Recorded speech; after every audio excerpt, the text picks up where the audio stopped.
What is up, folks? It's Monday. We're doing another Tales from the Dorkside. We're going to be celebrating that black girl magic. Oh, yeah. What a weekend. It just keeps coming. I can't believe we're like halfway through November, practically. Wow. Well, we'll be talking about the Marvels, obviously. That was a big topic. We got The Killer came out. What else? Chris finally watched the RoboCop remake. Scavenger's Reign ended. That was good. We'll talk about that briefly. We'll talk about that stupid pink-haired soccer player, Megan Rapinoe. Good God. Irony. Irony overdose. What the hell? Is there no audio? Can you hear me?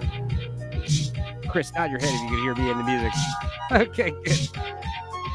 You never know with this stupid shit. Anyway, we're gonna get started. We got blue collar in. We got Adam. Never change that music. Hello. Yeah, it's Home. Home's the guy who does all the music for this show. It's so 70s porn star. It feels like I'm on Art Bell. He's got like a big 9-hour fucking compilation of all his music on YouTube, like free use, and it's like I gotta look into that. Yeah, Chris and Lance have gotten into this scam where you search the word specifically, like copyright free music, and all this shit comes up, copyright free, and then you realize you put the music in your movie or your YouTube video, and it gets flagged automatically, and they're like, oh, it's copyright free as long as you subscribe to our website. Money. Not pay for it, but subscribe to our website and give us credit in every video and tag us. Yeah. No. Yeah, give us some DNA and shit. Some I was telling Lance, and Chris, just find some good DJ that's got a lot of electronic music up on YouTube for free. Most of that stuff's fair game. Well, I've been going to YouTube's directly there. YouTube now has their own spot there. So I like your new music. It's pumping. How are you, Adam? I'm doing okay. I'm a little tired. A lot going on around the house, but that's why I come here to forget it all. Oh, exactly. Yeah. I was going to do another early episode because last episode was early and it was great. It was a fun time. But Lance, he asked me to come in and guest host on the Wolf Creek stream. How'd that go? Yeah. It was great. We had the main actress in it, nice Cassandra McGrath. And she was great. She was very entertaining and charming and had some cool stories and was nice. Having some great trivia and stuff with her and talking all this fun stuff and just mostly getting Is she single or what's the deal there? I didn't ask. She's Australian. I don't. Okay, so I'm fine with that. I mean, you definitely should be asking. Yeah, is that a dig at me because they say koala bears all have chlamydia? Oh, maybe. No, they have syphilis, but yeah, I hear you saying. Oh, yeah, I hear you. But it doesn't matter. The point is, she was very lovely, and she seems lovely. Babs is with us. Babs is here. Yay, Babs. I know that girl. Oh, yes. How are you, Babs? How is everything going? Yeah, Adam, you were saying, what? Attack of the Puppet People last week was fun. Yeah, that was a good time. That was a good movie. I like that. I laughed a lot while watching that. Well, you guys were doing that. I'm not planning on being there this Friday, right? I think no, we got a full bench this Friday, but we will have you back as soon as possible. Yeah. I haven't been to karaoke in 2 months. Oh man, we got karaoke at my bar on Friday, bro. Yeah, I mean, there's spots all over town, and I haven't showed up in a month or two because I was out of town, and then I came back and did a week of catch up, and then I got sick for a week, and then I've been doing this, and now I might go back out of town for Thanksgiving. So that's shit, dude. Damn.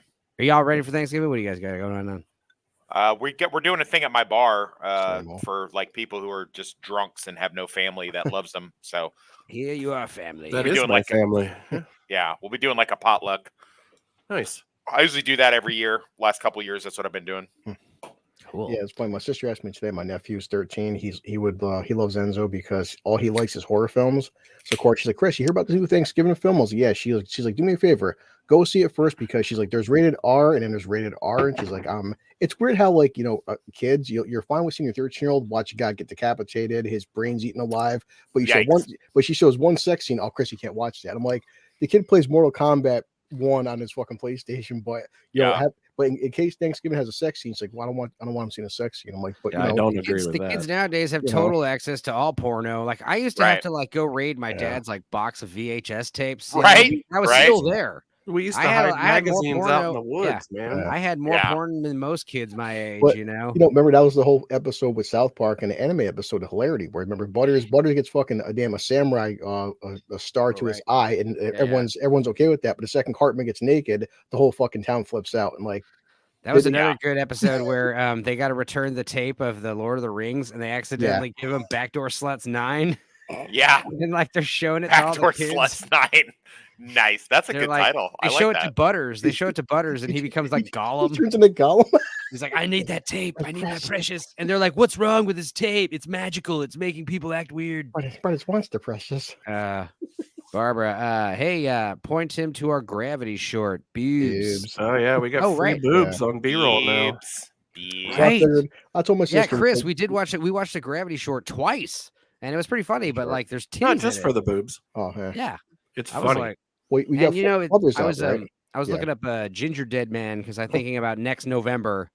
I'm gonna watch all 4 Ginger Dead Man movies. Oh, okay. Ginger Dead Man 1, Ginger Dead 2, Passion of the Crust, Gingerbread Man 3, and then there's the 4th one, which is Ginger Dead Man versus Evil Bong. And I realized like all 4 of the movies are like allowed on YouTube.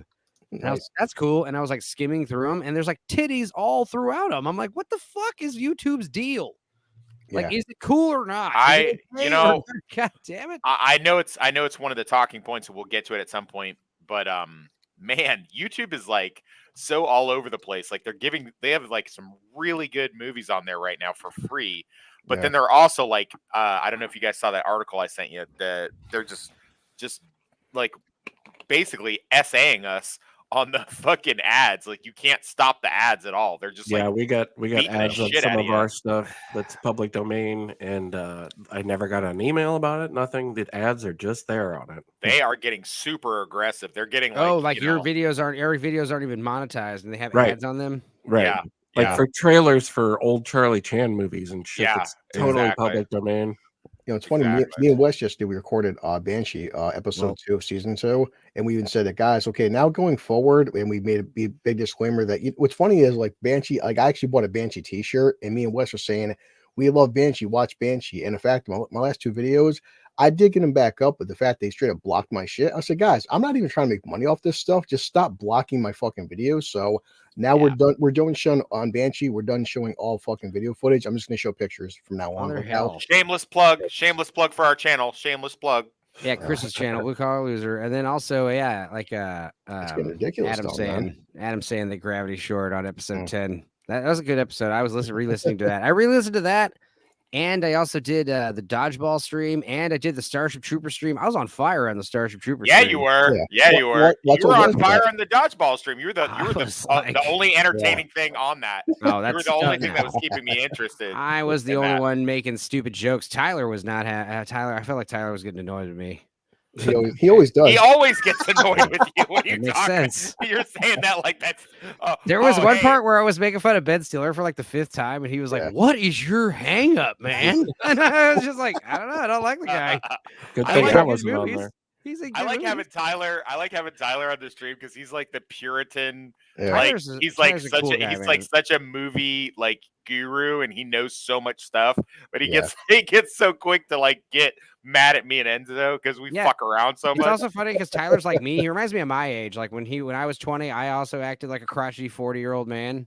So when I became, now that I'm closer to a 40-year-old man, I'm 38 I cannot even imagine that. I'm shit. like gelling into the role I've been, I love it when people take that shit personally, like know Ben Stiller's his dad or something. Like, well, I was back off. I was joking about how Ben Stiller was like so gracious. He only got paid $1 million for dodgeball. He was so gracious. He dropped his pay to simply a measly $1 million. Like he wasn't fucking on the goddamn Epstein Island with the rest of those fucking. Well, it's also like just Ben Stiller, just like like that's like pennies to him, $1 million. Yeah, it's like, oh, you dick. Well, that was part of it. Dude, watching your dodgeball stream on top of Canoe Sasquatch, his last video, I was seeing more people I'm seeing more people on YouTube now using less footage and using more stills. So I said, fuck it. If Canoe's doing it, if Dark Hour's doing it now and Uninspired, I'm just gonna try to use as dude. Meanwhile, I uploaded Warlock. No fucking problems, no copyright issues. It's like I think I figured out the magic spot with like cutting out this amount, and then the amount that lays in has to be like overlaid like this specific way. I think I figured the out. The scary thing is it's always changing, and they can fucking bang you retroactively at last minute. They changed the rules. But what's cool though is chick. I have had videos get snagged, and I dispute them, and they get dropped. I've had many get disputes, or the claims are dropped because of my dispute. I don't have the energy anymore. I go with Adam on that. But it's one of those things where it's like, you know, it is fair use. Disney and fucking Universal Pictures have told me multiple times. Now, someone wants to be a dick, like Hammer Films, a film fanatic. They want to say, like, nope, it's not fair use. We're going to block your video. Then I will figure out a way to get that video up. Okay. Trust me. I love that. I love that for you. Hey, can we address the elephant in the room that we're basically talking to the next guy that's going to be on the open bar here pretty soon? Can we just address that right now? Because we know it's fixing to happen. Adam? Yeah. No, you motherfucker. Oh, you. That'd be great. That'd be cool. Stop being coy. Stop being coy. Problem, I've said before, my problem is like it all depends on what the fuck they're gonna talk about the week if it ever happens. You know, any channel wants me to come on, I'm like, great, but it's like, oh god, what are you talking about? Just so you know, when you get on there, you better not fucking do that shit Dark Hour and Blue Collar did to me and like leave me in the dark, and I just happen to tune in and just like, oh shit, look, fucking Chris and Russell are on the fucking stream. I was like a surprise. I won't surprise you. No, I don't give me a surprise, because then I'm gonna super chat and I'm gonna blow your shit up. I'm gonna be like, fucking Enzo's the best thing on this fucking thing right now. You all are a bunch of dick suckers. I fucking love Enzo. Maybe that's why they don't tell you. Maybe that's why they keep that shit to themselves. Shit. Well, I don't know. I'm never going to be on the fucking open bar. So I am excited that Lance wants me to start coming on pretty regularly. Yeah, Lance is cool. Fun. No, I like Lance. Yeah, Lance is great. I might help him do a couple of illustrations for his. You're a good foil for Lance. I like that, because that I think that dry, crisp, British, humor needs a bit of fucking toxic, septic American, vulgarity. America. I think that needs that. You know what I mean? I think Lance is more just like a straight man. He just wants to get into the thick of the discussion. Yeah. And you're our favorite Italian clown. The Wolf Creek stream, I was just kind of like chiming in with little jokes here and there. Like, I mean, I was trying to be mostly quiet. I was mostly like, let this Cassandra woman talk. She's the one getting interviewed. Oh yeah, just let him talk. Yeah. I mean, that's the other thing. She wasn't boring at all. She was actually telling us pretty awesome shit. Who was it that didn't see that movie? Who was it that said that in our group that didn't see them? I had said that I had seen Wolf Creek, but then I was looking up all of her other IMDb stuff. I hadn't seen a single other thing she was in. She was in a lot of stuff. I was like, oh, she's like in the new Band of Brothers that's coming out. Sure. She's got a small role in that, but she was talking about how like even though she has a small role, like the process, the audition process, all the filming, like how like just crazy the American filmmaking is, like how do you say her name? Is it McGrath? I think it's McGrath. Okay. But anyway, elephant in the room really is fucking this past weekend. These girls are having a bad week. Now, do they want me to play her again?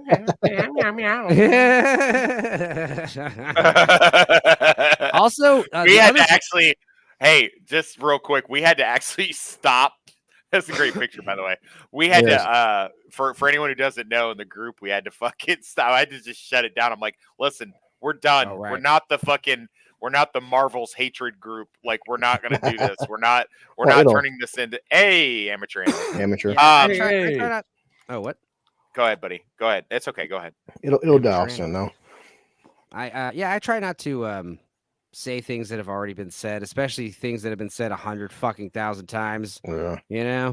I mean, they're just beating it. They are beating it to death. I just put out Marvel's I was like, dude, guys, we're done. We're done. We got it. It's already been spread.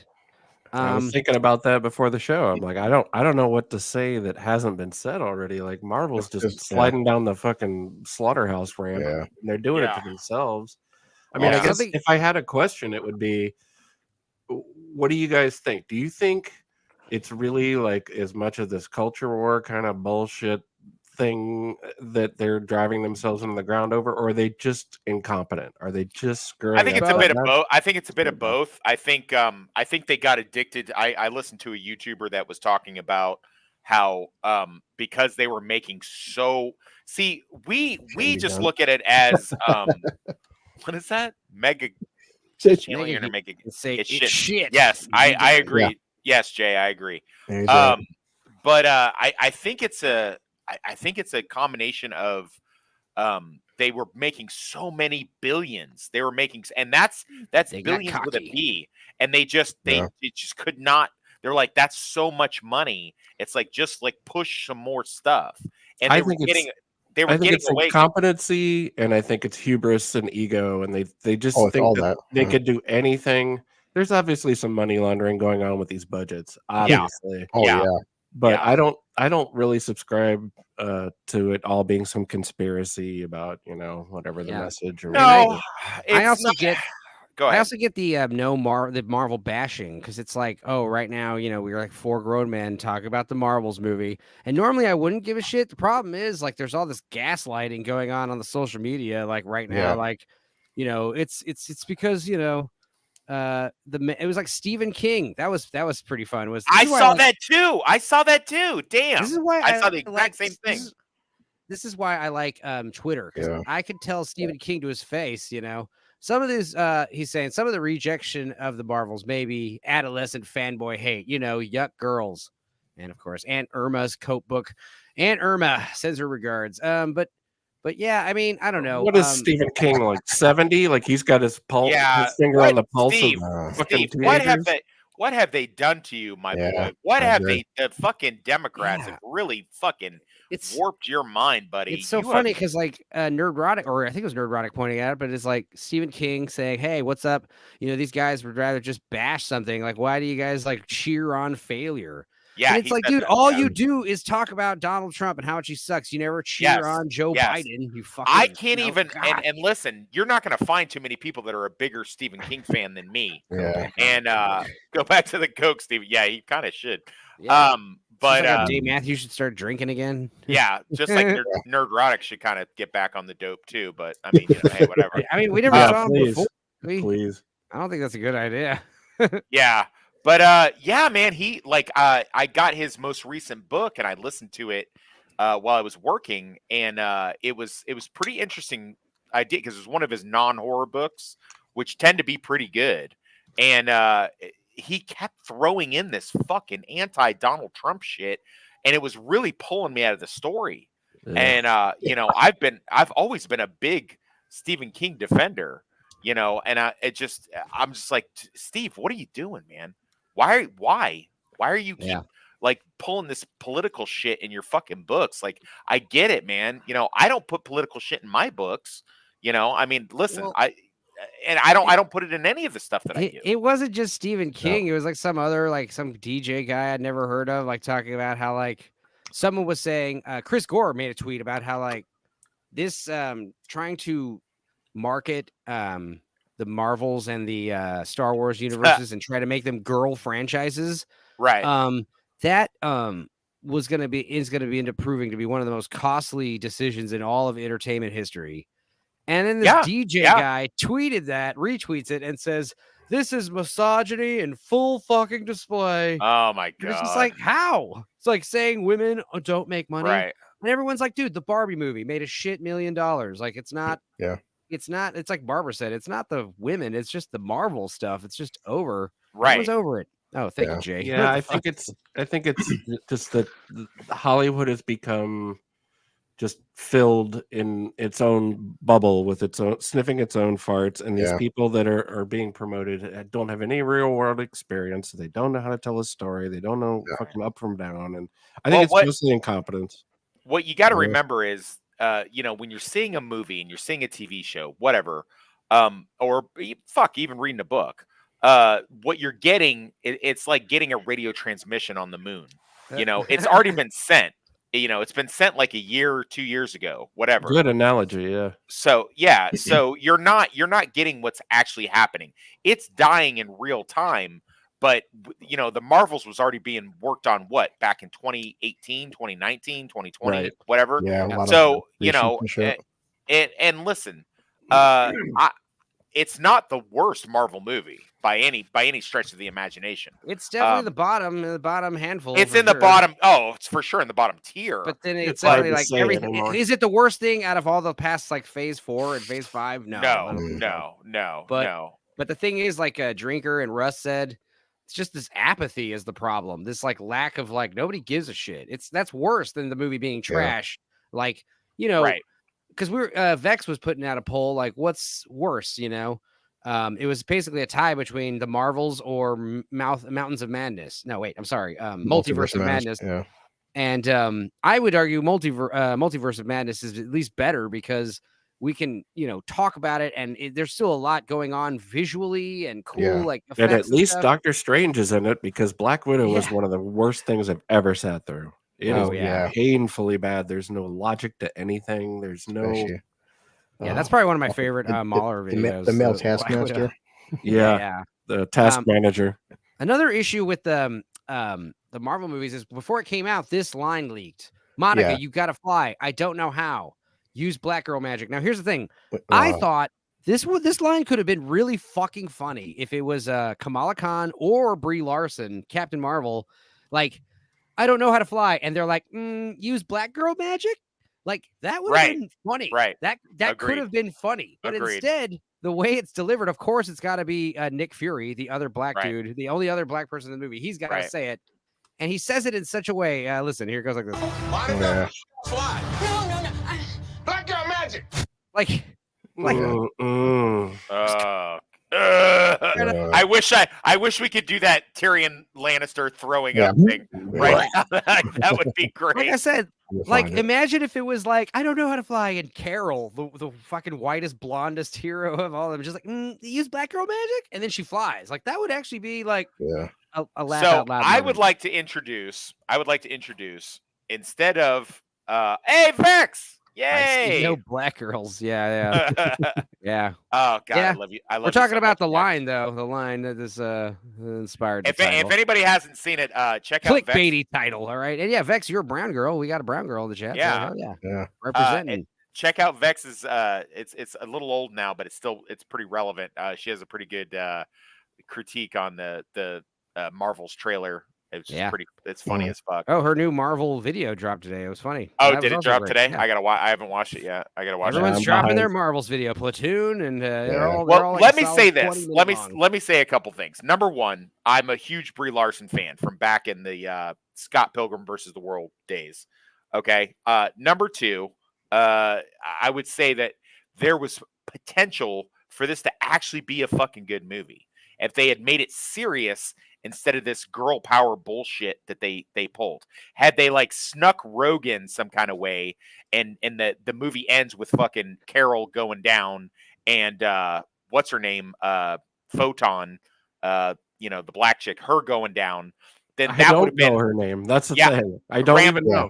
Rambo, is she? Rambo. That's the sad part. Inside the film, she still never has a hero name. They're both called Monica. But see, Monica Rambeau is her, but she's the daughter of the last chick in the first Captain Marvel movie. Right. And her name, what's her name? Rambeau. But her name is Rambeau as well. Isn't it also Monica? No. I don't think also she has also like Monica Monica. Like why do black dudes always call each other Monica? Anyway, I don't know.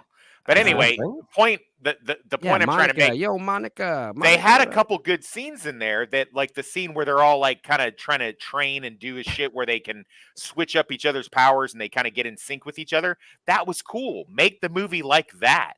But then they went off on this other bullshit, and they had a shitty villain. Go ahead. The what you're talking about, the power switching stuff is cool, but it's used so like haphazardly and randomly. It's like it's not consistent at all. And so her mother is Maria Rambeau. Maria Rambeau. Okay, that's a better name. Yeah. But yeah, I definitely think that it had potential. It could have done something, but they've kind of turned into the skid on this woman power bullshit for so long that it's just. I hope what happened in the end credits stuff is the same thing that happened at the end of Black Adam, where it's just like it's just never going to happen. We're just gonna Yeah, we're it just seems like it. We'll see. and Kamala Khan chick, she's great. She obviously had a good. I agree with the drinker. I think she's okay from what I've seen. She had a good time. She liked being there. I've seen videos of her. She's an actual fan of Marvel. Like they had her on a Q&A where they asked her like 26 questions about the Marvel universe, and she knew every single one of them, and even corrected the person that was grilling her on the questions and stuff like that. So it could have been something, but this all female, all girl, young Avengers bullshit. Please do not let that fucking. Just leave that shit alone. Like leave it alone. Yeah, we'll see. It doesn't need to happen. Yeah. That's the problem. It's like the thing is that they all have like Doctor Strange 2 could have been a good film. Fucking Ant-Man 3 could have been a good film. Friggin' this could have been a good film. The problem is could have and are two different things. Press tour for Endgame didn't do Brie any favors. Yeah, her I don't know if they're joking or bickering for real, but it was weird. And that's the thing. Everyone says that Wes is right. Brie in different roles is a legit good actor, but yes, Brie Larson in I'm sorry to cut you off. Brie Larson in Scott Pilgrim versus the World, The Room, Rampart, freaking Spectacular Now, Fire. John, Free Fire. She's fucking great in Free Fire. So she King obviously Kong. Needs like good direction, and there are no good directors. I think it's also like they don't. I think it's like a lot of these we're trying to make comic book movies for the girls, right, ladies? And the actresses who are in the movies are like, yeah. Sure, whatever. Like I don't fucking like comic books. Biggest problem came down to not every actor is made for every role. It's like me and Wes adore Denzel. Do I think Denzel will be a good Blade? Fuck no. I don't. No, hell no. Hell no. Like I love Johnny Depp. I don't want to see Johnny Depp play fucking Spider-Man. Just because, Brie's a good actress doesn't mean she's a good Captain Marvel. Guys, shameless self-promotion, but this thumbnail is getting a lot of flack from Dark Hour. I made it. All right. So if you got a problem with this thumbnail, you got a problem with me. I thought it was clever. I thought it was exactly what Dark Hour asked me, but still, like, come on. The comments in this video are great because it's like, I love the thumbnail, came for the thumbnail, I hate the thumbnail, it's Coomer bait, change it. It's like it's all over the place. It's like it was divisive. I love it. You and me gotta make a thumbnail for mine. It's gonna bait people. Well, they could be as mad as they want, but they fluffed up Brie's boobs in that movie to try and put it in the trailer and the commercials because those are not her boobs. Well, yeah, I mean they definitely showed them more. She didn't fluff them up, but she has nice tits. There's probably like 15 people that hike those things up for her. This shit. Yes. Hell yeah. This is the kind of outfit they got her wearing, she's looking they got her wearing all this girly stuff, I mean, she's a fucking smoke show. I'm not gonna, I get it. She's not the most popular person. She does got some weird ass feet, I'll give her that. But so does Jennifer Gardner and Jennifer what's her name from Jennifer Beals. Some of these actresses, they're real babes, but they got some huge, gigantic feet the size of this cup. I can't believe that's even. Who cares? I don't think even Quentin could fucking help. The only time I'm going to see the chick's feet is when they're over my shoulders. It's not a deal breaker for me. I'm just saying. I mean, I would hope not. We know what a deal breaker for you is. It's make sure she doesn't order DoorDash and leave the soup by the fucking door. Then then she catches a beating. Honestly, the DoorDash thing in general, it bothers me how everyone, especially ladies, like just get DoorDash and Favor and Uber Eats all the time. It's like, why don't you just order it on the phone and go pick it up? Save some money. Because this is America. Okay, why do shit for yourself? Why are their faces so weird in the graphic? Because they're trying to look tough. Yeah, but also I'm sure their bodies are fucking photo imposed on their heads. Yeah, the photo sources don't match. Like the grain on each one of them is so badly photoshopped that they're not even in the same country. Yep. I'm gonna catch some shit for this, but I went ahead and I was bored because we were snowed in last Christmas. Not this one the one before in 2021. Yeah. And we were snowed in. So I was bored as shit. So I went ahead and got Disney Plus free for a month. And I did watch the Hawkeye show. I like the Hawkeye show. I like the chick that plays the female Hawkeye, whatever the fuck her name is. And I like I like Yelena Bolivia, whatever her name is, That was a earlier show, and I remember thinking that was cool how they're like one of these first of these Disney shows is going to be like a Christmas kind of thing. Yeah. I was like, that's cute. but You know, I didn't at the see the time, show. I mean, a lot of people did give it credit though, and I did watch the show as well.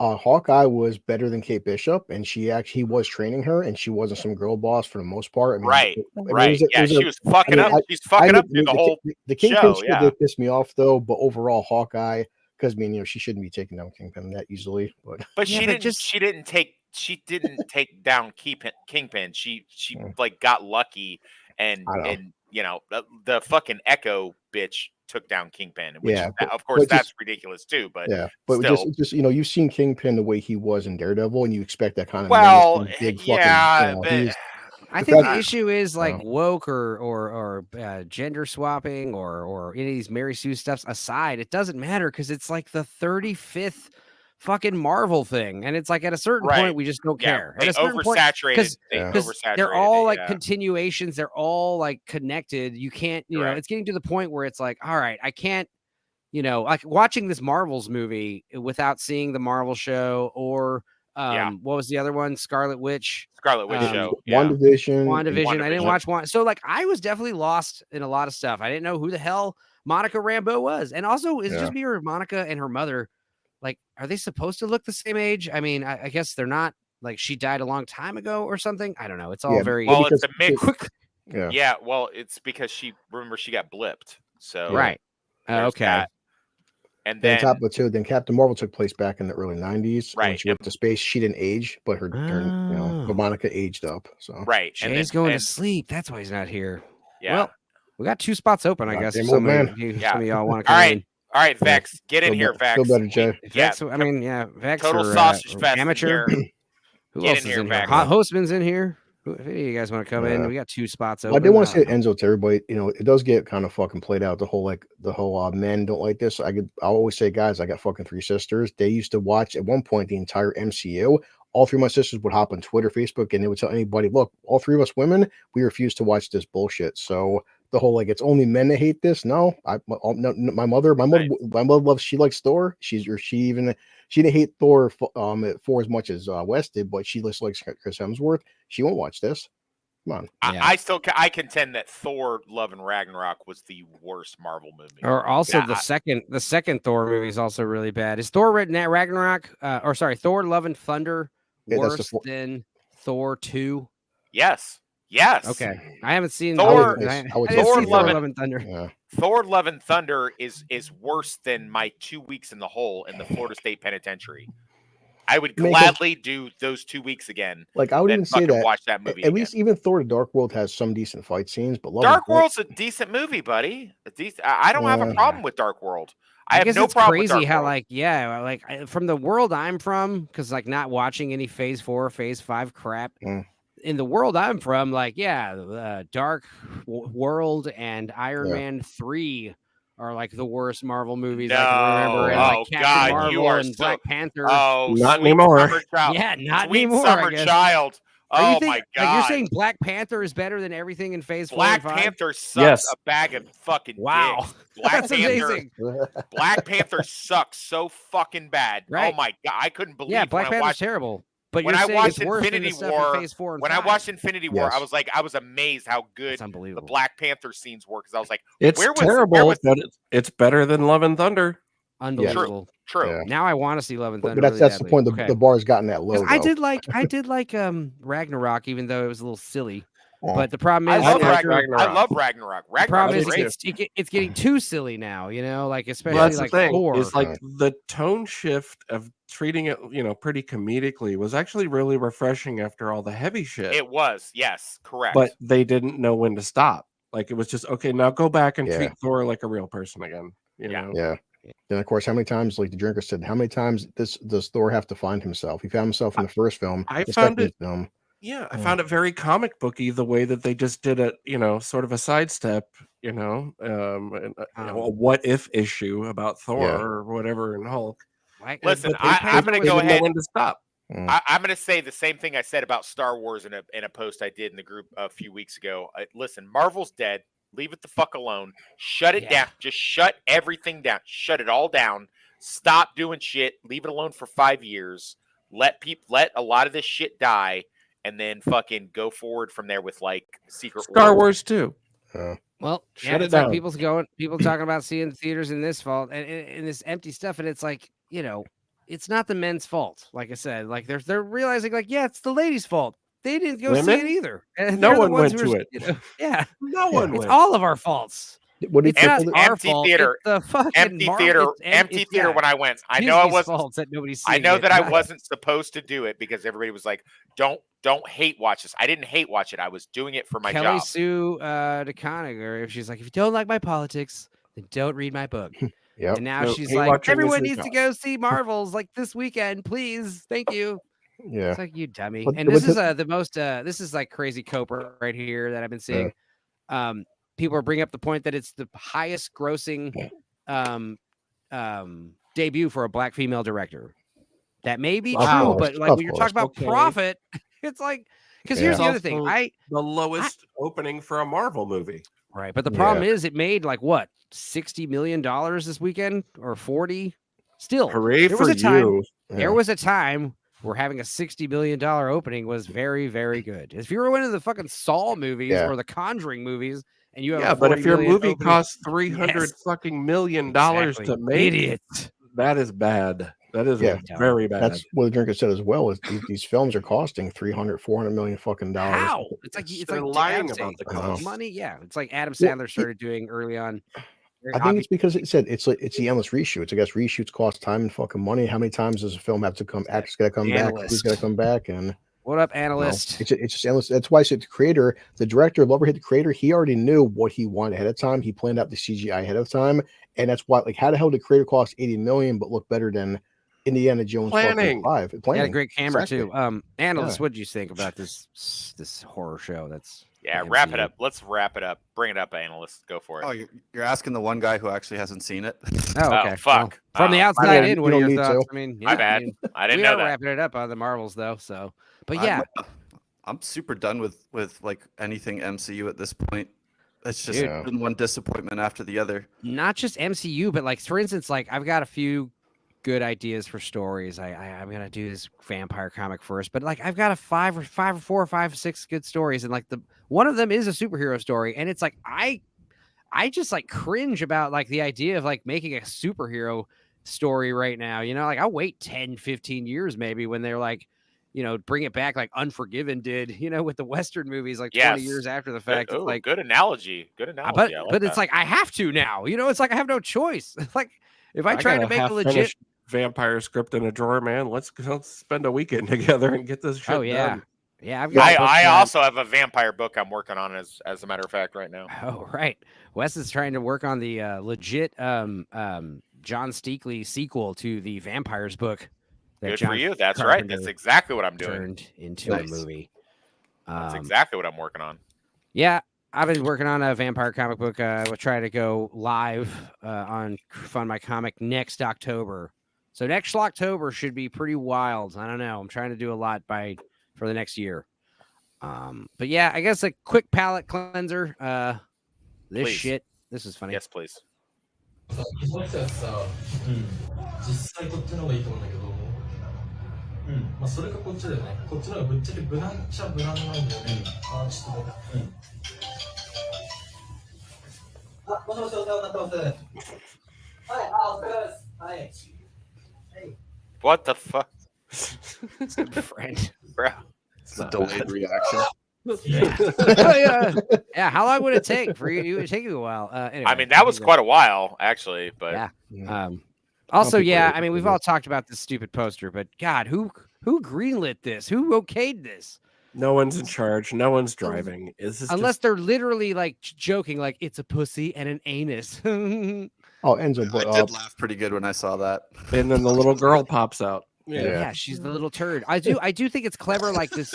I do like what they're trying to do. Like each of them are in a little portal shaped like their symbol. It's like And a I do- chakra thing. Yeah. I do like this. Like this is clever. Like her little S is her shadow, but that's like the only Yeah. thing in this that's like cool. That's okay. This is so. well, I mean this that's is literally that's an logical. anus. That's logical, isn't it? Because another thing that would have saved it. Listen, Brie Larson can sing her ass off.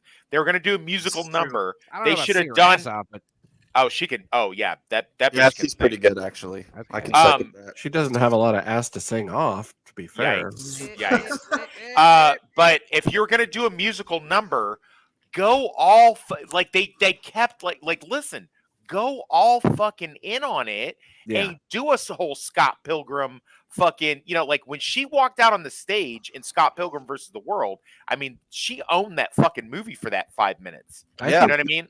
I think a lot of the problem with these recent movies is that they just refuse to go all out. Like, okay, so you could say Taika Waititi did it for Love and Thunder and he failed, but the rest of this is all of the reshoots are because of their lack of confidence in their product. Right. Like, give this to a visionary director. Let Sam Raimi be Sam Raimi, for fuck's sakes. Don't handcuff him. I think a lot just of go it too- nuts. Give us some different genres at least. My Yeah, I God. don't even think it's a superhero thing. I think it's literally an MCU thing because it's just gotten so big. Like you look at a film like this, 300 million. Like for what? You look at She-Hulk. It was like what, 25 million per episode? Like Yeah. for what? Get some green body paint. What it is it's this giant corporation with lots of employees and everyone at the top making all those studio executive decisions. Everything is by completely committee. They adverse to literally this. had a 7-foot woman on set to double She-Hulk, but they didn't use her. Yeah, that's fucking outrageous. That's so stupid. We all would have been like, okay, she's painted green and whatever, but like we would rather have looked at that in hindsight than what we got. Yeah. Yeah. I mean, well, it's also like the DC stuff is doing the exact opposite problems where they're taking the superhero franchises too seriously and they're becoming extremely fucking lame that way, you know? No Who do, one's who, do you, striving. who do you guys think? Just I'm gonna, I don't want to beat a dead horse here, but who's worse, DC or Marvel? DC, because Marvel at least did three phases that were solid. Yeah. Yeah, I'll DC's agree like with that. struggling to. I agree. How do you I- fucking Superman 3 times? You idiots! I Yeah. agree with that, but Yeah. for a different reason. Me and Chris or Blue Collar have had this conversation. Because we both have HBO Max, and I've been like just mainlining fucking DECU. Yeah, I've been mainlining. Every night when I get off work, I Look watch. at my veins. I watch a different DC animated universe show. Just do that. Like you have the template right there. You have the template right there. Just do. The template is Logan and Joker. That's the template. Not everything needs a fucking sky laser. Not everything needs to be the end of the multiverse. That was one thing I did like Give us about character stuff. the first Doctor Strange was like, okay, you've got this crazy, time god that you have to destroy, and it's like you beat him with like a logic puzzle or something. Yes. Like Yes. Star Trek. Yes. beating him with like a time loop or something. That That's was fun. pretty. Yes, I agree. I Argue 100% your way to victory. Like, you never see any superheroes doing that shit. Yeah, he fucking tricked him with a Groundhog Day fucking MacGuffin. Yeah, I love that. Yeah, that's excellent. Classic Star Trek. But the problem is that like if you introduce something like Captain Marvel, who is just insanely overpowered and could do anything at any time, everything becomes a plot hole. There are no stakes because she's God. She's Superman unleashed. But they figured that out in the comics because then they were like, okay, this character's OP as fuck. So what do? We send in a bad guy character to fucking take her power away from her and then turn that one into a good guy character who's sort of fucked up, but like whatever, and then they become like a symbiote type, like personality or whatever. So I mean, like that's how they fix that. Like there's these are not hard fixes. It's like they're just not using. It's like they have the answers to the quiz, but they're not using them. You know what I mean? Yeah. It was a misstep from the beginning to make her just, the ultimate power in the universe. That's and then they're repeating the problem with fucking now Kamala Khan. She's got both of these gauntlets, and now she's got crazy god powers too. It's like, dude, stop it. And the same thing with Rey. Like the bestest ever does not mean the most powerful. Women's power fantasies seem to be like, like controlling people and having power over people. I know. God, it doesn't matter. Their gender doesn't matter. It's just bad writing. It's bad thinking. There's no foresight in these writers' minds. Like I was joking. Someone was joking about it was. I think your boy Zach was talking about how, back in the day, men would fantasize about fighting terrorists on a plane.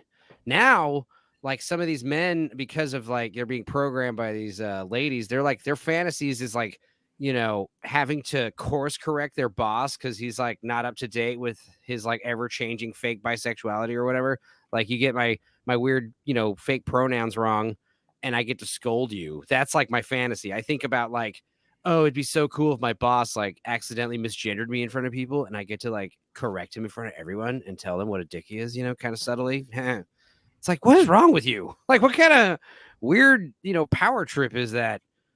It's the Hollywood bubble. I really do think so. I lived in LA for 4 years, and it wasn't nearly as bad in the 2000s. But those people are out to lunch, and I hate to say those people because you know I went out there No, it to is those work in people. movies. No, Yeah. you're right. It It's is not just- it is those people because you know, like the common denominator I keep hearing people are like, why is you know, Rachel Zegler or whatever the fuck her name is, why is she so fucked up? It's because no one ever told her that she wasn't. Everyone told her Right. she's Right. fucking. It's like Yeah. that guy that had actually met her that was on Open Bar a few weeks ago. He was like, yeah, the problem with her is that everyone told her, oh my God, you're so hilarious, you're so amazing, you know. And it's just like, don't shit on musicals, Babs. I love musicals. Modern musicals are shit, though. Oh no, she's a huge fan of musicals. she She's said not modern shitting on musicals, them. though. My problem with modern musicals is they modern. use pre-existing music, which is like Oh. so lazy and lame. Yeah, really. Captain Marvel, I beseech you, give me the power to blow mine enemies into tiny bits. King 1, 2, 4. Yeah, and I mean the other thing with like these like power trips, it's like, what is it, Kelly? I think it was like Heather Antos, famous Milkshake One, we call her, the Milkshake Girls in Marvel. She's one of the editors who was like causing all the. She's one of those cute girls that got hired as an editor, worked her way up the ranks to editor, and that's when the book started getting covered in spelling errors. And she started hiring all of her friends who were politically aligned with her. That's kind of what I was going to say about Hollywood. It's not about like, not just about, you know, you literally have to posture and say, I agree with these things, and yes, I agree with this, so that way they'll get work. Look, Because if you're not vocal about it, you hire the cute girl to work at the counter at your comic store. You don't hire her to write the stories based on how cute Right. she is. I always think of what's that back when Kevin Smith was still good. What's that movie he did with the Ben Affleck's Dogma. Nail in the Dike? Chasing Amy. Chasing Amy. Yeah. And you know, like all the chicks are all doing fucking lesbo fucking romantic comics and shit like that, and the guys are all doing you know, fucking big boobs, fucking, you know, trash comics and shit like that, you know, like that's the whole thing, is this like, stay in your fucking lane. Like, you know, like, weren't we literally just talking about Brie Larson? Honey, stay in your fucking indie, you know, movies. You're great in those. You're a fucking rock star in those. Someone just plucked you out of obscurity and said, you know, hey, you want to be Captain Marvel? She should have been like, fuck no, I can't be Captain Marvel. That ain't gonna fucking work. She was born and bred to be this kind of animal, though. She's homeschooled from Berkeley. She's never had a real job in her life. Like, it's just her parents, or her, you know, or her parent, I don't know, schooled her and groomed her. I hate to use that loaded word, but for this, like, that's what it is. And under a real director and with a decent script, she can act. But shut up. Just shut up for a minute. Nobody wants to hear your politics. Nobody cares.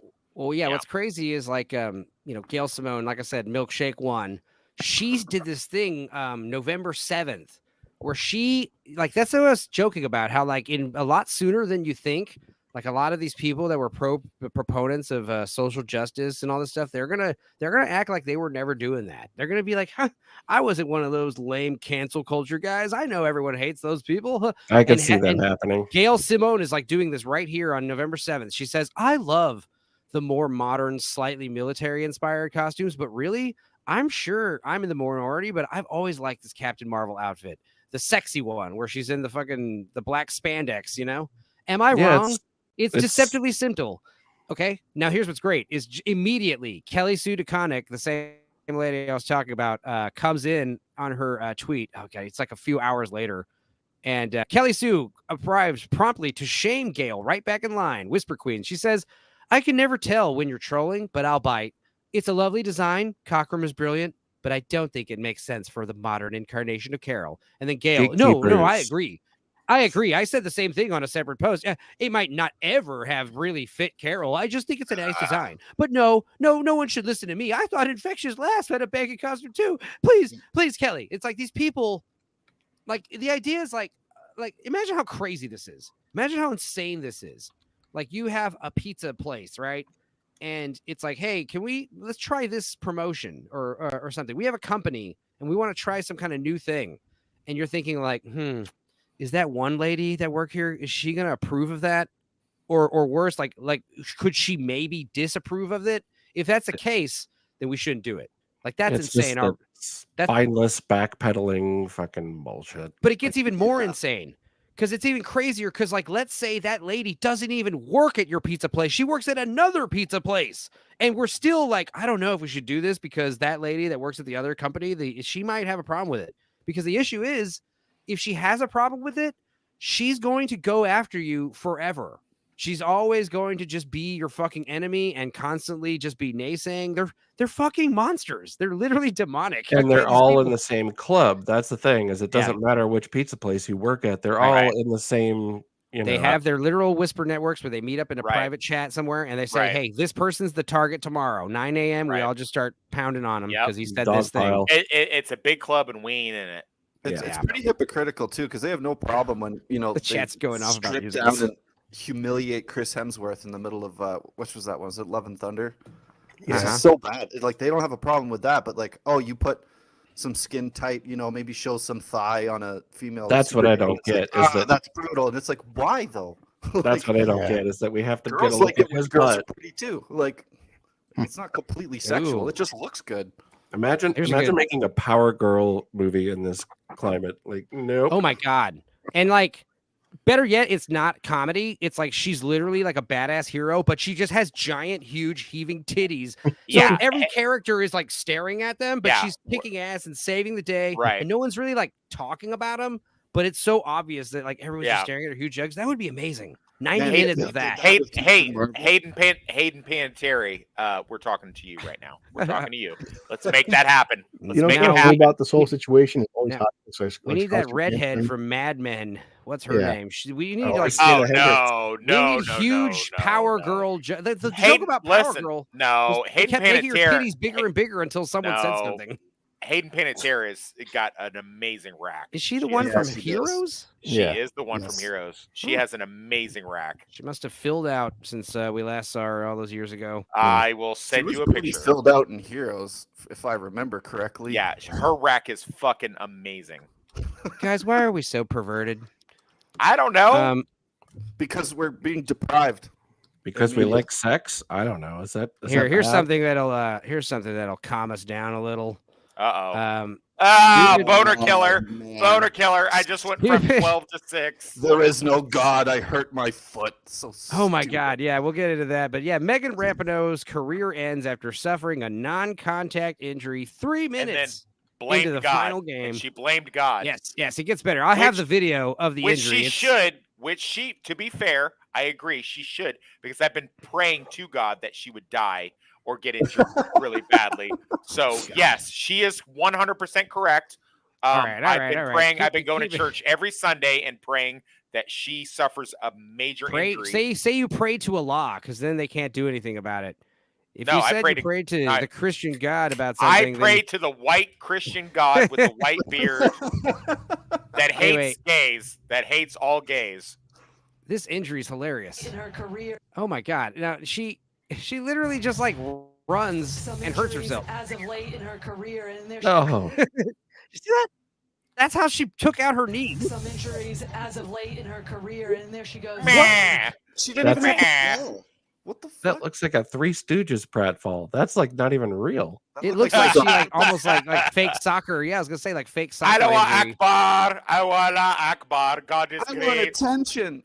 But yeah, it gets even better. Of course, it's not that she said she blamed God. She said it's proof God doesn't exist. A little bit. Your job is running.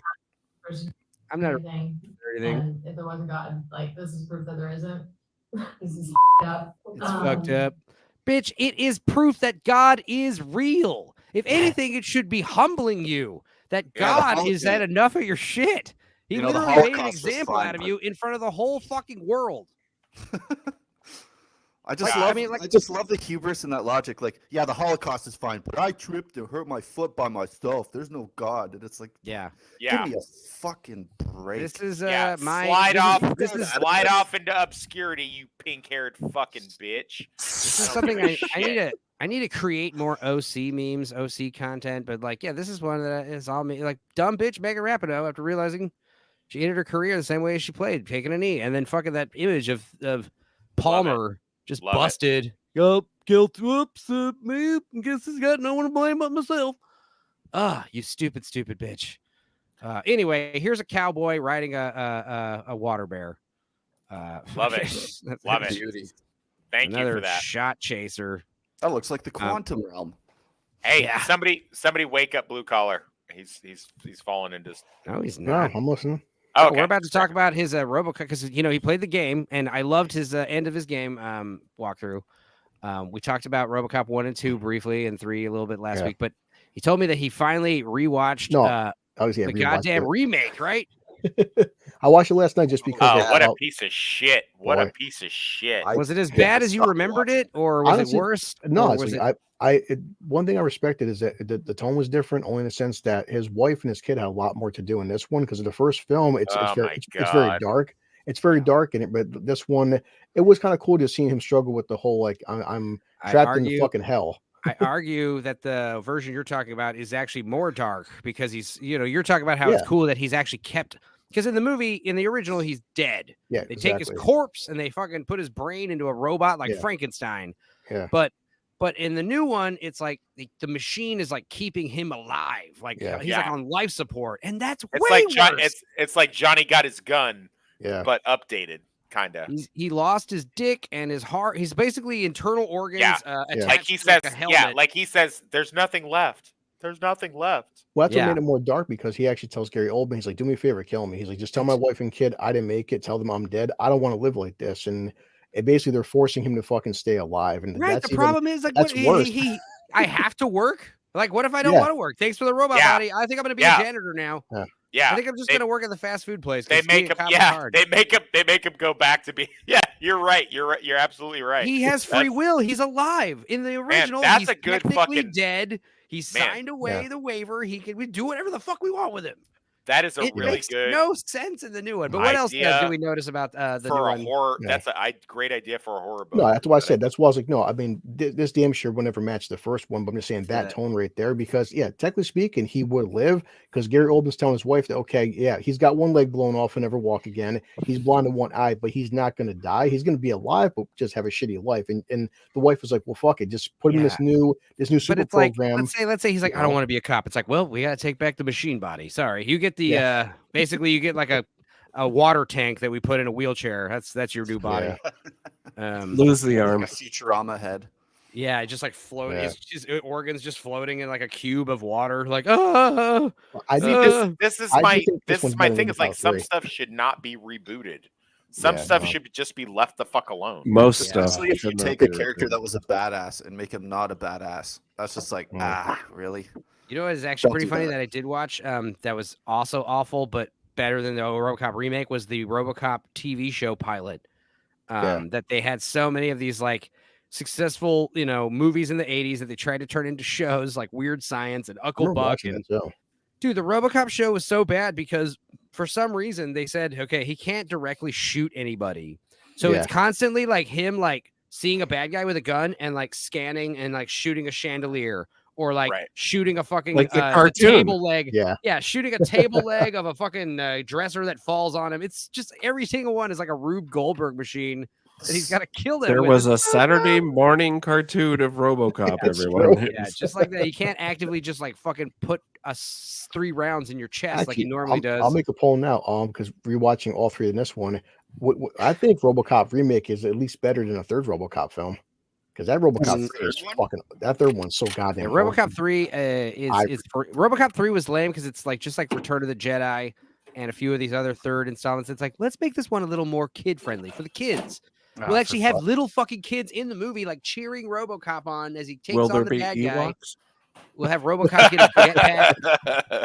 There was some cool stuff in RoboCop 3 that was different, like the samurai cyborg dudes with swords and shit, and like cooler stuff like that is like, not utilized properly, but you can tell the third one's just like rushed, and just like run of the mill, standard fare sequel. And that's kind of what the remake does too. It's like more is better. Like we're gonna have RoboCop fighting like 5 Ed 209s at once. It's just like, oh my god, it's so stupid.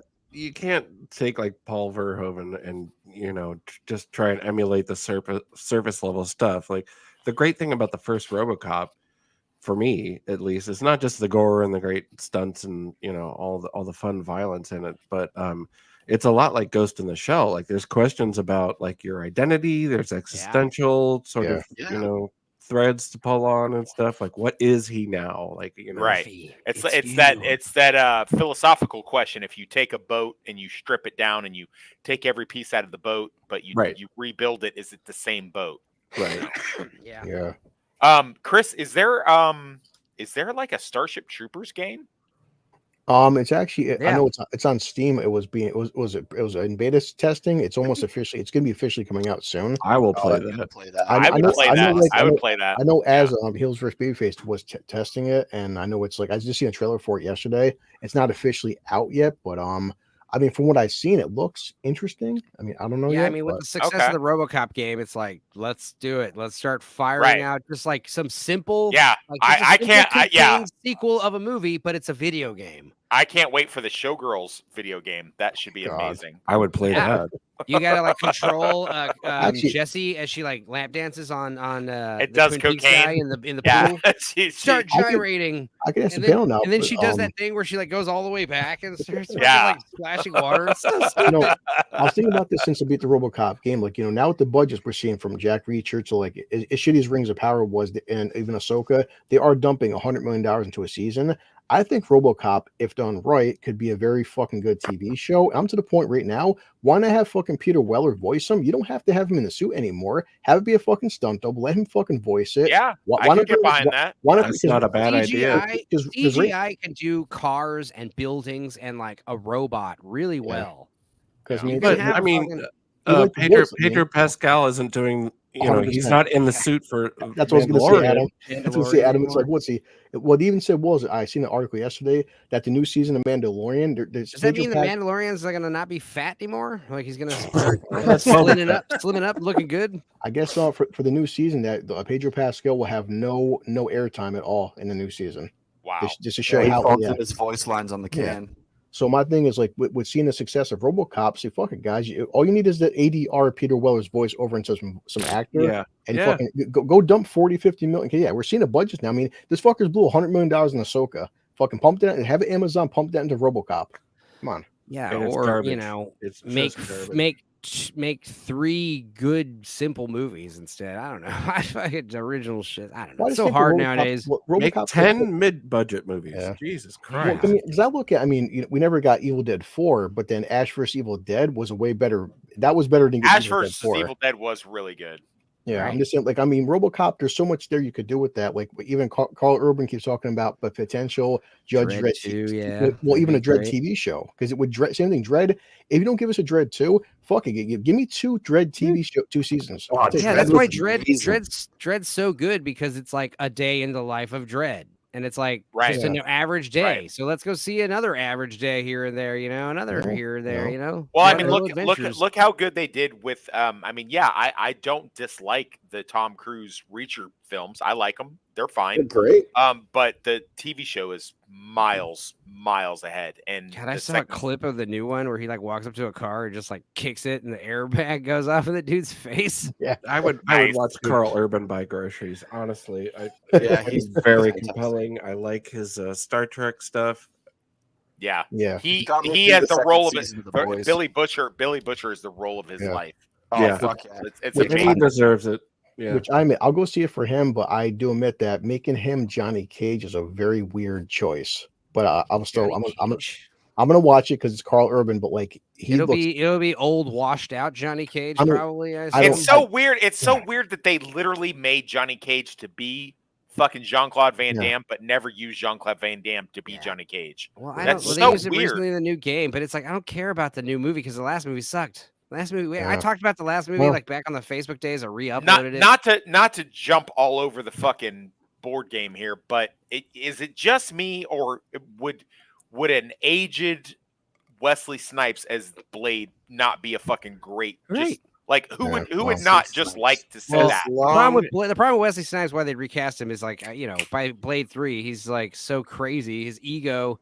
I don't care. I don't care. I don't you care. You can't Kenobi him though. You have to make him a mentor to somebody worthwhile. I think the thing is they know who Wesley Snipes is as a person, and like if they brought him on a Disney set and tried to like have him be second fiddle to some lady, like Wesley Snipes is gonna be like, fuck off. I'm executive producer on and this that's bitch. what I like, and that's what I like about him. He'd be like, that's why they I ain't doing that shit. It's the same reason why you would never have Ridley Scott direct a Star Wars movie, because Ridley Scott has the clout to tell the producers, "Fuck off, I'll do what I want." Wesley Snipes will tell the producers, it works for Tom Cruise. It works for Tom Cruise. I mean, Tom story that I heard today from Cassandra personally bonds the film. There's like it's so different. He'll come in and be like, "Yeah, I'll just take cash and I'll put a bond down and insure this film personally so that you can afford to let me do the stunts. Because when I break my leg and we're off shooting for like 9 months, I will pay $200 million for this film to continue, and you can pay everybody to sit on their ass while I heal."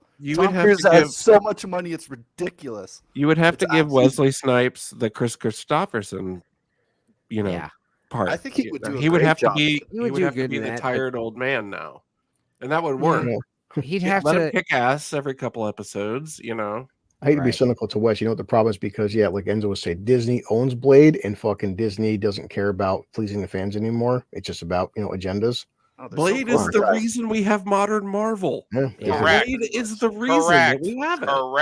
Correct. Well, I am happy that the new Blade thing, whatever it is a movie, and I'm like, cool. But it's like, and apparently it's gonna be rated R. It's like, yeah, well, duh, it's about fucking vampires. I'm glad it's getting scrapped. From what I've heard about this bullshit. Yeah, that the past week, the recent news about that, he was like the fourth cast member in his own fucking movie. What's also fucked up is like they scrapped that Warner Brothers Acme Coyote versus Acme movie that I didn't even know about. Make any sense? I feel like that movie hasn't even been made, and they're just like fucking shooting shit out the wall, like. Or maybe they do have the movie made, or it's halfway made, and they're thinking like maybe we should scrap it. Let's just float the idea on Twitter and see what the public. None of that story makes any sense because everyone was like, "Why would you do this?" And also, I was saying like legal stuff, like, dude, this movie should be like belong legally to the fucking people of New Mexico. Because I have friends who like work in Albuquerque on movie sets, and they're talking about how they have to close off streets and fucking the city of Albuquerque, like they pay, basically it should, if it's a big tax write off.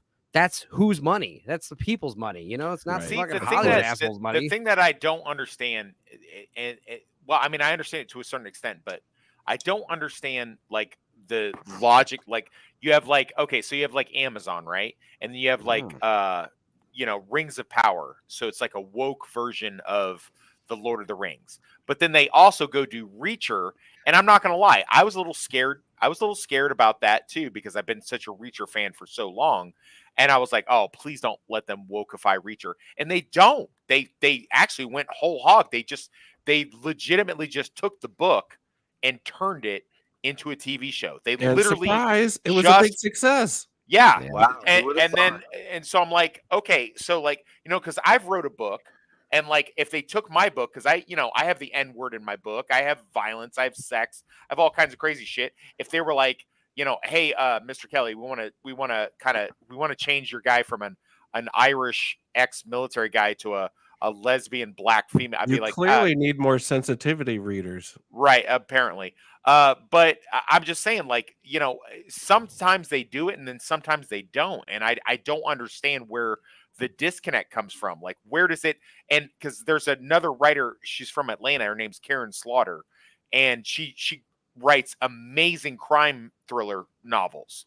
And then they turned her fucking main character from a tall, white, blonde hair, blue-eyed guy into a short Mexican guy for the NBC version of her fucking of her series of books.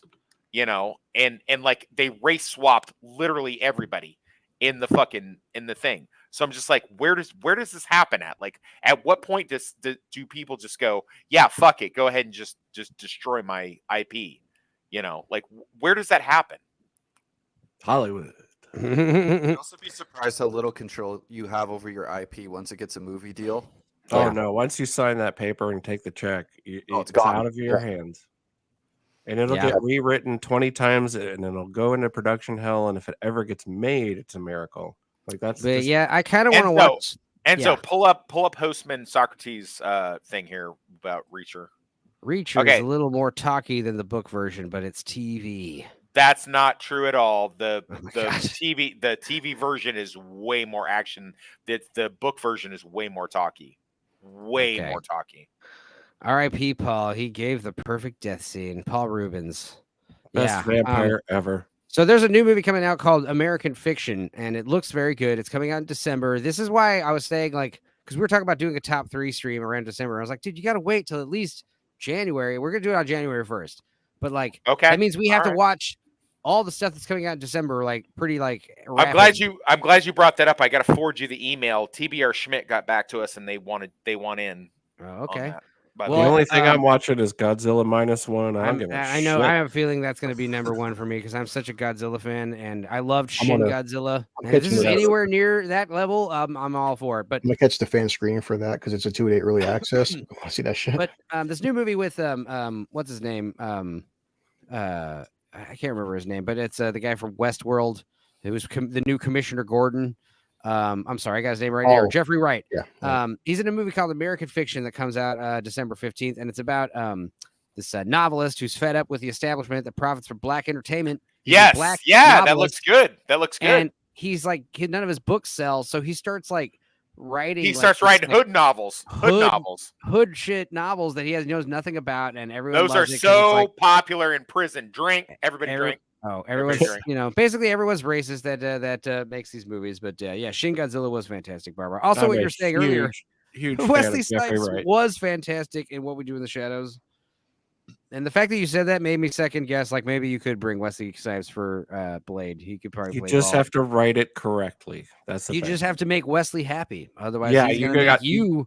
You have very to give him the respect he deserves, and you also have to give him And the respect lots he of thinks he weed. deserves. Lots Yeah. of See, but I do unlimited wonder. weed. You know, stuff. There was never no problems with Blade 1 and Blade 2. Then a new director came on for Blade 3, but then look at the situation with Henry Cavill. Oh, Cavill's hard to work with. Maybe Snipes actually he saw how fucking shitty Blade 3 was, and like, I'm not the problem. You're the fucking problem. Well, I like Blade 3, so I don't know, That man. movie's fucking I don't- garbage. It is not- I like Blade 3. I You think like it's what was Dracula's name in that movie? It's like Drake. Oh, Drake. Christ. Dr. Acula. Yeah, the CGI and fucking Jessica Biel's boat was so fucking bullshit. It And the is- freaking is- Count Blade- Dracula, come this way, please. Hey, call me Drake from now. Is on. Blade 3 as good as Blade 1 and 2? No, it's not, but No. it's still pretty good. No, I agree. And it had stupid Ryan Reynolds in is it being great. silly, basically doing prototype Deadpool. Yeah. in that movie. I Which mean, I that's am what. terrified of Deadpool 3. Sorry. like the host Going just off to said. the side here, but I am terrified of Deadpool 3. I am a big Yeah. fan of the movie. I am actually scared of that as well. I'm really worried what they're going to do with it. I mean, he's right. Wesley dodges taxes. He's a hero. He's I my did too, hero. and I'm not a hero. Yeah. You know, yeah, and that's at least give them credit for Expendables 3. That was a good fucking joke. Yeah. They're like, What was what the were you joke? in for? Tax evasion. Uh, Expendables 3 is actually not bad. Well- listen, No, fucking Antonio Banderas is good in that movie too. Antonio Banderas was great in that Yeah. movie. He's You know good what we at should do? everything. You know what we should do one day? I know you're not going to agree with me, but Assassins is a fucking. I love Assassins. good We movie. need to do Yeah, that. a good Tales from the movie. Dorkside We Watch style. Well, Okay. Okay. Trust me. I can quote. I love Assassins.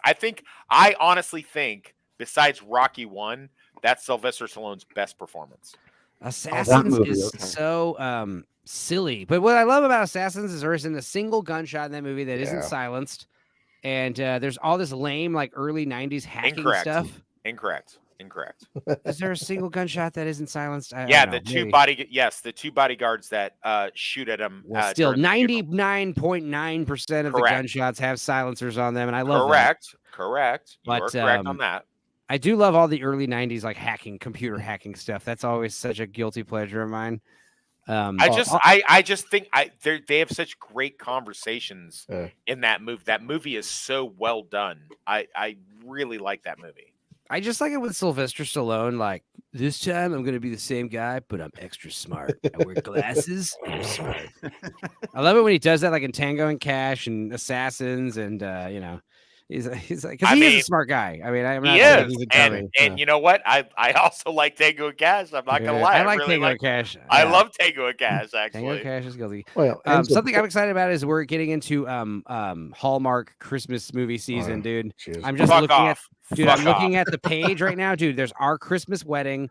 There's 'Twas the Text Before Christmas. Is this your secret passion, Enzo? Yeah, I don't know. Christmas keepsake. Why do dash of Christmas? Christmas Island. Why do I feel like some of his love for Hallmark movies has something to do with fucking Meg licking his butthole during fucking when they're matching fucking DJs and shit? No, it's like we watch, you know, terrible movies all the time. So of course I love fucking Hallmark Christmas movies. Yes. No, I'm not. And they're great for background noise. Like on Christmas Eve or Christmas Day, just like put fucking like queue up 10 of those dumb movies and just put them on as background noise. No.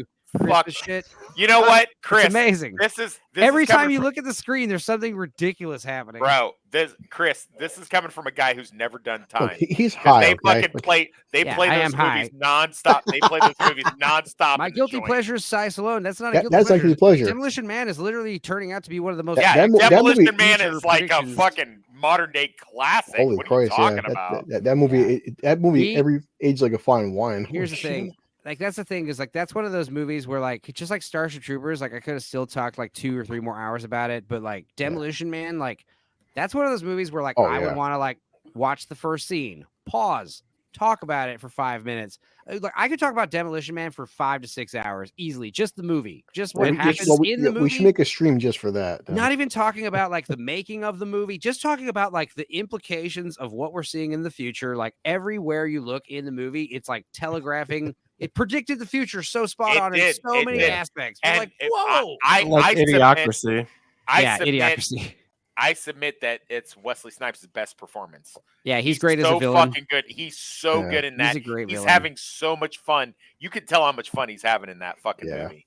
Yeah, because the thing is, a hero is always going to be limited by like, you know, what's right. You know, they're never going to do fucked up shit. A villain could do anything. You have no idea what a villain could do next. Yeah. You know, he can fucking it's so great. I love the little in jokes in Demolition Man. Like you can always like anytime someone cusses, somewhere in the background you can hear that fucking thing going off. Going, you have just been fined 12 credits. Yeah, I agree with husband. Yeah, Judge Dredd is more of a guilty pleasure. That is a bad movie, but I love it. There's a lot of guilt there. Demolition Man is also a bad movie, but it's extremely profound and prophetic. It's like Demolition Man is not a bad movie. It's not, and it's got a lot more depth than most people. It definitely does have a lot more depth than Judge Dredd for sure. Oh God, yeah. And I'm a lifelong fan of the Judge Dredd comics, which is why I love Carl Urban's version so much. Yeah, Carl Urban is the definitive. It's a definitive. Well, but see, I've had flack about describing this. Like, what do you think about the Carl Urban Judge Dredd, like dealing with the death judges? What were they called? The dark judges? I have a Judge Death tattoo that I've had since I was 18. I've had people say like, I don't like the idea of the Reaper judges in that universe. I'm like, what are you talking about? Like, if it's done right, I think it would be fire. You can't make everybody go off the rails. Make everybody happy. Yeah, but we need 1 or 2 more street level Judge Dredds before you unleash that fucking Pandora's box, and then you better do it right. Barbara, but it could work. I mean, obviously, Rocky and First Blood are Stallone's best movies. They'll get you crying. Cannoli, what's up, man? Good Scott Pilgrim show. Yeah, I couldn't chat in the thing. That's the thing that sucks. Is like I can either sit in front of the computer or like have my phone on me. But like if I'm doing the dishes and shit, I can't be like chiming in on the chat. It's lame. But yeah, it's a good stream. Scott Pilgrim stays in my top 10 favorite movies of all times. Yeah. And it was definitely one of those things where like they were talking about they're doing Scott Pilgrim. I'm like, okay, well, let's say 10:30 then. Let's say it's gonna be a little go over 2 hours probably. If, that movie, it's a dense movie. God, I love that movie. I love that movie so much. It's great. It is And a dense movie, though. A lot happens. what's this idea about like them bringing it back and doing an animated version of the movie, but with the same characters? It's not an. It's already done. Coming out. It's already done. But is it really going to be like an exact remake of the movie or an exact remake of the book? Exact remake of the book. But same casts. Okay. But the same cast, yeah. They've got Michael. They got Michael Cera, Brie Larson, Aubrey Plaza. Yeah. It just seems like it's a good idea because it's like, let's remake a movie on like a fraction of the budget with like most of the legwork already done like 10 years ago. Yeah. No, yeah. It's actually pretty smart.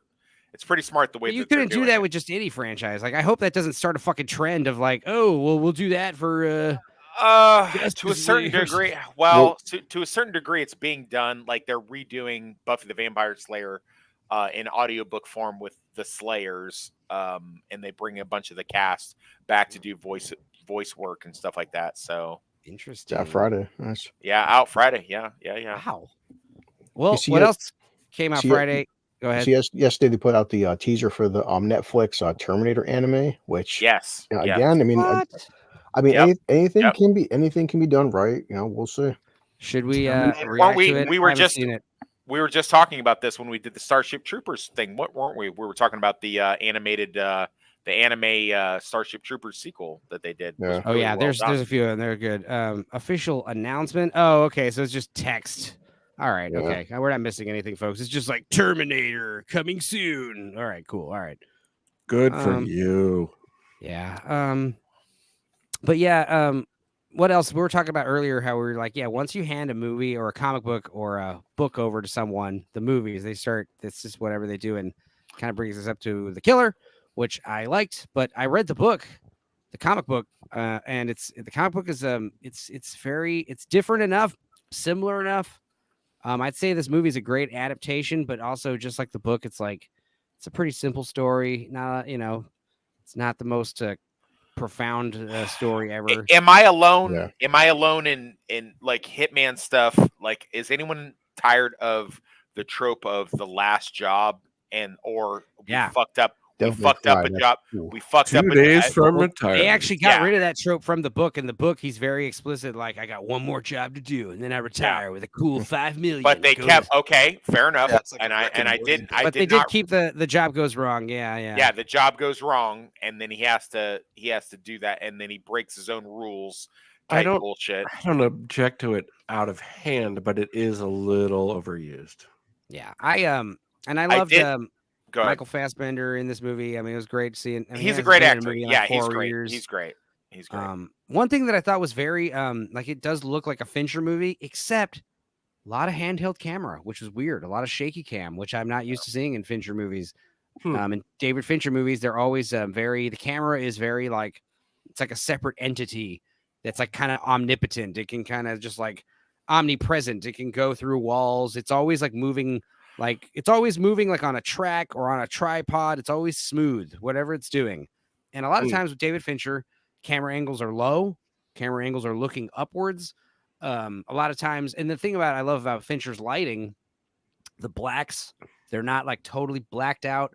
There's always like this gold haze happening in the lights. Like there's something magical happening on Fincher lighting. I don't know what his deal is, but like I can tell it's David Fincher by just looking at a frame.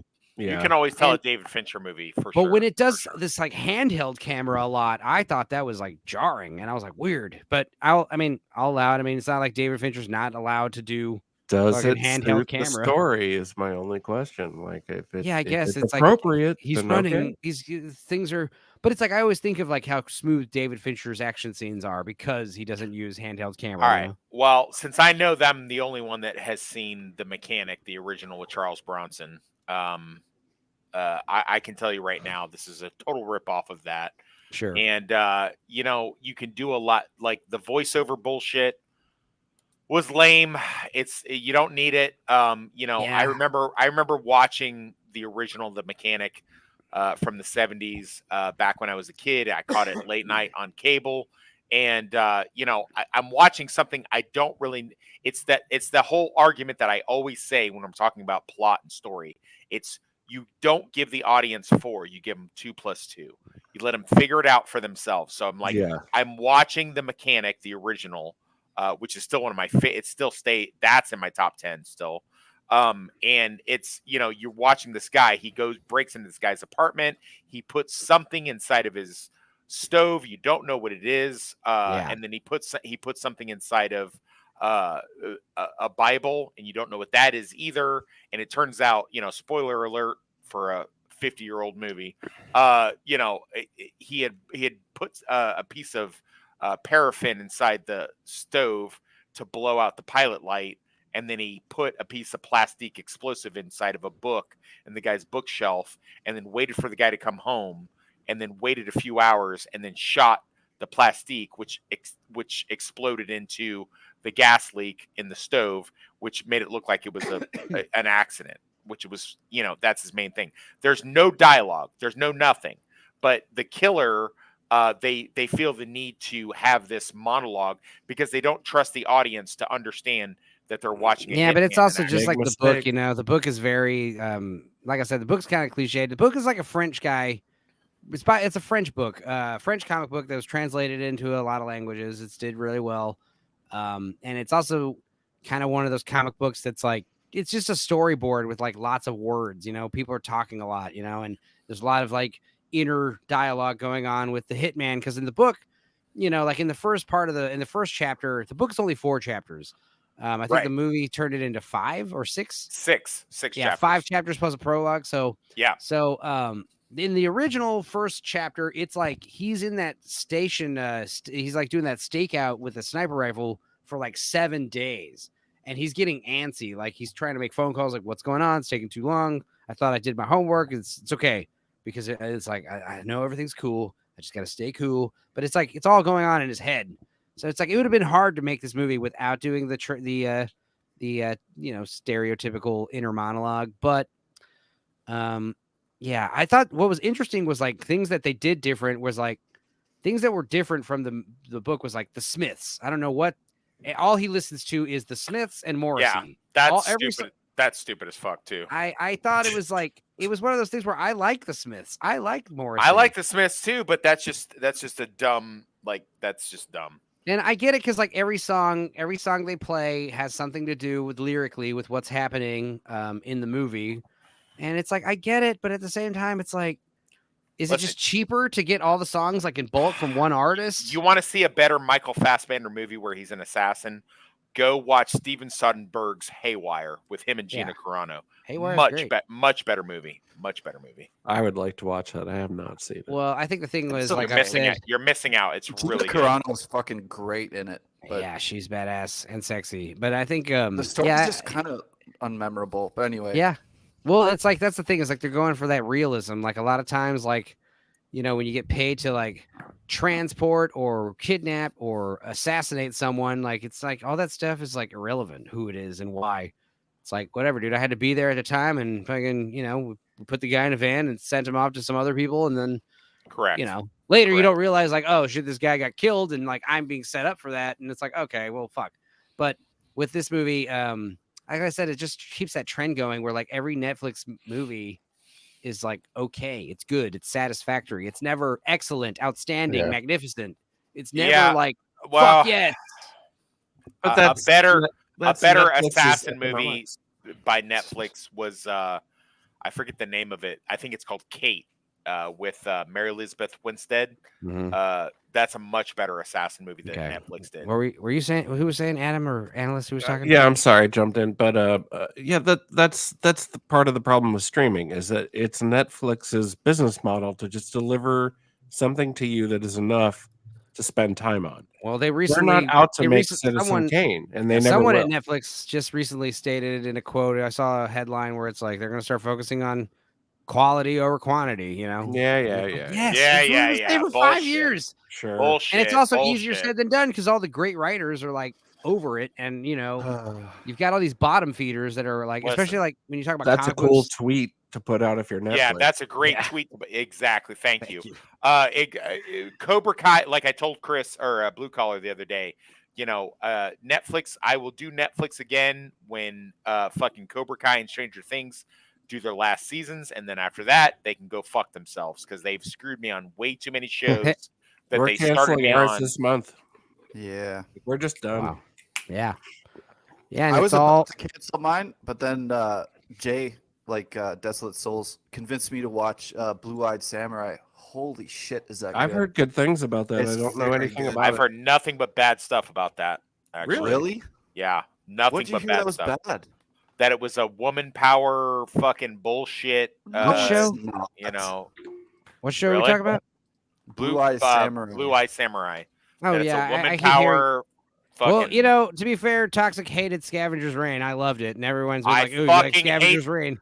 fuck. If- You know what? I might actually punch you. Like when we If meet you in like real life for real. Scavenger's Reign, you you're should gonna check get- out Blue I might Eyed have Samurai. to punch you for that because to be fair, you did say, hey, would you please? You asked me as a favor. You're like, will you please? I know you hate Avatar, but you please watch Avatar 2 so we can talk about it in stream. And I said, Chris, did you okay, watch Scavenger's Reign? I will do that for you. And Didn't get a chance to yet. I knew that it was going to suck, but it's okay because you said, listen, I know you don't want to do this, but we're going to do Avatar. We're going to talk about Avatar shit. So can you please go watch Avatar? So me and my girlfriend at the time, we did go see Avatar. She wanted to see it, so it's fine. I knew it was going to suck. I knew I was going to hate it, but that's fine. But you were just like, hey, Scavenger's Reign is really badass. Can you please watch it? I know you have HBO Max. I'm like, yeah, fuck it. I'll watch it. And I watch it, and I'm like, what the fuck is this dumb fucking Avatar wannabe bullshit? I want to watch it now. Yeah, Postman, if you're great. waiting for Yeah. Arcane Season 2, you got to watch Blue Eyed Samurai. It's like the same animation style. You'd love it. Oh, okay. Nice. Well, yeah, I love the animation style for Scavenger's Reign. It's got these cool, like, thin lines. But yeah, just weird world building. But yeah, the show's over. The show's over, and I gotta say, it was good. I liked it, and it could end right now. They could never do a second season, and I'd be happy with it. And they could bring up Yeah. a second season, and I'd They also could be give cool me with it. they could give me my 2 hours of my life back that I watched of that fucking show. I did. They I could do did that. like the Slash Stallone documentary. That was AI good. is the future, we swear, dude. Have you guys been seeing Shad Brooks like doubling and tripling down on his AI? I can't art? listen to him. I can't God, listen it's to so him. annoying. His He's on voice, Twitter. He's his on Twitter voice- just tweeting it, and he's just as annoying, dude. It shatters my cocktail glass. Like I But have you just guys been can't seeing listen this? to him. Have you It's guys not been that he's seeing this? wrong, but I can't stand the No, no. aesthetic of his voice. No. Just talk about swords, man. Like, Oh I yeah, like, this I is like it when he talks about swords because I learned And his things. kids are always in the background, and there's dishes banging in the kitchen. so and his it's new like, thing. bro. His new thing is this AI art. Oh god! And he's fuck just talking off. about how his AI art is actually amazing, and actually he's actually an artist. So this is the Oh, post. he's an artist, not me. That all of my fucking work got ripped off for the past 30 years on the internet without my permission. Oh, he's the artist. Okay, Damn. Shad. All right, Yeah, whatever. Blue Eye Samurai is on Netflix. I think I might check some of that out. Yeah, I'm I'll hearing check it's it out good. this I week. haven't seen Arcane either. But yeah, this is amazing. Listen to this. Remember, everyone, AI art is supposed to take. It supposedly takes no Are you effort, doing good. this skills, voice because you hate me? and always looks trash. Nonsense. It's This nonsense. new artwork has the most challenging I've done by a lot, combining every difficult element from my previous images and then pushing it even farther, purposely choosing Further. one of the most difficult images I could think to make with AI tools. Indeed, Jesus I had a very clear vision of what I wanted to make and the criticism that you can't depict your artistic vision with AI art is a pathetic lie, as proven by this new image. My goal Oh my god! was to make an action scene with an even more complex pose that contained physical contortion and exertion in the body. I Mhm. wanted to show the character performing a mighty attack with all their effort, conveying speed and motion and even more intense facial expression, and then placing it with a scene interacting with an enemy that she had just attacked. It was not easy. Have you but I'm considered very learning how happy- to draw? I'm very happy with the results. Now, I'm not saying this image is flawless, not at all. Indeed, I think if a more talented artist knew how to use AI tools, oh my God, they could make a far better AI image than me, or just, draw it. Because that's the key. Making the best and most complex and specific AI art requires artistic ability. So, my next project will be a test new theme, specifically subtlety, combat with another sword-wielding opponent, and I'm looking forward to the challenge. Now, this is the image that he shares, Okay. that he fucking spent Whoa. hours. I'm sorry. Hit the pause for me. Hostman, is Jazza really Shad's brother? Yeah. Is that true? Jazz Yes. is fucking hack too. Oh my god. Yeah. That is awful. I'm sorry. Go What's even ahead. I funnier feel is like I people have to keep- throw up. It's even funnier because people are joking, or Mark Brooks is keep joking about how like people think that I'm his brother. It's like, no, dude, we keep joking about how you are secretly Shad. Like Shad and Mark Brooks are actually the same guy. But yeah, this is not good. And what's even funnier, and I think I'm going to take a crack at this tomorrow, but now because of this, this tweet, like he's obviously, and then he goes back and doubles down even harder because he gets, every time he makes one of these fucking embarrassing posts, Jesus. like people are literally just calling him Icarus. Like, you are fucking Icarus, dude. You're so vain. Like you're thinking like, he's like, look, I took an actual image that I drew myself, right? And I had the AI fix it up a bit. It's like, Jesus Christ, dude.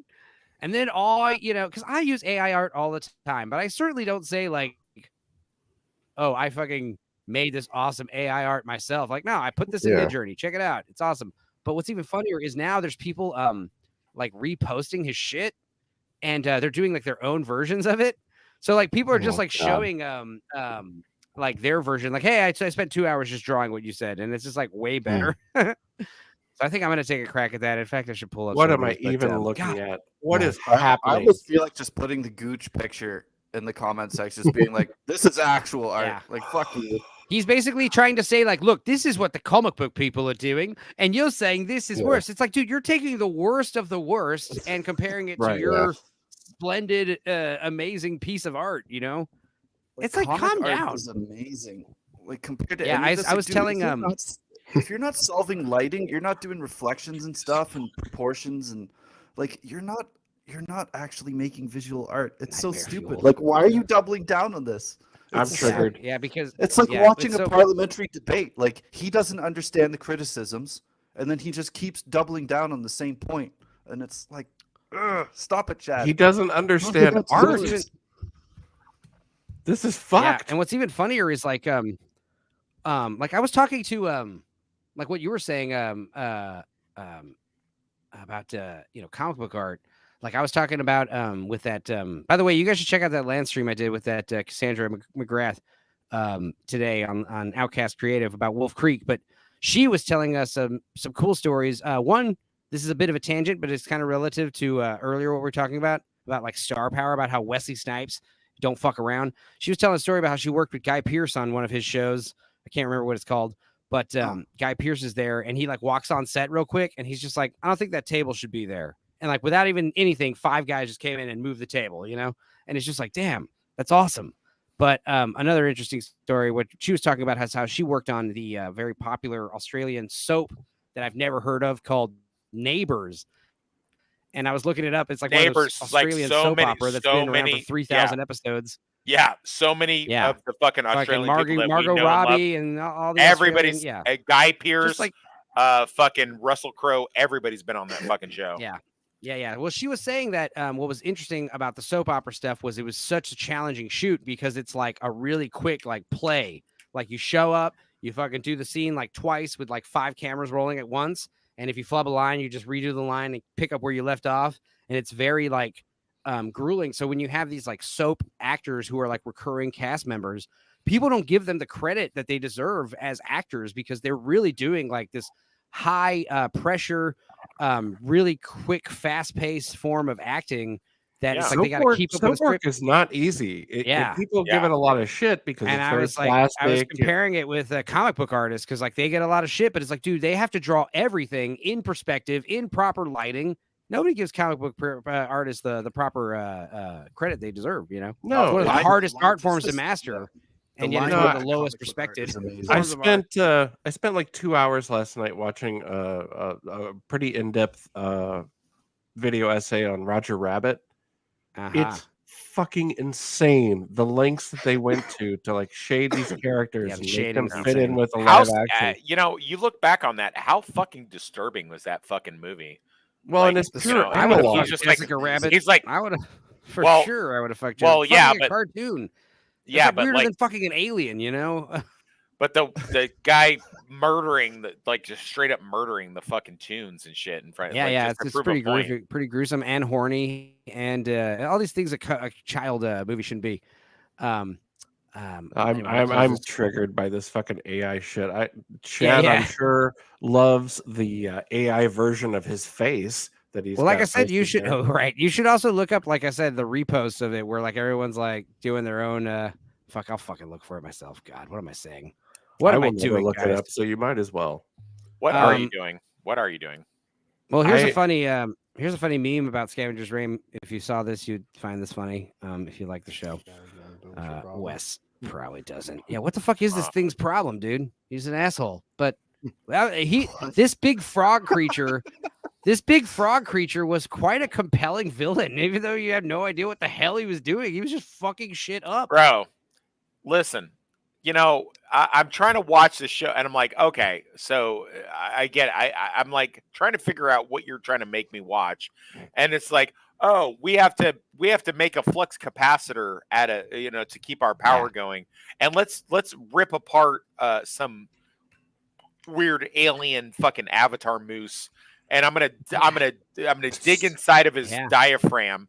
I'm gonna pull parts of it out of him. Yeah, and use them to power the ship somehow. Like, yeah, it's crazy. Dude, what the fuck?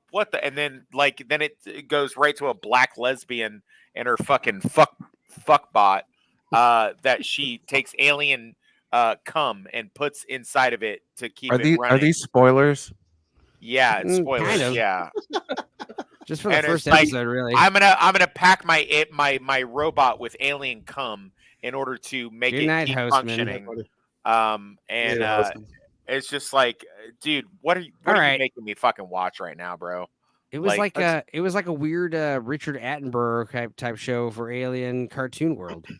Listen, cool. you want to watch something trippy that's actually good? Like watch Love, Death, and Robots on Netflix. Like yes, we've seen it. Yes, that's been at the top of my list for a long time. I should watch that before we cancel. Who's that fucking guy that makes those Warhammer shorts?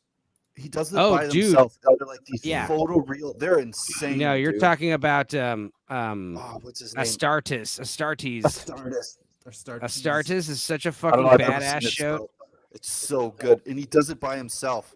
Oh yeah. If you haven't seen it, you have to. It's not very long, but obviously, it's so crazy because Enzo is so fucking talented and he's so smart and he knows how to do so much stuff, but he has a capacity to he's like that little rat in fucking Ratatouille that just keeps eating dog shit, and crap like that. And it's like he's totally fine with just eating that shit, and he's just he's like his gag reflex doesn't bother him. Like he could you learn a lot watching bad stuff. In fact, I'm thinking about doing, like I said, I want to do the Ginger Dead Man movies for next November.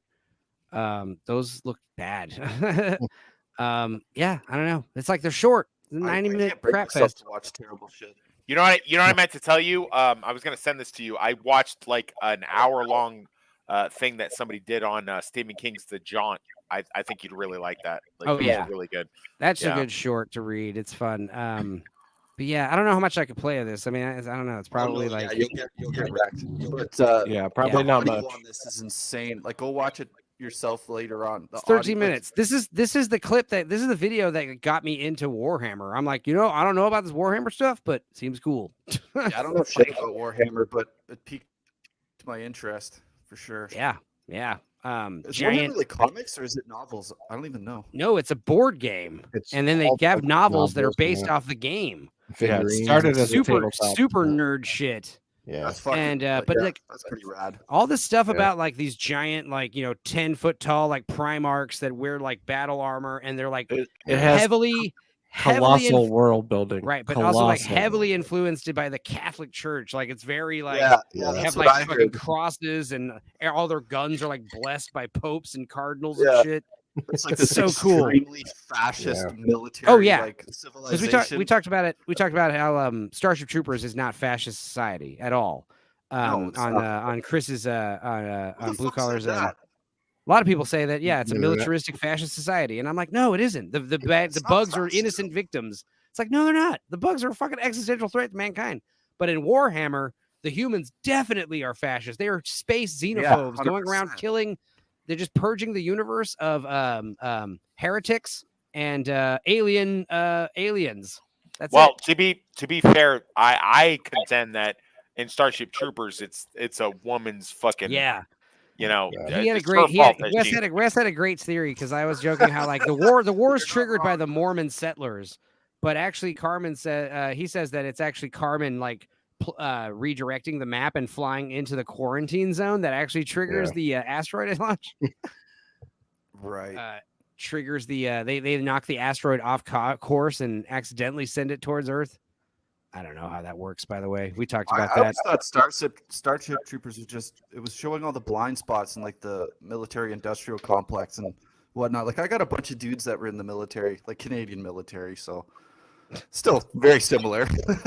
I mean, they didn't go to Fallujah for 5 years, but like they watch that movie and they laugh their fucking asses off.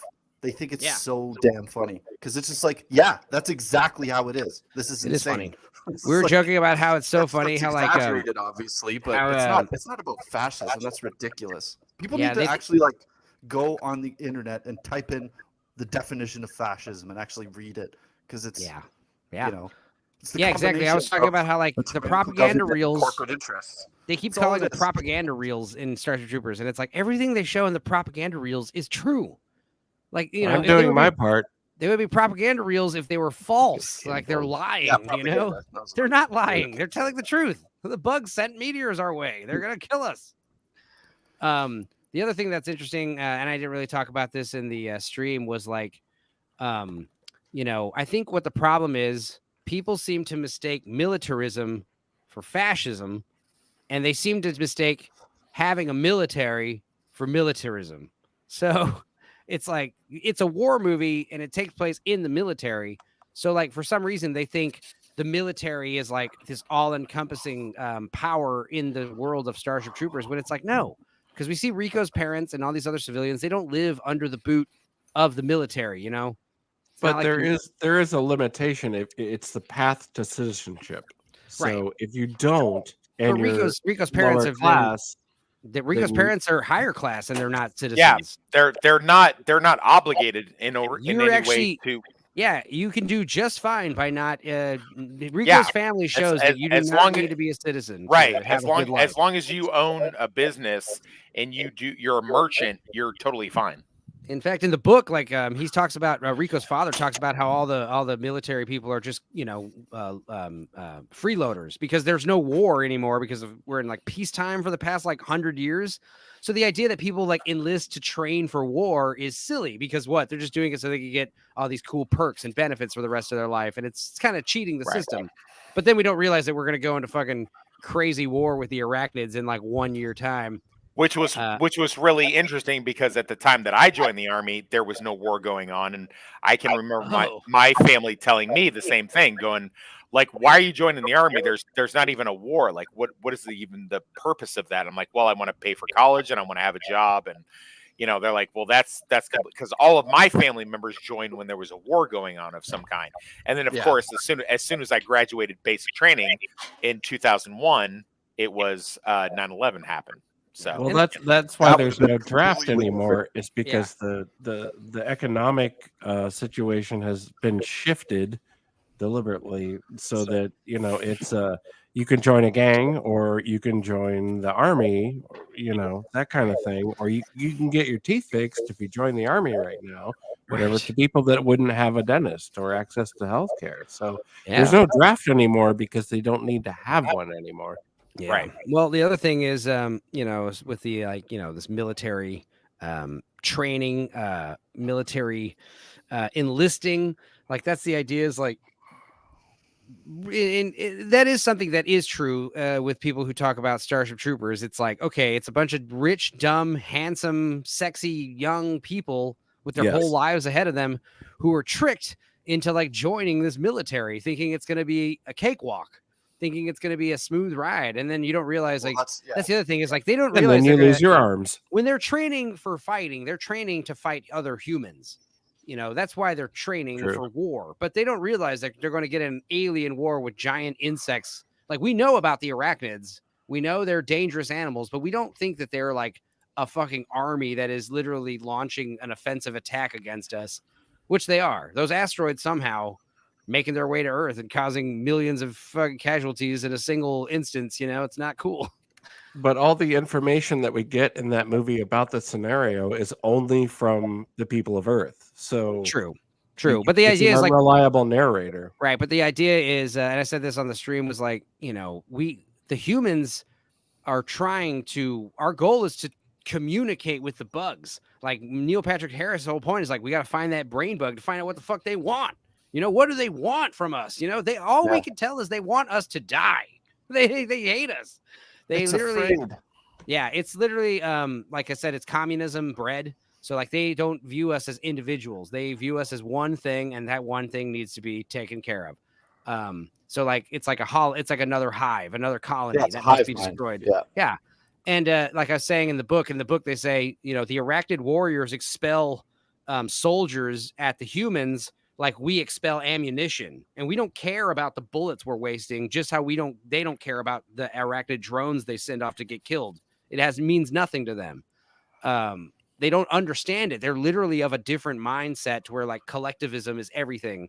Like I said, they're literally born and bred for communism.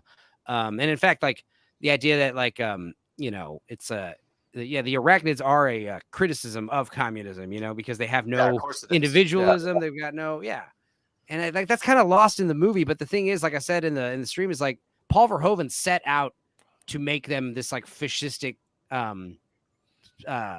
society, and he failed so miserably because like there's literally nothing fascistic present in the movie. Well, I mean, it's also it's important. He was wrong. He was wrong in a lot of stuff too, because One at a time, I boys. remember listening to his audio commentary, and he was like, I was so sure people would love Carmen, they would identify with her and they would love her, whereas opposed to like people like the people She's screaming horrible. at me, they're like kill this bitch, this bitch. They deleted Yes, like it's scenes of horrible. her like actually having sex with Xander because it was like fuck that bitch. But what were you gonna say, Adam and analyst? For context, it's really important because I was like coherent when this movie came out, and half of the mainstream media easily, I remember like specifically reading a review of this movie in Newsweek, did not realize it was satire, like did not realize that it wasn't just Disney product for the sake of, you know what I mean, like superficial level exercise in killing bugs or whatever, like, but there is layers and layers and layers of stuff in that movie to make you think, whatever you think of it and whatever you think the take is in that movie.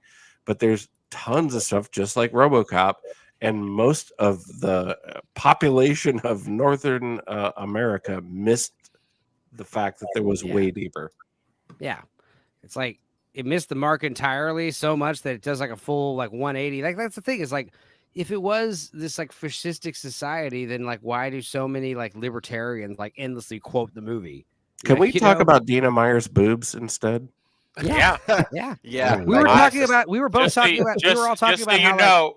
Just so you know, I was on the camp of, okay, so she's hot, but I would take Dina Meyer over Denise Richards any day. 100%. We were talking about how we were all, when we were younger, we were all like, oh, Denise Richards, and now that we've gotten older, it's like, no, Dina Meyer. Yeah, Dina Meyer. It's all about Diz. It's all about Diz. Oh man, I don't think I could pick. I mean, why choose? My favorite was the black girl who kills Breckenridge. She was hot too. But we were talking about, I didn't realize this, and I've seen the movie 100 times, and even on this most recent watch, reading into it, I realized Breckenridge and that black lady who kills him, they got together and got married. They're still together to this day. How sweet! In real life? Yes, in real life. I did not know that. I talked Did you about say it that during the stream? Yeah. I was blackout drunk. You're always blackout drunk. I'm blackout drunk right now. I won't It's a remember trend. this. I won't remember this tomorrow. So it is what it is. Pretty amazing. I mean, it's not amazing. It's called alcoholism. It's pretty not amazing. It's pretty standard. Blue collar's drunker than you most of the time. He remembers everything.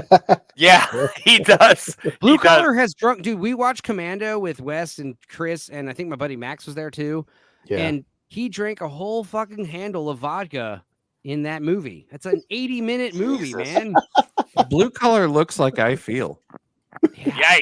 Yikes. Yeah. It feels like I look. I was going to mention with the whole AI thing, I did a super chat for Drinker and Chris Gore, but Chris Gore recommended, which I did like a lot. It was called that thing. What if Star Wars was awesome? That was fucking fantastic. I love the premise. Yeah. No, I'd recommend seeing it. It's on YouTube. Basically, this guy, he wrote a script out for 7, 8, and 9. And the entire half hour and 45-minute video is all AI generated. And it's fucking amazing. You know, I have the same amount of sympathy for Star Wars IP that I do for DC because, you know, if they had just stuck with the side novels and stuff, they have so much stuff to work with. No problem, with that. Barbara. Take it They easy, would Barbara. have they would have done just as well. You know, just do that shit that's in those Star Wars novels, and that would have been great. Like the fans would have been so happy with that. Yeah. Yeah. So this is instead they back. had to say, "Oh no, we're erasing all the novels and the comics and the canon." I know. Yeah, I know. But then they're going to cherry pick it, right? Right. So this is what I was talking about earlier. This is the guy, Magna Rider. He's like, I thought I'd do my own take on it. Check it out. And he's like, here you go. Way better. And then all of a sudden, all these people started like, yeah, like, so it's like a new trend, like, just like, you know, this guy doing it in like 30 minutes or like an hour or two, just like doing cool stuff. And it's like, you know, drawing it, you know, and it's like, I like have the one just where like the an camera's artist draw looking it. through the cut. That's actually really good framing. Yeah. Yeah, there's some It's good one- stuff. Yeah, that one there. Good stuff. That's an excellent. Like, there's just like, go ahead. what I use AI art for, like AI art is great for being trippy and weird and gross. Like if you want like body horror, the AI art will make you the most grotesque images that you could never imagine. Oh yeah. Or shouldn't be imagining, you know, like the AI art is great for textures and patterns and backgrounds and things like that. It's not great for sequential action storytelling, not yet anyway. And even if it is, you know, it's just going to make, you know, that art form just kind of diminish in quality overall, you know, because everyone, you know, it's like when everyone's special, no one is kind of thing, you know? Yeah. It has a hard time with eyes too. Like if you're trying to do a human face, yeah, it can be pretty photoreal, but like the eyes are always fucked up. The eyes, human eyeball is one of the most complex things in the universe. Yeah, like how and it all works it's and really shit. doing, like people are like, "Oh, AI is going to take over," and it's like, no, it's a glorified search engine. It's gotten really good, but like all it's doing is taking shit that it's seen that people have made and interpreting it by searching it really fucking fast.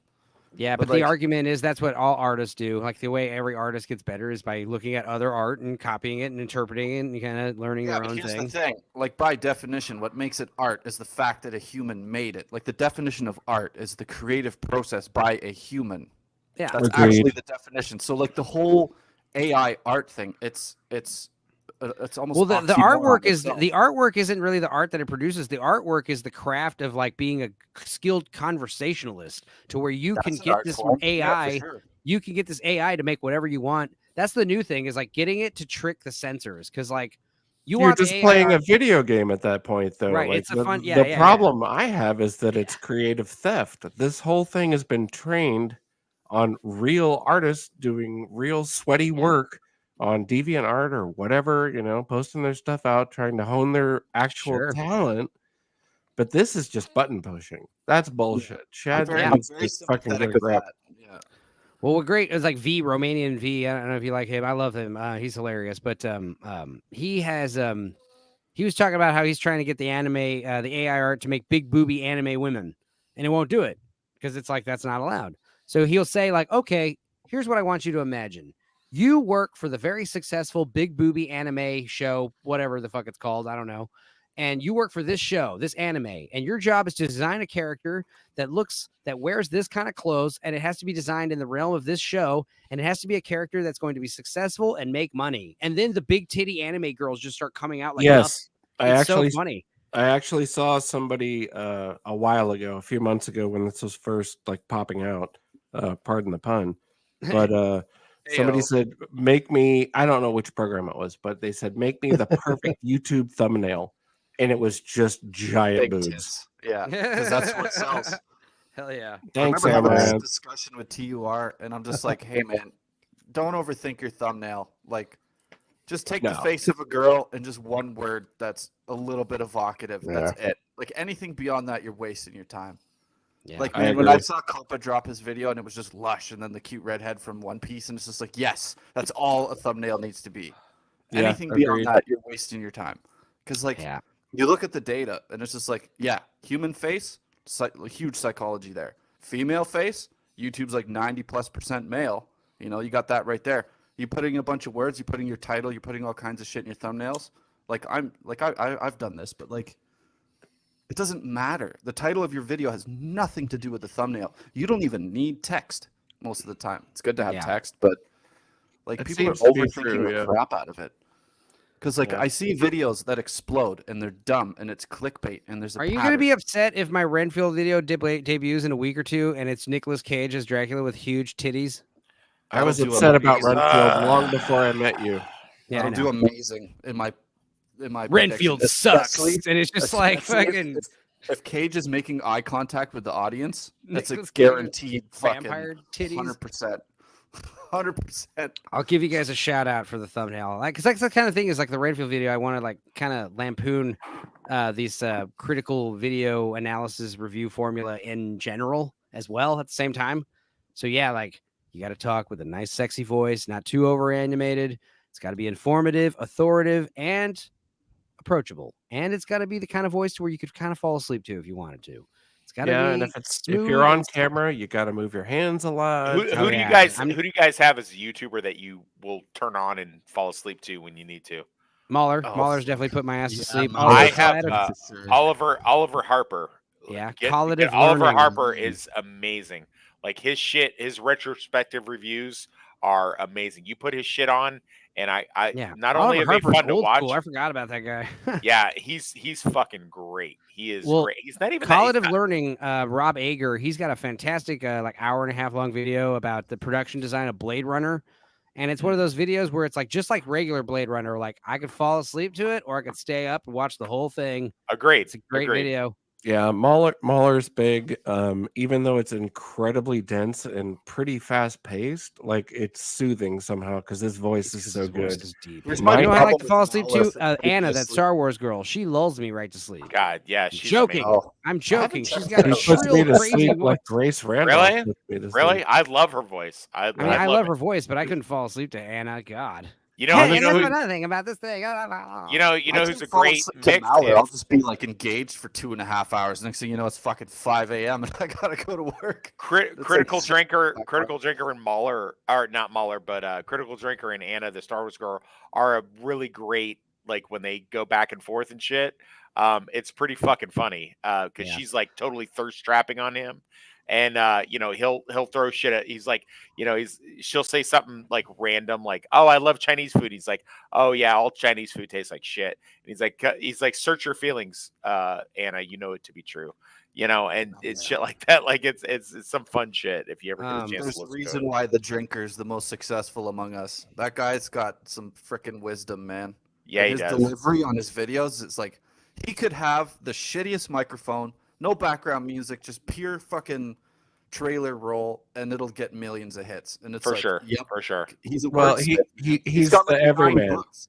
Yeah, He's the everyman, and it works really well for him. Like he's not a rocket surgeon, but yeah, Nick's. Yeah, her he's a microphone good was giving, writer. Anna Star Wars girl was having like mic issues for a while where like she'd be talking and everyone would be streaming and then all of a sudden like crazy interference would come in from her mic. So who knows what the hell? She probably fixed that and now she's got a weird sound. I don't know. Don't know. But My anyways, go ahead. go-to before YouTube existed was DVD commentaries. That's what I always Yeah, fell well, asleep to. Even with YouTube and pre-YouTube, falling asleep to Mystery Science Theater, any black and white episode of too. Mystery Science Theater, Mike Nelson, Yeah, Mike Nelson's era. The best compliment we've ever gotten on any of our streams was when somebody popped up and they were like, "You guys are giving me Mystery Science Theater 3000 vibes." I was like, "Yes, I like that." that's a Yeah. win. That Yeah. is a win. A win is a win. A win is a win for that. Honestly, though, Yeah. Adams and Jay's B-roll channel, that is It's kind of Mystery Science yeah. Theater. It's Mystery Science It's like Theater the old on crack. movies, the live Thanks for the plug. full. Yeah, we do. I mean, Chris does it too. Chris is doing like live the We Watch style, where it's like, yeah, we get like a few seconds of footage every here and there, just so we can kind of Chris does more like watch alongs. Like, hopefully you guys have the movie too. You can kind of press play also. Was kind of that for added effect? Where they were watching this bizarre, like it was like a spoof on like a 60s or 70s like info film. And it just cuts to this scene with this teenage girl in the bedroom. There's just like a guy under the sheets, like no, yeah, that was that was Beach Tides. That was the Gravity short. Yeah, that was Gravity. Gravity short. There were titties in it. God. Yeah, we were shocked. I was shocked by that. I was too, because I didn't pre-watch it. It's great. What? Yeah, it's like funny when it's like, because I assume you upload the stuff and see if it passes the copyright as first. often as I can. Yeah, a lot of times when we go in, the panel will throw me links at the last second. But yeah, like the Johnny Carson thing, like we had to run that through. It was on. Well, like Johnny I said, Carson's yeah, I mean, like I was skimming through the Ginger Dead Man movie just to see kind of what we're looking at here, and yeah, like 3 random parts I skimmed to titties, like on YouTube, and I was like, Jesus, and there were little titties, so maybe that had something to do with it. But I'm like, so it's fine. The resolution has a lot to do with the robot bot doesn't only picks up like huge cans, it doesn't pick up like little A cups, it's like, sorry, because color Gravity had A cups too, there were A cup little boobies. I was kind of surprised that like our rewatch of the Justified Primeval series got way more hits than our current series watching Banshee. You know what I mean? Like where we actually had like. I think Justified was more current topic, and people are like don't know about it. Banshee is one of the shows where it's like you either know about it and you love it, or you don't know about it. And that's true. That's true. And keep in mind, I still haven't watched Banshee. I've only heard about you guys like fucking talk about it for a whole season. So yeah, good show. But yeah, like as far as like other, even on some of the Schlocktober videos, there were some titties, and these are like, I was like, God, I gotta censor out these titties, and it's like, yeah, but we're watching it on YouTube right now, and I'm like, yeah, that's a good point, but still, I don't want to risk it. Plus, it's just it makes it funnier. Here, you need to make me a moderator so I can post links in the chat. I can't do it. Oh, God damn it! I'm sorry. Free titties for everyone watching in the chat. That's the funniest thing about Banshee is like it's because it's a Cinemax show. I mean, yeah, it's on HBO Max now, but it was originally a Cinemax show, so there's fucking sex scenes and titties like all over the place, and Chris is always like, yeah, I want to show you what we're talking about right now, but I can't. Oh shit, here we go. Moderator stream. This is where I'm going to give everyone wrenches for all my friends. How do I do it? A wrench for you, moderator. A wrench for you, and a wrench for you, and a wrench for you. So everybody gotta get. So do you want to be a managing moderator, or should I make everyone standard moderators? Standard is fine. It just so we can post links, but yeah, you need to be a YouTuber with a handle, like a real handle. Of course. I'll get if you Barbara. don't have that, I'll get Barbara. Can't be done. It took me forever to figure this shit out. They make it so much harder than it needs to be. Toxic, I'll make you a moderator in case you're ever in the chat. But you guys better not be banning people without my permission or say so. No. You don't get Toxic trolls in here. If you give me a wrench, I will. I'll make Hostman. I'll make Hostman a moderator. Also, yes, of course. Let's see. You've been in the chat for a while. I want to make Cannoli a moderator. I want to make everyone moderators. You get a moderator. No, live. You all get a moderator wrench. You get a moderator wrench. I just got my notification. Yes. Thank you. So the thing is, amateur. You're put something in the chat, amateur, so I can get to you. Put something in the chat. Yeah, because all your chats are like too far up. Oh, hell yeah, baby. All right, cool. We got some mods. Nix, I'd make you a moderator, but I think this is only like the second or first time I've seen you in here, so no offense. Come in here next week and I'll make you a moderator. By the way, next week, you guys want to do it early for Monday? Since it's like Thanksgiving week? Yeah. Oh, American Thanksgiving. I had my Thanksgiving like a month ago. Oh, fancy. You also have a dictator for your prime minister. Yeah, you do. Yeah, I could definitely beat up in a fight. It's okay. We got a flesh puppet that just is pulled by strings run by Obama in a basement. The hot Crypt tape, Keeper. The Crypt Keeper. I would. Yeah, take Biden Trudeau's worse over because he's Biden. young and he's going to be around for a while. He's trying to fucking be a big thing. Biden's gonna be dead in about a year. So Yeah, that's fuck fine. Trudeau. That was my favorite guy is the guy who called him a commie fuck to his face while making a selfie. That was the best. Yeah. Well, we do have a conservative incumbent who's like very fucking good. I have high hopes for him. He kind of went viral with his little apple, chewing on an apple, making Go Polyev, ahead. making a journalist look like a fucking retard. And is so that? just trying to explain to TBR Schmidt because I was trying to get them into our our January 1st year-end review. If you ever want to explain my channel, just say it's Mystery Science Theater plus EFAT movies plus Cumtown. That is the best description of. Well, what I I'm tried doing to on I those tried to WeWatch I tried to explain. I'm like, okay, so we do this. We do like a TV show a week. We do a movie a week, and then we do like this weekly roundup thing on Stupendo's channel, and Yeah. we have like people that are from New York. You should just send them the Kansas. first top 3 from May. That's what you should send them. I sent that. I did send that to them. I did send Okay. that to them. Okay, they're gonna just And I'm like, we've had Vex Electronica on, and most of these guys have been on the Critical Drinkers stream in one form or another, and I'm just like, but like one guy's from Texas, I'm from Kansas, we got a couple guys, one guy from Jersey, one guy from New York, Dude, one guy from London. Lance's stream today, like Lance is in England, it's 10 p.m. for him. Cassandra's in Australia, it's 9 a.m. for her, and then it's 4 p.m. for me in Texas. So, Yeah, I mean, we're all over the place. We're all over the international, place. baby. We are. But yeah, Nick's, first of all, like I said, Romanian V, he's hilarious. He's also from Romania. But also, like you said, second time, like you say, you don't want to wrench. The thing about the wrenches is like I've been told to give everyone wrenches in case like porn bots and stuff come in here. That way they can get overwhelmed. They can get swarmed by the bots, by the moderators, admins. So it's very clever. Nix, I tried explaining your channel to a friend. Drunk guys talking low budget movies and why Nick Cage is needed in more movies. Yeah. Well, Schlocktober was low budget movies. I think for the most part, it tends to be anything that's like about 20 years old. If it's 20 years old, then it's fair game. If it's fairly, I mean, to be fair, Schlocktober is pretty impressive. The amount of time that you put into that. I don't know why I did it, but I'm going to do it again next year. I'm already thinking of like other public domain movies to do for next year. Yeah, I cranked it up way up for October just because I love Halloween and everything. Well, we're going Halloweeny kind of next week or Tuesday on Demon Night tomorrow. Yep. Yeah. I'm excited about that. I love that movie. And like I said, I got Warlock coming out Wednesday and then Warlock the Armageddon the following Wednesday. And what sucks about Armageddon, Warlock the Armageddon, it's such a badass movie. We're like watching it. We could barely make fun of it. We're just like, dude, this is awesome. That's like all we're keep saying. Yeah, the second one's good. The second one rules. I was Supposed to joking. say, if you're talking about Armageddon, just straight up Armageddon, I fucking hate that movie. Oh no, Warlock 2, the Armageddon. Yeah.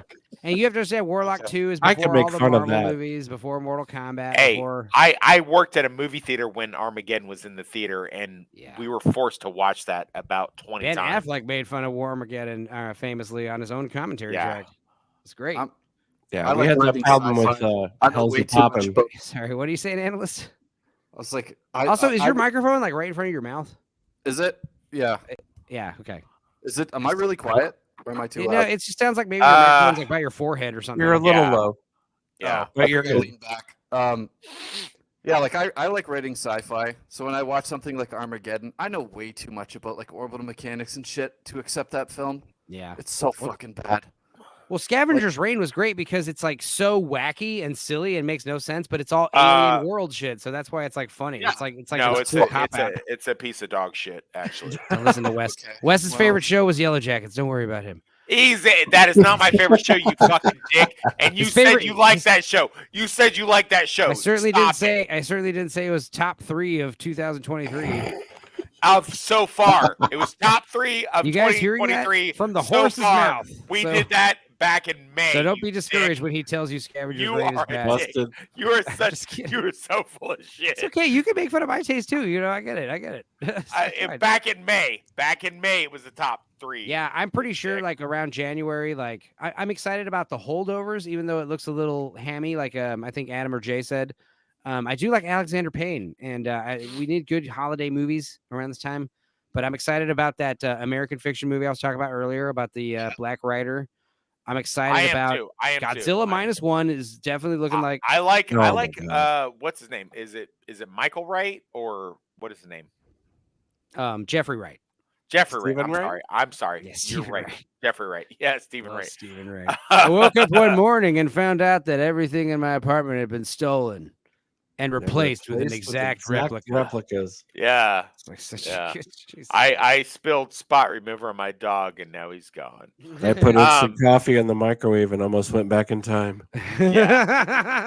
But yeah, no, that does look like a really good movie, and it's actually funny to me because it's like many times people had told me in the joint, they were like, just write a Hood novel. Do you talk about the joint? Oh shit. They were like, just write a Hood novel. Just you wasting all this time with all this complicated shit. What are you drinking, man? Yeah, what are you drinking tonight, Chris? You just drinking vodka out of Gatorade bottle like Ricky fucking Trailer Park Boys?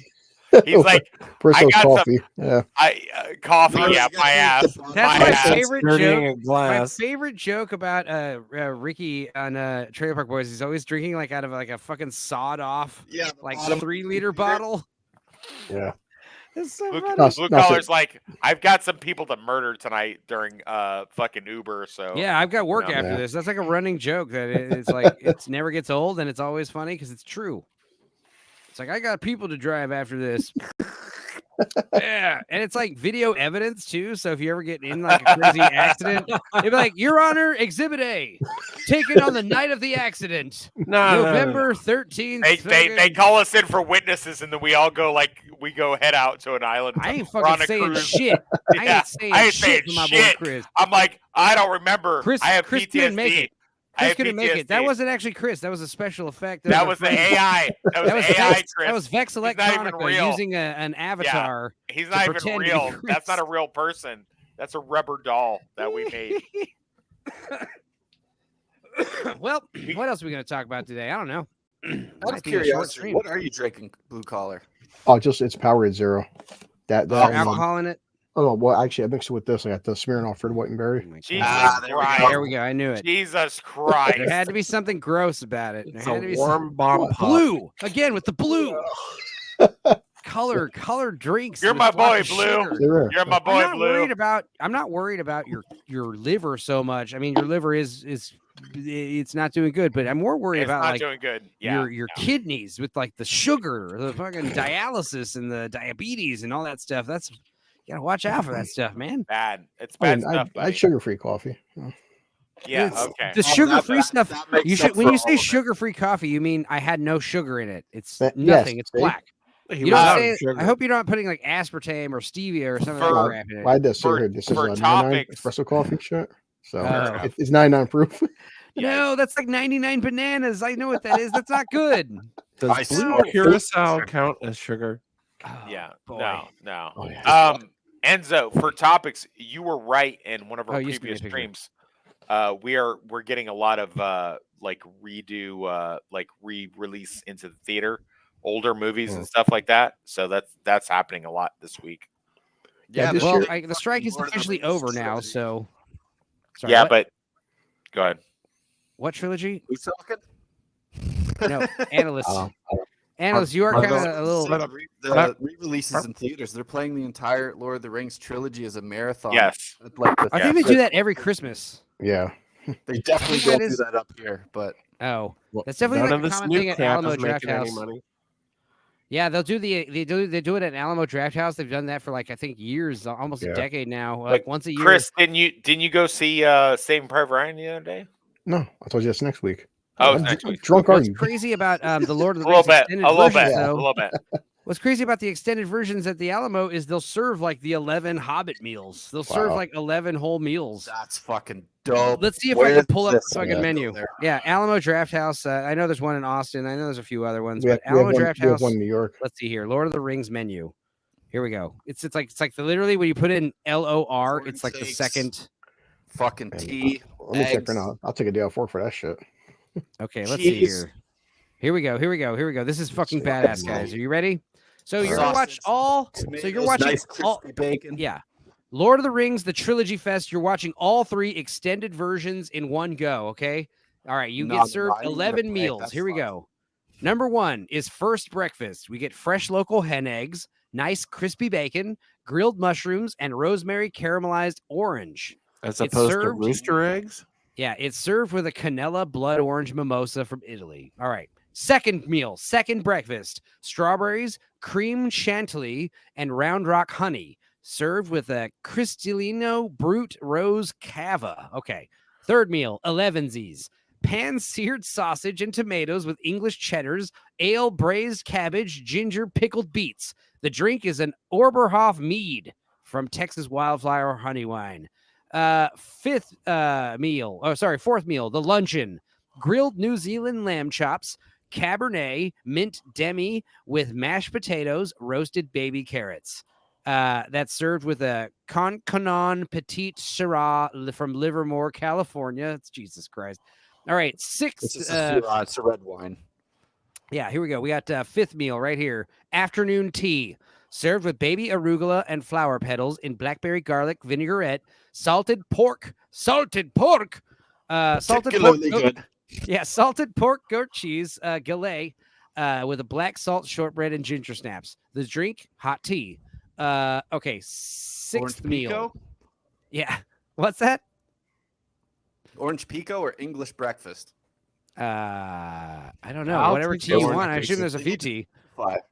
I like guess. Earl Grey, hot. Yeah, so but we got- where's the timestamps for like the first, second part of each film though?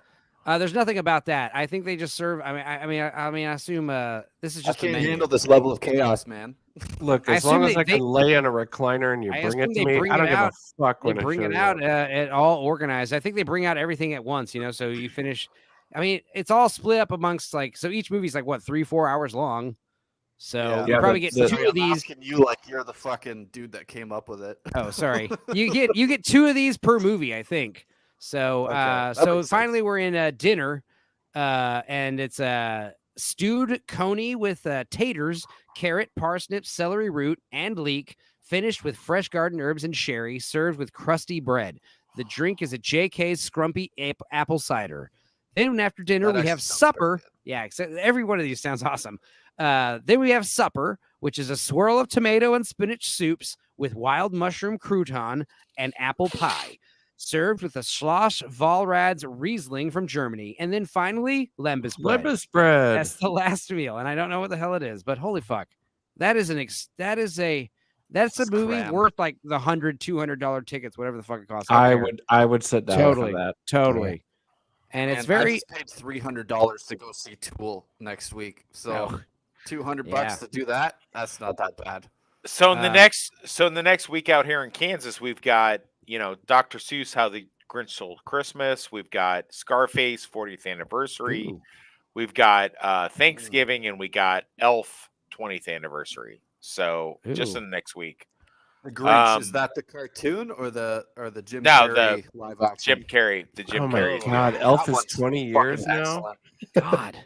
So That's half so after old. stream, blue collar losers rushing out to work, not stopping at red lights, hitting some pedestrians. Police stops him. Police officer, sir, you ran over 3 people just at this light. Blue collar loser, sorry, officer. Remind me, what's the legal limit? Step out of the GTA, car, motherfuckers. please. Just drive off. Yeah. Will you That's be awesome. careful, blue collar? I'm fine. Anything I'm else we want fine. to chat about, boys? I did share in the group an hour ago that apparently Cameron's putting out the fucking a 4K re-release of The Abyss. Yeah. Yeah, I heard Oh about yeah, that. yeah. Great movie. Interesting. Great movie. The Yeah. Abyss rules. Live, damn it. Live. You never gave up on anything in your life. I'm a big fan of Steve Johnson that did the effects for Yeah. for that under great pressure from a lunatic Abyss, that's the- Cameron. Yeah. That's the James Cameron one where like he almost fucking drowned it, right? Yeah, They breathe. Yeah, they breathe. that's they have the that one. rat Well, he breathe. almost killed. He almost killed like half the cast. He's just like, it's like. Wasn't fuck, that like a man. production hell episode Oh, or yeah. something? Yeah. it was nuts. They set up a tank in the bottom of a nuclear reactor cooling tower. They covered the whole thing. They covered the whole thing in black plastic balls to block out all of the light, and people almost drowned in that on a daily basis. It was fucking bonkers. Fuck yeah. And then what did he do after that? You know what? After True Crap. Eyes, I think I want to make another movie that takes place in the water.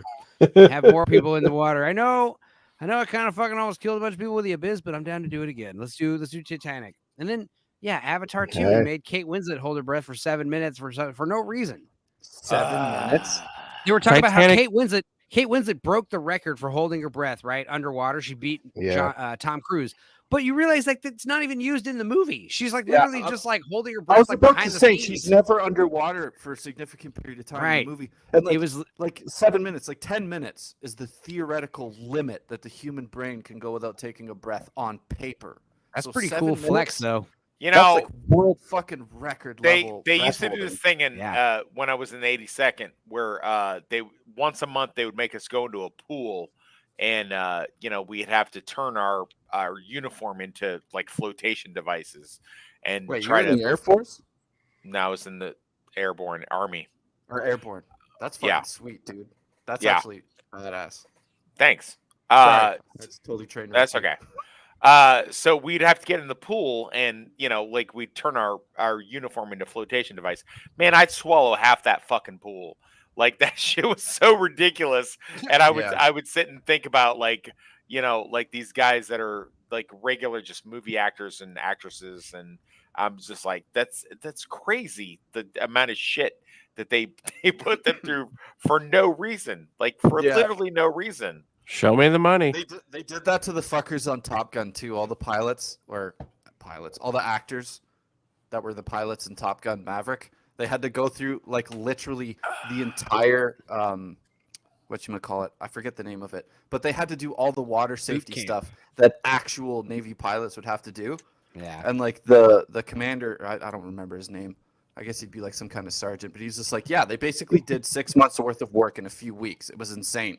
We all had bets on how many were going to drop out, and none of them dropped out. And I'm like, that's fucking crazy. But I think it's also like, the military people get a kick out of it. Like, these dim, soft-handed actors are going to come do the boot camp. And it's like, I'm sure they do go a little easy on them. But at the same time, like, hey, none of them quit. That's good. None of them quit. Listen, like we're getting paid millions of dollars. Of course, we're not going to quit. Yeah, I'll tell you. Wake-up calls when you're dead and you're getting fucking dragged through the water for 6 hours. You're holding your breath. Yeah. It's probably holding your breath for 7 minutes is nothing. Oh, I'm sorry. Nothing easy. Chris, say something out loud. I was waiting. I want to see how long the joke was going to go on for. Yeah, sorry, buddies. Sorry. Yeah, just an awful picture. We need avatars on the screen. I can't tell who's talking. I'm not gonna lie. A lot of the times, I'm glad that Amateur actually has like a little mic interference, because usually when Adam and Amateur are talking, and I'm not paying attention, I can't tell who's talking. Sometimes. Yeah, remember that one stream we did where you and I'm not used. I haven't know each other was talking the entire time. That was fucking perfect. Wait, hold on. Mic interference. Well, no, it's not that mic interference, but your mic sounds a little different than Adam's, so that's good, because sometimes when you guys talk, I'm like, I'm not paying attention. I'm like, but I think now after this stream, I think I am learning the difference in like analyst accent versus Adam's accent. I think I'm a little more nasal, but yes, and you have more of a little. I could put on a more Canadian accent. I'm lispy. No. I think I figured it out. I've got. It's just because I'm speaking in cursive. Definitely one of those last streams. I was like, go ahead and say that again. Whoever was just talking. Whoever was that? What else? What else, guys? Anything else? It's funny because there was another. I think it was even on the B-roll stream. There was another guy on there that sounded just like Adam Gray, and I'm just like, wait, I actually have to look at the screen to figure out who's fucking talking. It's so similar. I can't remember. There's I'd have to look. Well, it's not Jeff and it's not Jay. It's not Jeff. It's not Jay. It's the other guy. Smilex Jeff. Smilex is British, right? So that is interesting. That's what I like about having when we have blue, not blue collar, but Northern English Bachelor on the stream. Because you can't understand a fucking word he's saying. I love it. It's all in British slang. Yeah. Yeah, Yeah. and so I'm Fucking like, oh, well, bastard. we know who's talking right there. Shout out He's to like- Northern English Bastard. He just released his Terminator Dark Fart video. Yeah, very funny. really good, really He good literally video. called it that, and I was like, Well dude, I done. don't think anyone's thought of that, Well done. or at least did it. I'm sure people thought of it, but nobody did it. It's a good job. But I'm yeah, kind it's of funny. proud I of mean, myself. I actually impressed him with my Northern English accent. But it's just like, man, I'm just doing fucking Yeah. Game yeah, of Thrones. because at he's the used wall. to Wes just doing a drunken Scottish person at him, and it's like It's that's- like Enzo Listen pointed here, out. laddie. This is It- Northern English bastard coming at ya. And it's like I don't talk like that. I don't sound anything like that. And so it's always funny because If you Enzo, can't eat your meat, you can't have any pudding. yeah, there you go. Enzo even pointed out, he was like, when me and Wes do English accents, it's kind of funny, but when he does the American accents, That's it's funny fucking as fuck. priceless. And it's even stupider because we laugh and clap like dumb seals every time he does it. Hey there, Mr. Varmint. We're like, You're so funny. look Oh at my that God. English man trying to talk Look like at a you normal making person. fun of us. We're so stupid. You're so amazing. It's so good. amazing. But yeah, I have fun definitely doing the Tuesday watch-alongs on Blue Collars channel. But yeah, Demon Night tomorrow at what time? 7 Demon Night. p.m. We'll 6 figure it out. Something like that. Probably use 7. Yep. Also, Yeah, I mean, I don't know. I guess I'm going to talk about it now because it is pertinent to you guys. But Lance, he's asking me to be co-host regularly for a Tuesday show that he wants to start doing, but it is going to be like around 2 or 3 p.m. Nice Oh. gig. So it's not going to. So it actually works out because that means as soon as I'm done with that, I get like a 30-minute, hour-long break. Then we could do the Good. watch-alongs. Yeah, we're good. We're good on that. Yeah, that's a great gig, man. Oh, Definitely. thanks. Yeah, I was happy that he's like, he had me come on one stream for it wasn't Better Off Dead. It was The Thing. I went on a Thing stream with him, and I thought I talked too much. But yeah, then he asked me to come back on Better Off Dead, and I like that. And then he asked me to come back today. No, And I was like, I think he- you're a good balance with Lance, actually. I agree. Also, the I big like thing is contrast. I work from home, and I'm so Yeah. with the time difference. I'm of the opinion that you have those dry British guys, and you throw in a little bit of toxic, American. Lance is very like vulgar matter shit. of fact. He's like your grandpa, showing you his Edison cylinder collection. You're like, yeah, man, all right, All right, yeah. But Well, he's he's been also- around and he knows He's his also shit. he's very interested in like the craft and like the behind the scenes like process. Yeah, it's me too. very it's and I appreciate he's very like into the the whole process of making a movie. It's great. Yeah, but like I said, anytime on you the- want to drag me over there, please. yeah. And I told him, I know he's like talking to Luke too about doing other stuff. He's doing his Chew the Fat streams, which are semi-regular on semi-random days, but that's where he like talks about a movie, and then he does his industry interviews, which I was on the first one for me today. Which he's done a bunch of those, which, I saw his one a long time ago with Alan Graff, the guy from Boogie Nights and Total Recall. He's the guy in the diner with the big gun who like shoots the robber in Boogie Nights at the donut shop. Yeah, he's talking about doing a new show that's kind of like Dorkside, kind of like, just like random, some topical kind of, shoot the shit type show. So we'll probably launch that in a couple weeks. That'll be fun. And yeah, Lance is a cool guy. I like hanging out with him. And like you said, and I do appreciate that he tries to do his streams like short, like an hour, 2 hours tops. I was on a stream with him and Luke talking about The Killer, like early reactions with a 30-minute stream. I was like, I've never done a 30-minute stream. Holy in my life. crap! I can't imagine. It was just initial reaction. What do you guys think? Great. It's cool. I liked it. It could have been better. Video less than half an hour, let alone a stream. Jeez. Yeah. One of the things I wanted to talk about The Killer that was like a big difference that I was kind of bummed out about was like in the book, he keeps comparing himself to crocodiles because he lives in like a South American setting. So they'll keep being like these cool like images of crocodiles like in the middle of the book. Like he'll go back to the crocodile metaphor, like he's like this instinctual killer. So like sometimes I'll be like on the phone, like talking to someone in the patio, and he's like dealing with drama, and then there'll be like a wide shot, like bird's eye view, and there'll just be like a huge crocodile like laying by his feet. And I was hoping to get like some cool like David Fincher style like crocodile imagery, but none of that shit's in the movie. So I was kind of bummed out about that, but whatever. What are you gonna do? No swamp puppies. Yeah, the movie was cool though because it wasn't really a direct remake, and it was different enough to be fresh, but it also was like kept this. It kept like, for instance, like I said, there's a big cliche about how like in the book he's like, I'm saving up for one last job. I'll have $5 million, then I'll quit. One last job. Retire into South America with my girlfriend. And the other thing is like the girlfriend doesn't know about what he does and all this stuff. Well, like they communicate all that non-verbally in like a minute in The Killer, in the movie. In the movie, They communicate all that kind of like fucking without saying anything. Like he's like, yeah, at one point he just kind of goes to his house and you see his house and there's been some shit. The story doesn't really like take as much time as the comic book does, because usually that's the reverse. Usually the comic book is the abridged version and the movie has to like pad out stuff. Yeah. Isn't it fucking crazy though when a film uses the concept of show, don't tell? Yeah. Whoa. 2 + 2. 2 + 2 instead of 4, like Wes said. Exactly. Thank you. Don't give me any credit for figuring things out while I'm being entertained. Jeez. Speaking of 2 + 2 = 4, have you ever seen the Denzel film Unstoppable? Yeah. I saw it not that long ago. That shit is fucking awesome. And he drops that line with like the best fucking delivery at someone. Speed on a train, but with no bad guy. What's crazy is that movie is the least good Denzel movie ever made. It's bottom tier Denzel, and it's still really good. And it's still amazing. I mean, I would love to do a Denzel stream. I mean, he's still alive. Okay. I would put Unstoppable above Flight, but Flight's pretty good. You're craziest. You're crazy as fuck. I didn't like Flight. I didn't like Flight because you're both crazy as fuck, and I disown you both. The problem I had with Flight Flight is was amazing. the ending. Flight is amazing.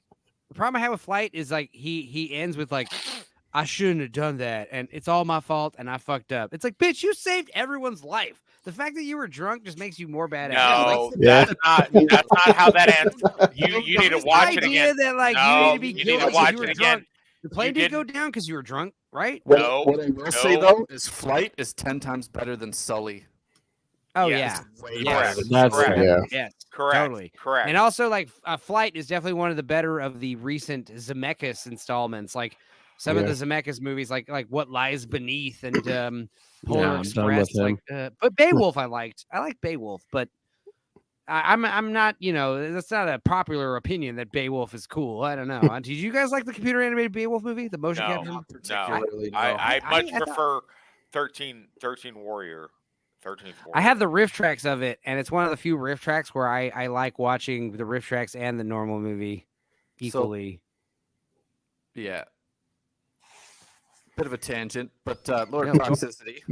Speaking of Denzel Washington, we're out of topics, guys. So like whatever tangents we want to do, it's like let's do it. Go ahead. That's fine. That's fine. Were you a fan of Book of Eli? Because I fucking love that. Yes, one. I love Book of Eli. Yes, I love Book of Eli. Yeah, Book of Eli is like top 5 of Denzel movies, I think. No, I do agree, Enzo. Sometime we should do like how we did Crazy Ass Tom Cruise, the Turtles. Just make a whole Denzel stream because you could do a. Yeah, I don't want to do that because like he'll make another movie as soon as we do the stream, and it's like fuck. Well, right now though, the problem is with the getting old. He's getting old. Let's say with the strike. I feel like we'll be doing a Denzel stream soon, but the strike. But back to like Book of Eli. Like I could talk about that movie alone for like an hour, but like that's one of those. So good. That's one of those great like surprise endings that like just makes the movie better. And even if you did spoil not realize he was blind till the end. I was so confused. Right. It's like, oh my god, he's blind. Boom, fucking mind. That's one of those twists where like they don't, like they said, they show don't tell. So like a lot of people left the movie like not even realizing he was blind, like or he was blind the whole movie. Have you guys ever seen that YouTube clip where they show like Denzel using the three main fucking kung fu moves that he uses in like every single fucking move, and every movie that he does, where he hits somebody in the throat and he does like an arm bar where he fucking like hits him in the fucking face and stuff like that. You guys ever seen that? No, I did not see that. No. Yeah, Google that on YouTube. It's like Denzel does the same 3 moves in almost like every movie. Yeah. Like where he hits somebody in the throat. Never, Yeah. I never noticed this, but that's pretty good. Pretty good. We get a super cut going.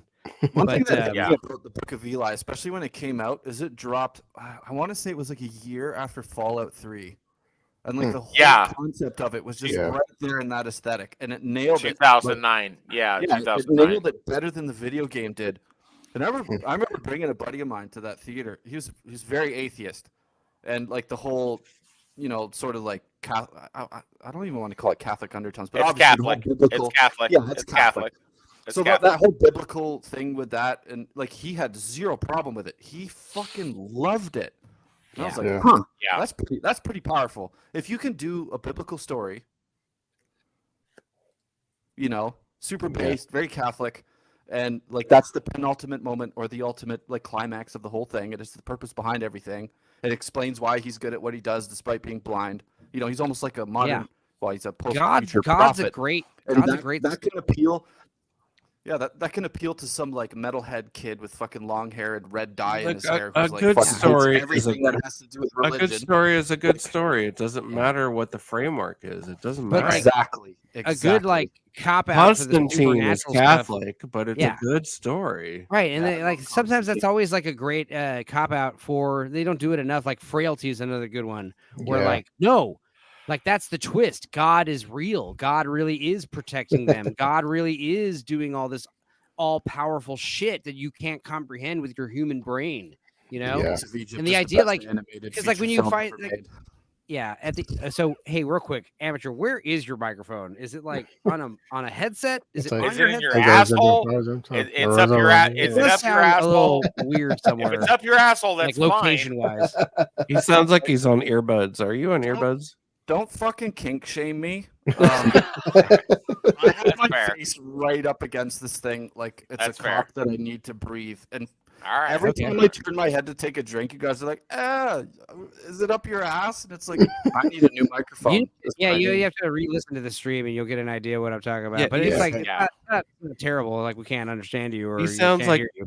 You're on a Switch and a McDonald's Wi-Fi. Like I don't know what's Yeah, happening. So you're if like- I'm talking you're right like, now, and I Do you look guys away want from a my phone to double? take You want a shit. double burger? You want a double burger and it's extra pickles? Extra And a pickles. small orange drink.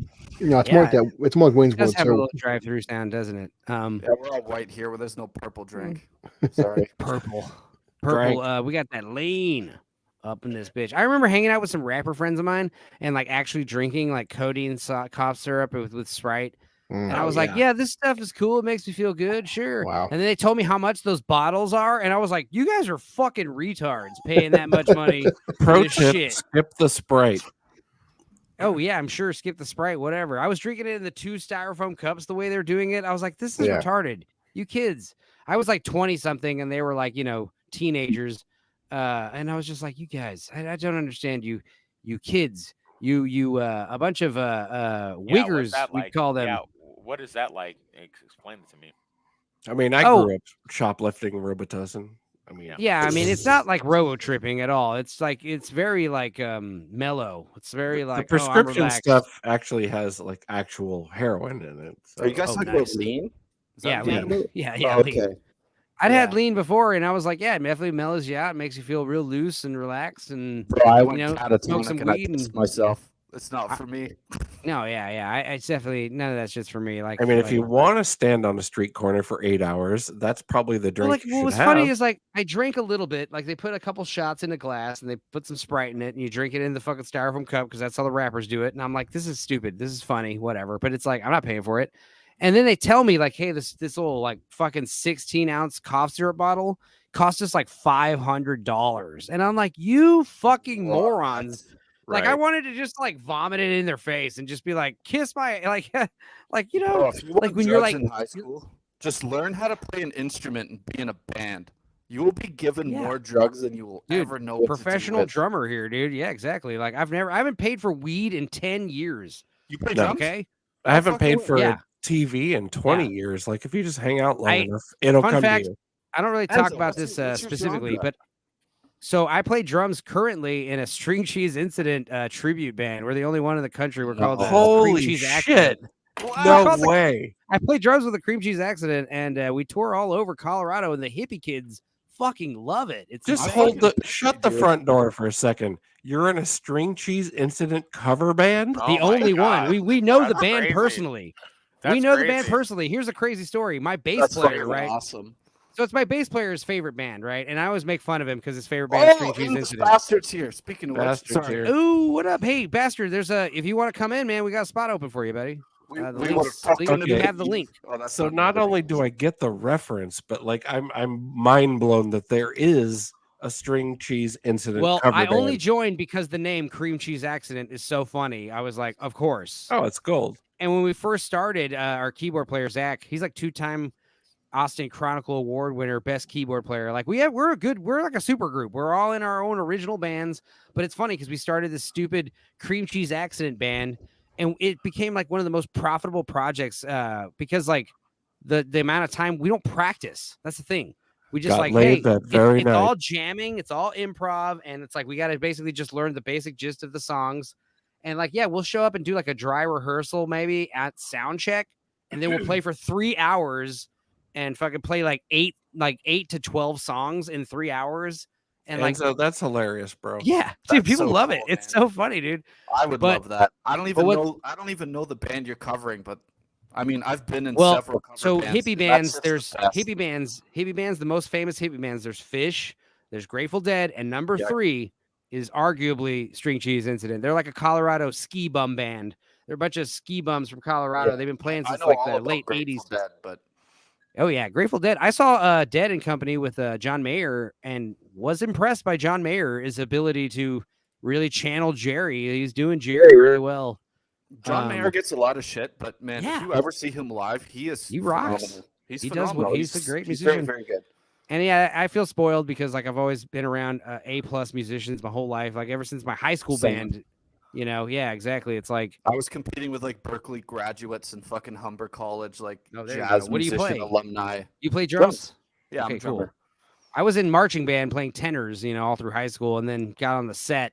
Because like I had a drum set in 7th grade and I was pretty good at it, but then I did marching band for 2 years, and then I got back on the drum set, and it's like, dude, I was fucking- so yeah. bored. I was so bored by the drums at school. I had to play tuba. So I'm sitting there okay. waiting for the band to catch up, and it's like it is jazz drumming. Like it's pretty fucking complicated, but oh yeah. it was just it wasn't. Yeah, it was just jazz band boring. is what It we would wasn't the do type in of like the drums that I winter like winter playing. season, yeah. Jazz drumming's fucking hard. I still can't do it, but Well, my favorite drummer's Carter Beauford, and he's like that gospel style is what I got, Beauford. you know. yeah, That- I've a lot done of a lot soul of notes, gospel. lot of ghost notes, a lot of grid patterns, a lot of double stroke rolls and Swiss Army triplets, a lot of cheating. Now, if People you're think I'm in- playing really fast. I'm actually not. I'm actually like playing really slow. I'm just like Yeah. chilling. I if never you're break a into sweat. That style of drumming, and you're like a drummer, I think you would really appreciate Gavin Harrison, Porcupine Tree. That shit Yeah. would fucking make your day. Yeah, dude, like the best drummers, So like damn good. Snarky Puppies drummer and Jojo Mayer. I love Dennis Jojo Mayer's Chambers. insane. Dennis Chambers, this fucking El Spear, this YouTube guy everyone's seeing. What's his name? Yeah. El Esperado. Yeah, He's good. His He's- chops are immense. His chops are like His top of- chops are top of the immense, but top. like his dynamics are something to be lacking, or at least from what I'm hearing on the YouTube channel, he seems to be like more of a metal drummer. You know, That's just the YouTube shorts. That's just Yeah. the YouTube shorts. I want to see him do more. I love that Gotta dig gospel deeper drummer. on him. I He's love amazing. I love But like so, those. so speed round. Since we have a couple drummers here, thoughts on Whiplash? 3 minutes or less. Love it. So I love the movie, but yeah, the kid. Fantastic.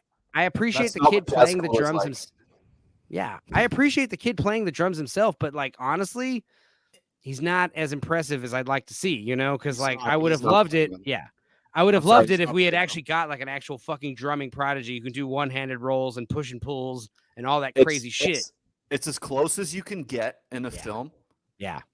That I mean, is I'll allow it 'cause it's possible such a as good an movie. actor. 'Cause you know what? Like, I've looked at the drum tab to Whiplash, and I've like tried to do parts of it. I can't do halftime fucking shuffles like that at that Yeah. tempo. It's fucking ridiculous. It's actually ridiculous. And then Yeah. to play like some of those, I'm not even sure what to call them. You know, you're doing like your 16ths on the snare, and you start dancing around on your toms, but you're keeping the 16ths going on the snare. That shit's inhuman to me. It's so fucked up. But I'll hop on and I'll play Dream Theater for 2 hours. No problem. I can play any Rush song you throw at me. I'll play fucking Porcupine Tree. I'll play Tool. But man, you start throwing some like contemporary jazz at me, no. Okay. That's a completely different animal. Well, one of the things that's like fucking hard. One of the things that I love about Carter Beauford and these left-handed drummers, like playing open-handed, like if you can get good with it, you can keep time with your left hand on the left-handed hi-hat, then like That's you're like open-handed. Caro, like so now, and Stu Copeland, not Stu Copeland, I'm sorry, the drummer from Stu Copeland kicks ass from Police, but he's not left-handed. The drummer, I love his hi-hat stuff. His hi-hat stuff is revolutionary. He's allergic to backbeats, and it makes the Police what they are. Right. He's so fucking good. He's one of my all-time favorite drummers. Yeah, and also one of the many drummers that went off to film composing. Cliff Martinez was the original drummer for the Red Hot Chili Peppers back when they were a punk band in the 80s. Yeah, and he's too good for them. I'm sorry, he's Red amazing. Hot Chili Peppers, but he's amazing. Nix, I tried learning as a kid to play drums. Years later, I found out the teacher purposely fucked me up to teach me to play wrong. What? Yeah, learn on your own. Learn on your here's the best advice I'll ever give a new drummer.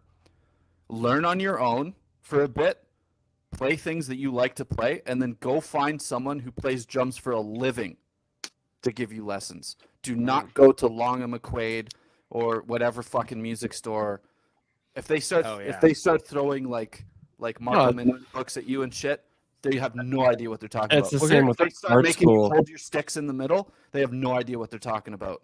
Yeah. Oh yeah. The people that are teaching you in art school, you gotta keep the top of your palms flat. That's like so important. I whenever I see drummers, like I see drummers playing with the side wrist, it's like, yeah, that's that. If that works for you, that works. But like, you're gonna get the arthritis. That's the other thing. Like you gotta. It's so unnatural. Yeah. You're gonna get the arthritis down the line, kid, because those micro vibrations. That's what actually fucks up your knuckles and your wrists. The only word that's ever good in the drumming world, because there's so many wannabe drum teachers out there. Stretch, practice, warm up. No, all of that's bullshit. There are like very specific things you need to do to become a better drummer. And you're better off sitting there on YouTube watching someone like LS DePario, or getting like DVDs from Mike Portnoy, or getting DVDs from like Neil Peart. Dude, VicFirth.com has like all the rudiments you could ever learn on that website. It's not even about rudiments. It's not even about rudiments. Like that drum corps shit, you don't have to learn how to do a paradiddle at all, and you could be a phenomenal drummer. You'll never be able to do crazy solos, but you will hold a band. Yeah. Like you need to learn that sense of timing. You need to learn placement. Yeah, that's the other thing. Is like the most important thing. As like one of these like gospel style drummers, like an important thing is that I get a lot of compliments on is like what I'm not playing. Like, cause like a lot of drummers just shred too much. Exactly. And it's like, stop that. Just cause you got the chops, you only bust them out once in a while. And like the real thing is like, you don't use the chops to be playing at like level 10 all the time. So you use the chops to be playing like a solid backbeat, like one-handed. So you can like, it's all about the pocket. You just take a drink and like, you gotta be in that pocket, baby. I can fucking answer the phone and keep playing without missing the beat. 20% of your ability, or you're all over the place. I do a lot of singing and drumming too, which sucks. Keyboard, you're doing the right thing as a drummer when you actually want to kill the keyboard player and the bass player is your best friend. That's how you know you're in the pocket. Hey, dude, in Cream Cheese, it's so funny because like Miles, he's the bass player. It's his favorite band. He's the one who's like came up with the band project. But me and the keyboard player, Zach, we do like so much legwork. Keither rules. He's like, he plays guitar and he just like electric guitar solos. Like he fucking shreds. That's basically his job is to shred. And we got a rhythm guitar player who plays acoustic guitar. And it's like, him and Miles have to do a lot. And I can't tell you how many times like me and Zach are like looking at each other, the keyboard player and the drummer. We just stare at each other and we just start like laughing because like someone is like playing a wrong note or fucking something up or someone is singing badly. I can't, we're not great singers, but neither is the band we're covering. So that's like one of the funny things because like, well, that's fine. People say like, "Oh, you're a better singer than the band," and I'm like, "That's not a compliment. Like, it's not a this guy." And what's so funny is like, dude, String Cheese Incident. I don't know how much you know them, but yeah, they got some great songs. It's like a lot of genre bending. It's like music for musicians to play because it's fun. Yeah, I love that. And it's like a lot of hippie, take acid, good times, good vibes, fun stuff. Anything like Gentle Giant? If you understand that reference, maybe. it's like Fish, but like Fish makes me sleepy. Fish is very like dreamy. Fish is boring. I'm sorry, Fish is like boring. yeah, obviously Trey Anastasio. Check out Trey Anastasio's solo project. Trey Anastasio, man, those guys are because Trey's an amazing guitar player, but like he's really utilized in his solo, man. But like Fish, I've always joked about how like every time I put on Fish, it just makes me sleepy. And like I have hippie friends who are like, dude, check out this fucking Fish solo, bro. And it's like, and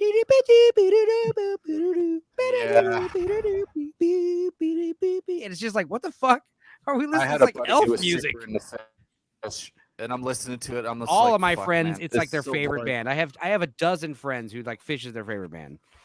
I'm so sorry. I know. I hang out with People hippies. kept coming at me in high school. I was basically like a coke addict as far as musicians were concerned. The only thing that interested me was like Tool, Dream Theater, Rush, like super intricate, super technical, fast fucking drumming. Anything else Northern. is just like, fuck you. Do you still have an Echo Northern? Bastard. Let's check. You do. Check. Wait. A You've little got bit. the hot mic there, lad. No, what it is it's I just got a notification when you joined. It is an Android bug. So it's like an Android bug from Google Chrome. But I'm not hearing it. I'm not hearing an echo right now. It's very soft. That's good. That's good because I think it's on normal Google anyway. You are Yeah, loud. it's on Google now, so not Google Chrome. So I just copied the. Let me turn you down a hair. Or maybe you can back away from your mic a little bit. Fuck Chrome. Yeah, is it close? Fuck it. No, that's better. That's better. I've got a combination of a shitty microphone and a good headset. Nix didn't have money to buy drum sets, nor family could afford to encourage me, so I pursued it on my own. And the guy just hated me because of my name. He was a professional, and that was before internet era. Because of your name, is your name really Nix? Loud and cackling. Oh yeah, a little bit toxic. Yeah, or Northern English bastard. It's okay. But yeah, what's fucking crazy is I think you fixed it after you came in, but there is a slight echo. It's a Google Chrome Android thing. Is your laptop still not working? I did it, but I thought I'll do it a bit quicker on the phone, because that's taking a bit of time to set up. It's Okay. yeah. So So what have we discussed? So we've been discussing the killer yet? Oh, we already talked about it, but yeah, we were talking about drums right now. But dude, Nix, you should do what I did, which is like just take a bunch of your mom's like pots and pans and just start banging on them with sticks for like hours at a time in a day, and then eventually your parents would be like, you know what, maybe we should give him some drums or put him in drum Can I give one class. piece of advice though? And this will actually change your drumming career forever. It doesn't matter what drum kit you have. It doesn't matter how your heads are tuned. Go out and get yourself some Vic Firth Pelter sound isolation headphones. Very specific. Vic Firth Pelter headphones. So you don't plug music into them or anything, but you put these fucking things on your head, you can hit literal pieces of shit in garbage cans, and it will sound phenomenal. I can't explain why. Yeah, you need these in This real from life. the guy that's using a fucking Xbox headset from It's so funny because Luke. 1993. What's I have a funny? $300 microphone. It's not working for me. Leave me alone. I'm just fucking with you, bro. I'm just It fucking. is weird. You might be coming out of a laptop mic or something. If you maybe check your settings or something. But Dude, it's I have a very expensive microphone with a nice stand and a good head unit. I can't explain it. I'm on a desktop Okay. that costs more than a car. We'll figure it out It sounds eventually, like buddy. dog Maybe shit. one. Maybe Also, by the way, you guys, you three especially, Adam, Amateur, and Bastard. I'm gonna start getting you guys on these Dorkside We Watch rotations in the Discord theater. Yeah, bring it. Yeah. I think we mentioned that a few months ago. Yeah, I know. I usually only try to have like one or two guests like per episode, you know. So Yeah, like, hold on. I need to grab a drink. I'll be right back. but the cool thing about those is like, fuck, dude, we could record like all of them, like, you know, next month for the next, you know, it's like you can record them whenever and release them whenever, you know. Well, I'm So very it's not- impressed by your ability to edit those down as fast as you do. Dude, Warlock, I was super stoked about because I watched it with my cousin, the first Warlock movie. I'm worried about Warlock too, because like I said, like I might just edit a 20-minute version where I'm like, this is awesome. You guys should just watch Warlock the Armageddon. Because like I was literally joking about that towards the end. But with the first one, we were able to riff it for like a good 50 minutes. It's a good 50-minute edit. But what's cool is like it's like an hour and 45-minute movie. Normally it takes like 3 to 4 times the length of the video to edit it. But with At least, Warlock, yeah.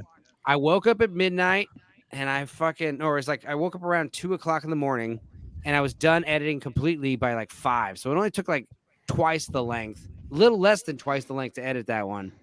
I wish I could. I'm just way too OCD for that. I think that was the thing is like I wasn't a big problem is like checking your phone, checking your messages in between edits. It's like, no, put all that shit away and just fucking edit and just edit and edit and edit and just don't get distracted. And then you will knock it out a lot faster. But still it takes 6 months to make my Top Gun video.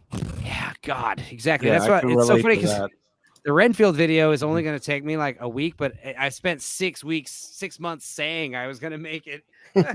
So it's like, fuck, I'm being so lazy. My 2 script is like 32 pages, and I don't know how to feel about it. I'm kind of scared. How long is like a 32-page like speech? Ooh. Okay, so just pure voiceover wise, my Top Gun video was 1 hour and 3 minutes, and that was 28 pages. Okay, so about an hour and change. Mind you, there are parts of my Top Gun video that are a little bit slow in the delivery, but still, I would say 30. I would say a solid 30 pages is an hour. How's your Top Gun video? It's on Rumble still, and it's only on Rumble. How's it doing on Rumble? Fucking terrible.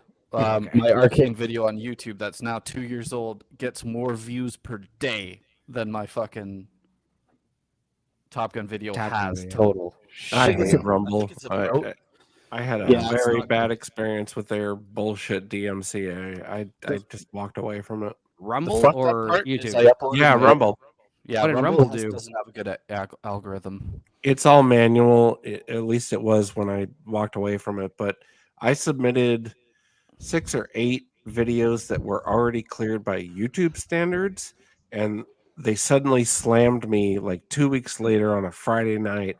Oh, you have 4 strikes. That's too many, and whatever. And it was already cleared on YouTube, which is like the most comprehensive copyright on the internet. About to say, like, I tried uploading my Top Gun video as like an unlisted video, and they gave me a community guideline strike for that. Dude, like they're like, I did the appeal on my video because they blocked it. I did an appeal because this is like the 30th time I had uploaded it, and then I took it down, and then Jay, Desolate Souls Jay, was like, "Hey, I want you to come on my show and talk about it." And I'm like, "Okay." Oh, I want to EFAP the video. I'm like, okay, I'll upload it as unlisted. And just doing that, having it unlisted, they gave me a community guideline strike. A real strike, like a red strike. A real red strike. I don't have any advanced features. I can't pin comments on my own videos. I can't pick whether or not my own videos are fucking monetized or not. I can't even change the description on my first 2 videos. It's so fucking retarded. I can't make community posts. I can't live stream. And it's like, I've been on here for 2 years. I have almost 500 subscribers, and yet, like, it's like I just started. It's so fucking stupid. If you could take away all my fucking WeWatch videos, which I'm happy that they're still up there, and I'm happy I haven't had too many issues, like that with my stupid reactionary commentary crap that I've been doing. But like, if you took all those away and said, hey, if I could only make videos like this with my fucking big ass face, like talking in a camera, like I would still fucking do it. I would still figure out how to say shit that I need to say and get it out there and just make my videos. Like, fuck, dude. Yeah, but here's the thing. You have, like, I don't mean to blow smoke up your ass, but you have the right voice. You know how to talk. You have great film knowledge. And Agreed. And there's another thing that you have that I don't have. I care way too much to a point where no one gives a shit. Whereas you would like, if I had to film myself and put that up as a video, it would be fucking brutal, and I would never do it.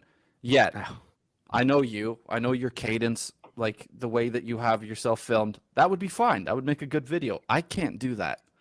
I need to use other people's footage, other people's music. And then no, it definitely helps. Spend fucking 6 Yeah. months editing the living shit out of it until it's something that I think is acceptable and doesn't.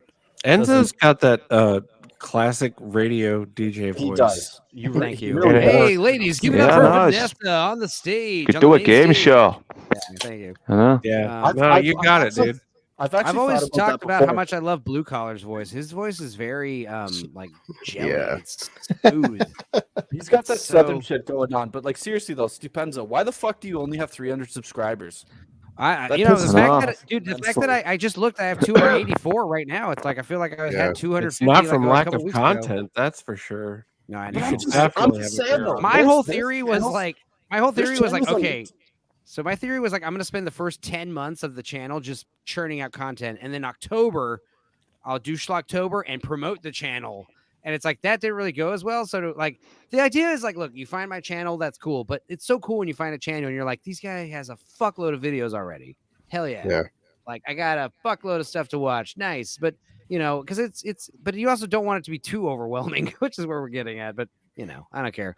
I just like watching a video once a week and recording it, and because it really started with like, I did start doing the Facebook Live stuff back in like 2019 after Holy Rise of shit. Skywalker Okay. came out. I was like, we're going live on StreamYard. Me and my friends, like all my musician friends, you know, did a 6-hour like discussion about the Disney Star Wars stuff, and even they were like, "Yeah, this shit sucks." So Because I was like radicalized by Last Jedi, The Last Jedi broke 2017. my spirit. But I never watched The Rise of Skywalker, which is Yeah, your, I was- Dark your Fate with YouTube me. channel, Enzo, your YouTube channel is like a year old. Is that what you're saying? Well, no, I've had it for a while. I had it for school. A lot of my older videos were like portfolio stuff back when I was going to school in like 2013 and 14. But it was Okay, like so legit. 2013 or 2023 this year specifically. I did it because like what happened was I did it on Facebook for like years, and then like pandemic happened like right after I started doing it. So like it got really popular really fast with my friends. And Facebook's different because it's like your friend Enzo's going live, and people are like, you know, people I know are like, you know, I would just put the link on my fucking Facebook post and be like, come on in, everybody, you know, fucking everyone's like in the pandemic quarantine watching Tiger King and shit. And it's like, Ugh. yeah, let's talk about what we're watching. And it was great because everyone was like, oh, I watched this old movie called, you know, whatever, fucking Shawshank Redemption I'd never seen. Or he's like, you ever seen that? Oh, my God, you know, shit like that. It was like Holy having fuck, if every you've never Monday. seen that, you have to. There was like a lot of that stuff Yeah. because it's like, yeah, nothing new's coming out. Let's just watch old crap. So then eventually it was like, it was that for like 6 months or so, but I'm in Texas. So we didn't really take the pandemic too seriously. So like I had moved up here to Houston. God, I around- envy Texas. In a yeah, I fierce moved up way. here to Texas, small town Texas from Austin. Now I'm living near Houston with mother. I moved up here around 2020 June because she was getting knee surgery. And I was going to come up here for like 3 weeks with her first knee surgery, go back home, Yeah, and then you come fucking back in a stay few like months everyone later. else who visits Austin. Yeah, yeah. sorry, And I was Houston. like, I should just move here with mother. She needs help. And, you know, it's just symbiotic just being up here with her. It's great. And also, yeah, it was around 2022 where I was like, okay, well, maybe I'll do a couple of, I'll move the show to YouTube. It was Matrix Resurrections came out. And I was Fuck like, that me and movie. Vince, me and my buddy Fuck all Vince, those who, sequels. yeah, Sorry. exactly. Me and Vince did a Matrix Resurrections stream, and it was the first stream we did on YouTube, and it was called Dorkside Tales with Dorkside Resurrections because we're bringing it back on YouTube, and it was the first YouTube stream, and we had a random, like, non-binary black person, woman, man, like come in on the comments like, hey, I loved this movie. I've seen it like 15 times already, and it came out like 2 days ago. Go And die. The movie. We were shit. like, no, Seriously, that's bullshit. She's we gave her the bullshitting. link. No, but this is great. We gave her the link, and she came in, and we had like a nice like 4-hour discussion with her, and she That's was cool. cool. And she was like, That's "Yeah, okay I love then. this movie." And me and Vince were like, "We didn't." Like, explain what you liked about it. And he was like, "Oh, I loved all this stuff, and you know, Matrix and man. Neo and all this." And I was like, "Yeah. Still agree to disagree, but thanks for being here. It was a wonderful, wonderful time." But then I That did like one or first- two. That first half of that movie should have just been another.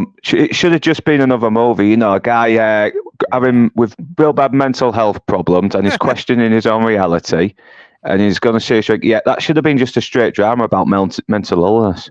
Yeah, not called The Matrix, exactly. Yeah, Just like how I exactly. said, like 1998 Godzilla would have been so much better if it was like not called. If it was called Iguana Monster. Yes, the giant And- Gila monster. Yeah, the giant Yeah. Gila. Yeah, it would have been like a the fucking 98 fantastic movie. I like Simple the edit. 98 movie, But Yeah. when you compare it to the other Godzilla films course. in the lexicon of Godzilla, Right. it's not a Godzilla film. It's terrible. It's a No. fine monster movie. It's a great monster movie. It's a great monster movie. That's why It's if you just just called it not a Iguana film. God or But whatever, it's you know. not a Godzilla film. But No, it just anyway, isn't. so like I did a few of these random streams 2022. Like I think I did like 2 or 3 that whole year. It was just something where I was busy doing karaoke every week, like 2 times a week, 3 times a week. I was like having fun doing that. I did like over 1,000 songs since I moved here at karaoke bars.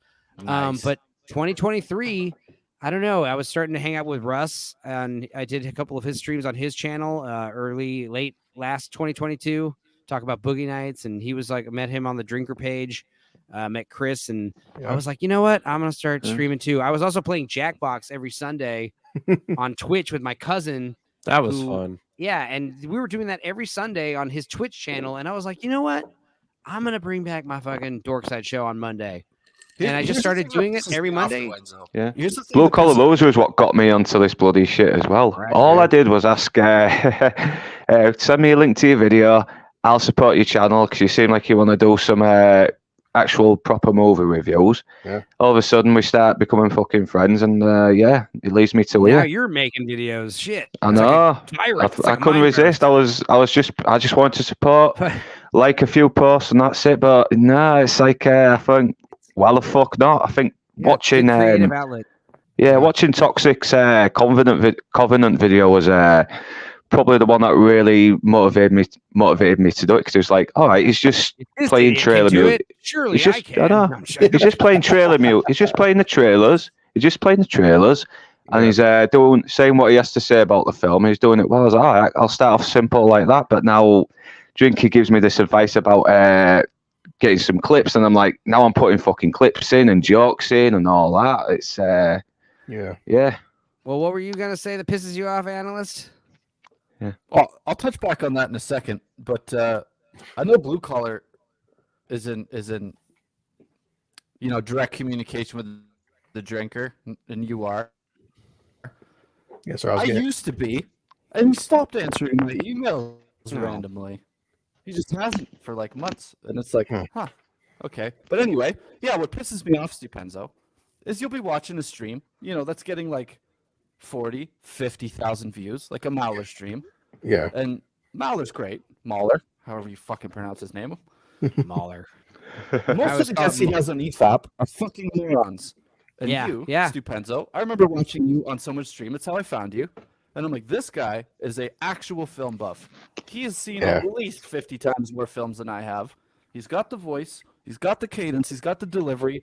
Why the fuck don't you have 1.5 million or 2 million subscribers? It doesn't make any sense. I'm Because not in it. YouTube is Pisses not me a off. meritocracy. Well, here's the thing. I gotta say, I was getting like a good 900 to 500 views a video, but I think everyone at some point, it was after my Barbarella video came out. Barbarella, I think, was the highest one. I think I got like 970 views on that. Not a lot, but still, it's good for me. I was like, hell yeah. And I don't know what happened. It was after that. It wasn't just my channel. It's everyone else's saw like a huge dip after that. So now like I average around like 50 views a we watch. Sometimes they'll break through and get like 200 or 800 views. Like I had Cry of the Werewolf get 800 views, and I was like, cool, old view numbers. That's what I'm used to getting. But most of the part, like usually it'll be like the ones that get copyright claimed that get denied. But they will take off. Like that's what happened with Dante's Peak. That was like the first video I ever had that got like over 100 views. It got like 400 views. I was like, whoa. And I was like, maybe it's because the copyright claim was denied. And they just, like fucking 20th Century Fox or whatever is recommending it. And I'm like, whatever. I don't care. As long as the video's up. That's all I care about, Because for me, like me and my cousin were watching these stupid Dorkside videos. We were watching these videos in the Dorkside Theater on Discord for fun. And it was like we watched like 3 of them in like 3 separate days. And I think we watched Step Up Revolution, which was so funny. And then we watched Congo.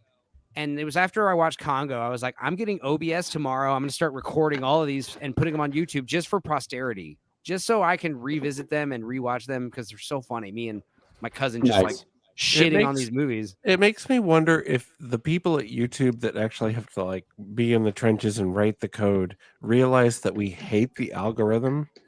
Like, do they think that like what they're doing is like, oh, Helping.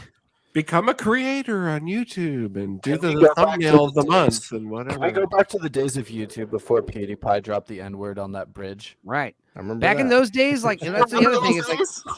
that's one of my big regrets. Is like, man, I should have gotten YouTube like back in those days because I still had Yeah. lots to say about movies. I was still like late 20s, you know. Oh, I'm yeah. 38 now. Gaming channel back then. Fun fact. Yeah, it's like back then you would just get popular just because you had a YouTube channel. It just Yeah. happened kind of organically. Now it's like, yeah, the algorithm fights against you, especially when you're doing stuff like critical analysis or any kind of like shitting on any kind of mainstream products or franchises or IPs. Well, they hate long form content. Clearly, also that, yeah.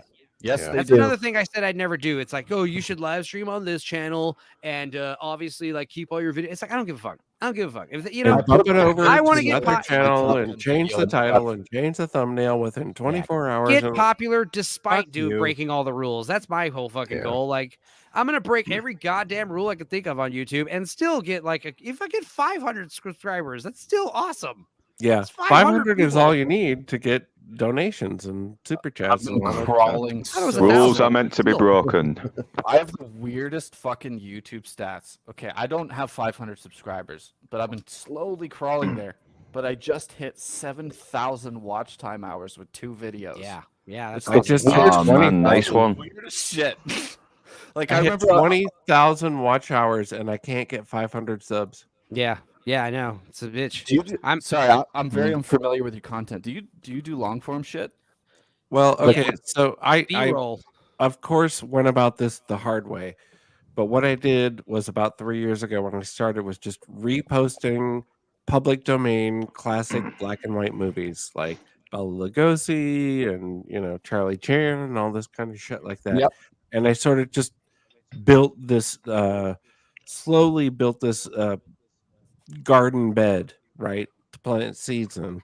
And I knew someday that I would turn it into doing a commentary MST3K thing, which is what we're doing this year now. Yeah. So I So went crazy about it how a bunch of absolutely us, the like- wrong way. It's And crazy I how a don't- bunch of us like thought of this year as the year we're gonna really fire on the YouTube. well, COVID was like a huge effect on I was you know, working my ass off all the way through COVID, but anyway. Right. go ahead. but it was like what I always wanted to do was put out something that was like MST3K level commentary on the movies that my wife and I, will sit around and riff on in bed. You know what I mean? Like we would be doing this shit anyways. So why not try and, share it with people? That's a good way to go about it. for Yeah. Sure. Yeah. I'm like a huge Riff Tracks fan too, but it was the EFAT movies that were like, oh, you can just like block the screen out for like a few seconds at a time and like keep the volume of the movie low. And it's like, yeah, apparently Yeah, you this can is bake cool. in your logo and get Because like away I with was it. able to follow some of the EFAT movies like Doom. I'd never seen the Doom movie they made fun of, but I was watching it for the first time with the EFAT, or it was Dracula Untold. I had never seen Dracula Untold before, and first time I ever watched it was the EFAT movies of it, and I was like, dude, like this is actually, it's like just the right level of like, yeah, you're like, it's hard to follow the movie, but not enough to where like I'm lost in the jokes, Yeah, our thing was just that we aren't influencers, right? Like we have no interest in being on camera. We have no interest in being recognized as an individual, as a personality or whatever. Yeah. We just want to have fun. I've been on watching stage my good, whole bad goddamn movies. life, man. Yeah, I don't want to be on camera. Like nobody wants to see this, dude. I'm a train wreck. Like, Well, my other band, me and my keyboard player, we have another band called Fecal Pickle, and yeah, like I said, we do like drunken lounge piano music at music festivals without permission at like 2 a.m. With and it's just you're that we'll do Sade songs and Michael Bublé songs, but we sing them and play them well. And I look like me. I'm a big fat drunk guy, and we got another big fat drunk guy playing the piano. And it's like Dankeschön, darling, Dankeschön. People are like high on acid after just seeing like Foo Fighters or whatever. And they're like, "What the fuck's happening by the porta potties?" It's like it's fun. You mentioned doing karaoke a lot. Is that something that you like stream or show on YouTube? No, but or- well, I did for 250 subscribers. I did do a song. So I'm thinking like if I get to 500, I'll do another song, and if But I get it's to not like 1,000, It's not like regular content for you, though, right? No, but I mean, I would love to do like karaoke streams here and there, but like I would keep them short, like a song, three songs tops for a karaoke stream. But also, it's like I would have to screen the songs previously because some of the karaoke songs, like they'll get flagged. I don't know why. Yeah, you gotta run everything. So I would screen everything, but yeah, I think my plan is like I'll scream. I think 500 subs. I'm gonna karaoke Yakko's World because I can do Yakko's World. I'll do another song. I'll do one song, but it'll be a hard song. So I was like, I'll say Yakko's World because I could also do Queen really well. But I'm thinking like if I get to 1,000 subs, I'll do 3 songs, and then after that, like every 1,000 subs, like I don't care if it's a year from now, 5 years from now, whatever. If I get to 1,000 subs, 2,000 subs, you'll get 3 karaoke songs from me out of a celebration. See, this is all like super fascinating to me personally because I have been studying YouTube like intensely for, I don't know, 4 or 5 years, right? Just staring at it, like trying to figure it out, trying to figure out the algorithm, trying to figure out what works, what doesn't work, who succeeds, who doesn't succeed. And of course, I did it the most horrible way I could possibly choose to. You like the strong, silent types, the guys who can handle their liquor and keep their mouth shut. So the behind-the-scenes stuff is when they talk, it's fascinating sexy to me, and the experiences that people are having trying to break through on YouTube is super interesting to me. Yeah, well, I had a friend during the quarantine doing karaoke, living room karaoke on YouTube, and I subscribed to her channel, and like she didn't get a huge following or anything. It was like her creative outlet, but like the point is like she was able, like copyright wise, to put all kinds of cool songs on there, and it's her version of singing it, and so I know the it's algorithm like picks and yeah, chooses. yeah. It's also depends on your quality of your video, your audio and boobs. Yeah, I was gonna say that. That's the problem as well. Like Stepenzo isn't number one. He's not hating everything, but yeah, look at this this copyright issue you guys go through. Some asshole comes after Mahler, and she's fucking uploading 45 minutes of a Star Wars episode. But thing is, well, it's what people say. Well, it's the algorithm. Yeah, but then again, these women have 80, 90,000 subscribers, so there's a fan base for being a piece of shit that copyright steals. I think starting this January, I'm gonna try to like change up the layout on the Dorksides to where maybe the movie part is a little smaller. And I don't know, maybe have some. I don't want. The thing is, I don't like it when there's like a bunch of distracting shit around the fucking frame. I like the black. I like the movie. Everything's in the fucking black void. The movie, our voices, like for the We Watch videos anyway, it's all like disembodied. The movie is like literally like floating being in the space. Theater. How weird. Yeah, exactly. Mystery Science Theater 3000. Yeah, we loved like it. Riff Track. I'm a huge Riff Tracks fan. Mr. Science Theater. Mike Nelson for president, dude. Yeah, it's really fucking funny show. It's on Amazon. I think a lot of them are on Amazon Nelson's for free. One of the few celebrities that I look up to as a person. Like, I think this guy's a good guy. I catch a lot of shit for not being a Joel fan just because he's the original, but Mike Nelson is actually a much better performer. He was the head writer.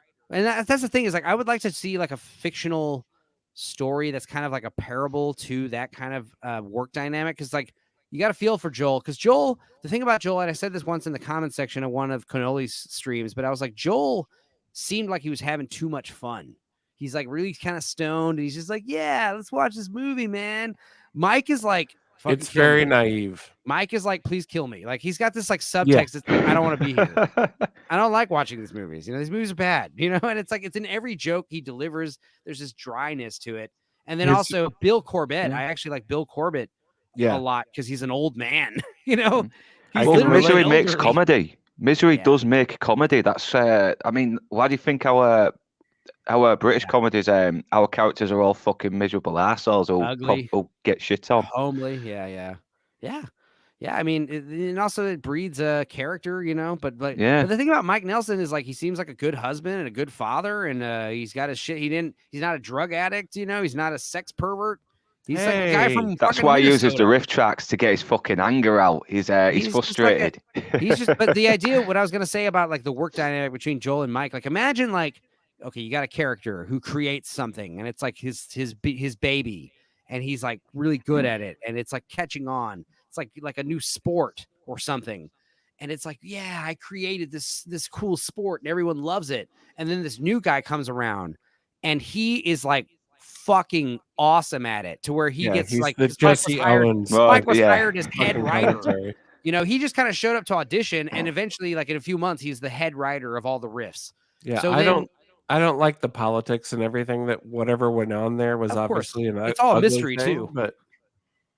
But Mike Nelson is a better performer. Yeah, he's so 10 funny, times. and he's handsomer, and he's like an all-American Right. kind of Joe looking dude. He's just way better. So like, I don't know what the politics are of why Joel left, but obviously when Joel leaves, it's like, well, head writer, like you want to get on camera, and it's like, yeah, sure. And Yeah. like that's the other thing about Mike is like, I don't think he was kind of like thrusted into the limelight. But yeah, he's just like so funny. And like if you've read any of his books, like Death Rat or Mike Nelson's Mega Movie Cheese, like the dude is just naturally hilarious. Like he's one of those guys where like he's just talking to you in conversation, and every fucking other sentence is like something funny, you know, something witty. You know, he's great. The thing about Joel is like you get the sense that he's just totally naive and just Prop totally comic. trying to have a good time. He's And, like more of a prop comic, you know. Well, not in an insulting way, but No. yeah, like the invention exchange and all Different that stuff. yeah, exactly. That was something that I loved about the Sci-Fi Network.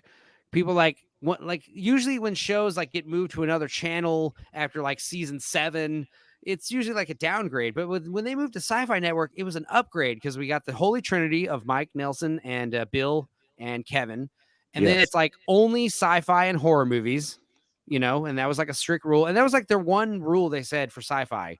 They were like, look, we want 2 rules.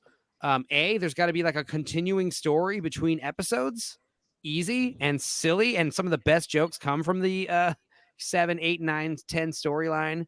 But also it's like, okay, also we don't want any of these like war movies or action movies or spy movies, just sci-fi, horror, fantasy, that kind of shit. It's like, which is totally fair, and it works. Yeah, and better. It's like, because those movies, so many shitty horror movies, you know. That's why Schlocktober is super easy. If we were gonna do like, schlock, fucking, action adventure spy caper, there's a lot less of that kind of stuff. That's like so cheesy, you know. Hey, the horror movie stuff, it's like a lot of it is built on a crap factory, you know. It's just designed to just like turn out crap. Yeah, the jokes write themselves with sci-fi and horror, but war movies are a little bit more, can be a bit more serious though. Also, exactly. You're dealing with heavier stuff like hostages and rapes and murders and stuff. Yeah, watching your buddies get fucking gutted, demons or get and blown ghouls across, and werewolves, that stuff. Like watching a girl get killed by a werewolf is fine. Watching a girl get killed by a crazy maniac in a van, that's less funny. Not so funny. Yeah.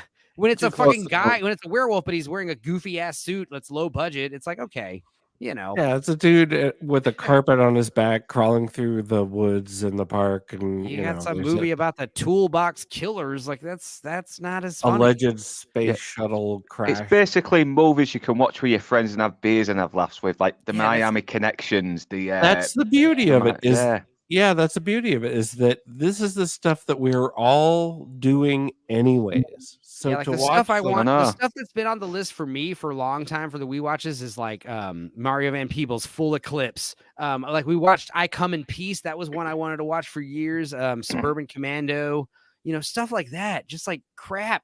That's like, but like, it's like what I'm like. Dorkside, I guess, is like a blend between like, it's like mainstream, but it's also crap. Like mainstream crap from 20, 30 years ago. Like joyful crap. Suburban Commando was theatrically released. You know what I mean? Like it was a big movie from New Line Cinema, and it's garbage. They tried. Man, I miss How the fuck does he rent Cinema. that apartment? It's like the huge thing we keep talking about. He like has no money, no job, no fucking history, no work background, and he just shows up with a flyer like, "I'm here to rent the apartment," and the flyer literally just says like "room for rent," arrow that way. It's like, how does he find the apartment? Okay. How does he know what the fuck? It makes no sense. And then Shelley Duvall lets him in the house and lives there. And then he starts like attacking the mailman with like giant knives and holding the children up. And you're like, you idiot. You did this. Like, how are you going to evict this guy? He's probably going to just kill you. Didn't he get the fucking president killed at the beginning, even though he was supposed to rescue him? Yeah, Space Joe Biden literally gets killed by like a reptile guy. It's been a while since I've seen it, but I remember it a little bit. Check out the Dorkside We Watch. It was literally the second We Watch we ever did. Also, the first one we did was Vampire Motorcycle. that movie blew my fucking mind. And the problem is, like when you look at the quality, because like I just re-released Flubber. I'm or sold re-released on the Flubber. title. Yeah. Dude, I bought a Vampire Motorcycle. Insane movie. Holy shit. And I think it's like technically allowed on YouTube. So maybe we could say that for a B-roll because it's like so insane. But like what was funny is like with the earlier Wii watches, like just like the way I was editing them and rendering them, it was like the quality of the audio and the video is like improved so much drastically. Like every episode improves in some little way, like either in quality or writing or whatever. Like it's definitely that was the thing about listening to Flubber, which was like I recorded back in January, and like right off the gate, it's like the audio mix is all off. I've got way better. Like that's the other thing. Yeah, Even if nobody yeah. watches these dumb videos, I have by the end of this, like I'll have a fucking like expert, you know, editing fucking background. You know, like I got, you know, like I'm getting so good at editing. You know, it's a trope, and it sounds like cheese or whatever. But the thing about like getting into something like YouTube or a lot of other things is just do it. Just get over your insecurity and do a bad episode and then do a better one next time and do a better one next time. You have to learn from experience. Assuming I'm I'm not still getting learning to hired do at, like, good some ones. kind of like, assuming I'm not getting like judged based on like, you know, like woke, like controversial opinions or anything. But like if I were applying for a job, like as a graphic designer or an editor, I'd be like, oh yeah, here's a YouTube channel. I made every fucking thumbnail, every fucking background image you could see, every you know, I did it all. The only thing I don't do on my channel is the music, which is all by Home, who I shout out all the time. He's great DJ, one of my favorite DJs, and the fact that his music's all out on YouTube is just a blessing. But I have an idea for a rewatch. if Home gave me a fucking hey, stop using my music, I'll fucking start making my own music. It's just another. Hold on, I want to hear. Someone say lesbian. Lesbian vampire killers, and guess who's fucking on it? James Corden. Yeah. Nice. Yeah. You gotta do a rewatch on that. I remember watching it. It was actually pretty funny in a stupid way, but yeah. Dude, I'm not even joking. I'm not even joking. I literally added that to my Dorkside Wii Watch wish list like a few weeks ago. I was that one and Shakma and Full Eclipse are like some of the more recent ones I added. But yeah, and that's the thing is like these stupid movies, like because like yeah, I mean I know like when I first started doing it, like Wes and Chris were like, let's do Commando, let's do Broken Arrow, let's do Creamer's Jeans. But it's like I'm enjoying doing those more on Chris's channel. I'm enjoying doing those more mainstream, like popular movies on Chris's channel. I like keeping all the crap to my channel, like really, like all the weird stuff. Like I like because like those are always also we watch worthy, and I think that's the thing about B-sides that's great is like people tend to watch stuff that they haven't seen. It's like it's hard to dig it up, but yeah, people like. You know, it's like they want to be surprised. The reason why Barbarella was so popular in the comments, everyone was like, "I've never even seen this movie. This is great." Oh God, pulling Jesus up this obscure stuff, you know. And it's like, yeah, Barbarella's not obscure. Yeah, exactly. But it's like 50 years old. I haven't seen it. Even if they haven't seen the film, they know the poster. Fucking exactly, young, like gorgeous Jane Fonda tell on the someone front. you're going to watch Barbarella, but it's like, why don't you just watch it with me and my girlfriend? And that was one of it was like, is my girlfriend because like you have to understand, I made her watch so many dumb movies. So like Barbarella was the time where she recommended a movie for me to watch, and she's just like hardcore like lesing out over fucking what's her name the whole movie. Well, if she hasn't left by now, obviously she enjoys it. So you caught a good one. Well, my wife is definitely insane. Otherwise, she would not be with me. I had her watch like 3 or 4 movies during Schlocktober, and they were bad. And she's like, "Yeah, give me like let's wait a month or two before I get back on there." But what's funny is I actually have Down to Earth with Chris Rock recorded from a long time ago, and I'm saving that for around Christmas time. That was one of the funnier. It's funny because like, we were like, I don't know if we can make fun of a comedy. And it's like, nope, totally riff on a comedy. It's very funny. This is good. I'm excited about that one. But yeah, Warlock 2, and then I don't know what's after that. But yeah, like I said, I want you guys to be, you know, kind of regulars. My cousin's very funny, but he's also kind of not as available as I'd like him to be.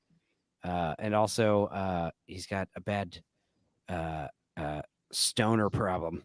He's fallen asleep on like 4 streams, 4 Wii watches. We're watching Hard Target and he's literally like snoring when shit's like exploding. And I'm like, what the fuck's happening? He's like, are you okay? He's like, huh?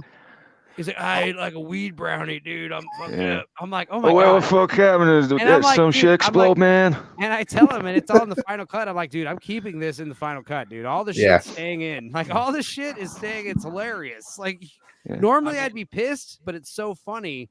I don't fucking care. I'll drink. I actually like your cousin. He did make me laugh fun. Sorry. I'll drink on stream, but like, yeah, man, weed hits me in the weirdest way. I will forget my own fucking name halfway through a sentence, and I can't even complete a thought. Like weed's pretty normal in Canada now. Like it's basically like alcohol. Yeah. The only thing you can't do is smoke a joint like in the fucking mall.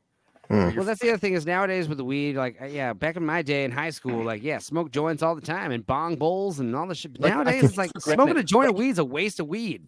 As a Canadian, you could go to like a store, like fucking Dunkin' Donuts or like Dollar General, whatever the fuck you have down there. You could just walk in there with a credit card, get a shit ton of marijuana, like super high quality medicinal grade shit. Yeah. I don't trust the government weed. I think the government weed is trying to poison us. Yeah, it's tainted. It's tainted. Government weed is all laced, with whatever. Our government's useless. They couldn't grow weed if they had fucking. They can't grow weed. So is ours. The whole time I went to art school. Yeah, the English fucking government's useless. They've allowed fucking pro-Palestinians to march on our fucking Remembrance Day, which is basically Veterans Day. That was a fucking disgrace. I'm very sorry for you guys. I saw we had fucking police trying to stop us from standing next to the fucking Senograph where we remember our veterans. Didn't you guys just have a politician who called out he the got fired. lack of police action against Hamas or whatever? Double standard. And the double standard. And they fired her for they have. They've just done that. And they're bringing back another politician. Like Indian? She's also she is. Yeah, exactly. Yeah, she is and all. She's one of the few politicians I actually like, and we've got a guy calling out the bloody jabs, and he's getting fucking berated. You know what it needs? I hate to solve the Israeli-Palestinian conflict on this show, but really what it really needs is the Palestinians themselves need to reject Hamas. That's literally like step one. Good luck with that. Yeah, because he's a fucking nutcase. Yeah, exactly. Good luck with that. Exactly. Because if that doesn't happen. I don't mean to pull rank, but I've been doing some fucking reading on that shit. I don't think there's any hope for Palestine. It's not even a real state. Israel. Yeah, they're so indoctrinated by their own fucking backwards beliefs. They're so into it now. Their women and children are all too happy to group up in fucking buildings that they know are going to be hit by Israel. The videos of these kids talking about you got little first graders talking about holy war. Yeah, it's crazy. It's fucking insane. Oh wait, the pest. Oh, you're talking about a strain of weed. Sorry, the only weed we get here is the pest in the gardens. Tried smoking it now. Where are you? It was the John Leguizamo film, didn't you? No, I love because we were talking about Hard Target. Well, the other human hunting movie is Surviving the Game with Ice-T, and then the third human hunting movie is The Pest with John Leguizamo, which is so fucking funny. And God, as stupid as John Leguizamo's been, The Pest is still so dear to my heart. I love that movie. He's had a pretty cursed career. I don't know who his agent is, but yeah, really. Yeah. Well, The Pest is one of those things where it's it is a stupid fucking movie for sure, but it's so stoner comedy, half baked. You don't give a fuck. Dude, it's car? Yeah.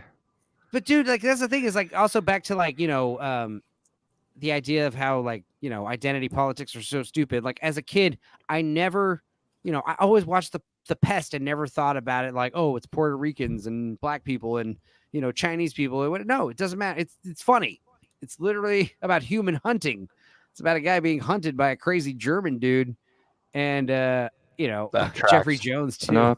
But that's the thing with John Leguizamo. He's giving all this shit about not being racist or offensive, but in The Pest, he's basically doing every single offensive stereotype he can. You think of for laughs. I don't mind that. I just hate when the actors start fucking preaching, and then when they've done it themselves. I realize, like Hank Azaria, I realize now after fucking making so much money doing the voice of a poo for 30 years that is wrong.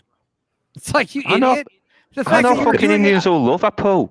Plus, the fact that Apu's you did a really for good so character. Long, and made so much money, and now you feel sorry. Are you going to give back all your money? No, you're not. Right? Yeah, I'm not sure there's much worse than fucking Tyrion Lannister kicking the ladder out. For everyone else. I object to the Snow White and the Seven Dwarfs movie after being a dwarf in movies for 30 years. Like, fuck you, dude.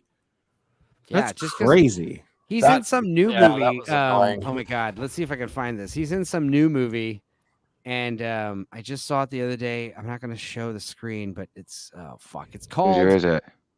It's got Peter Dinklage, and he's playing some kind of like writer who's like, being pulled between two women that he's dating.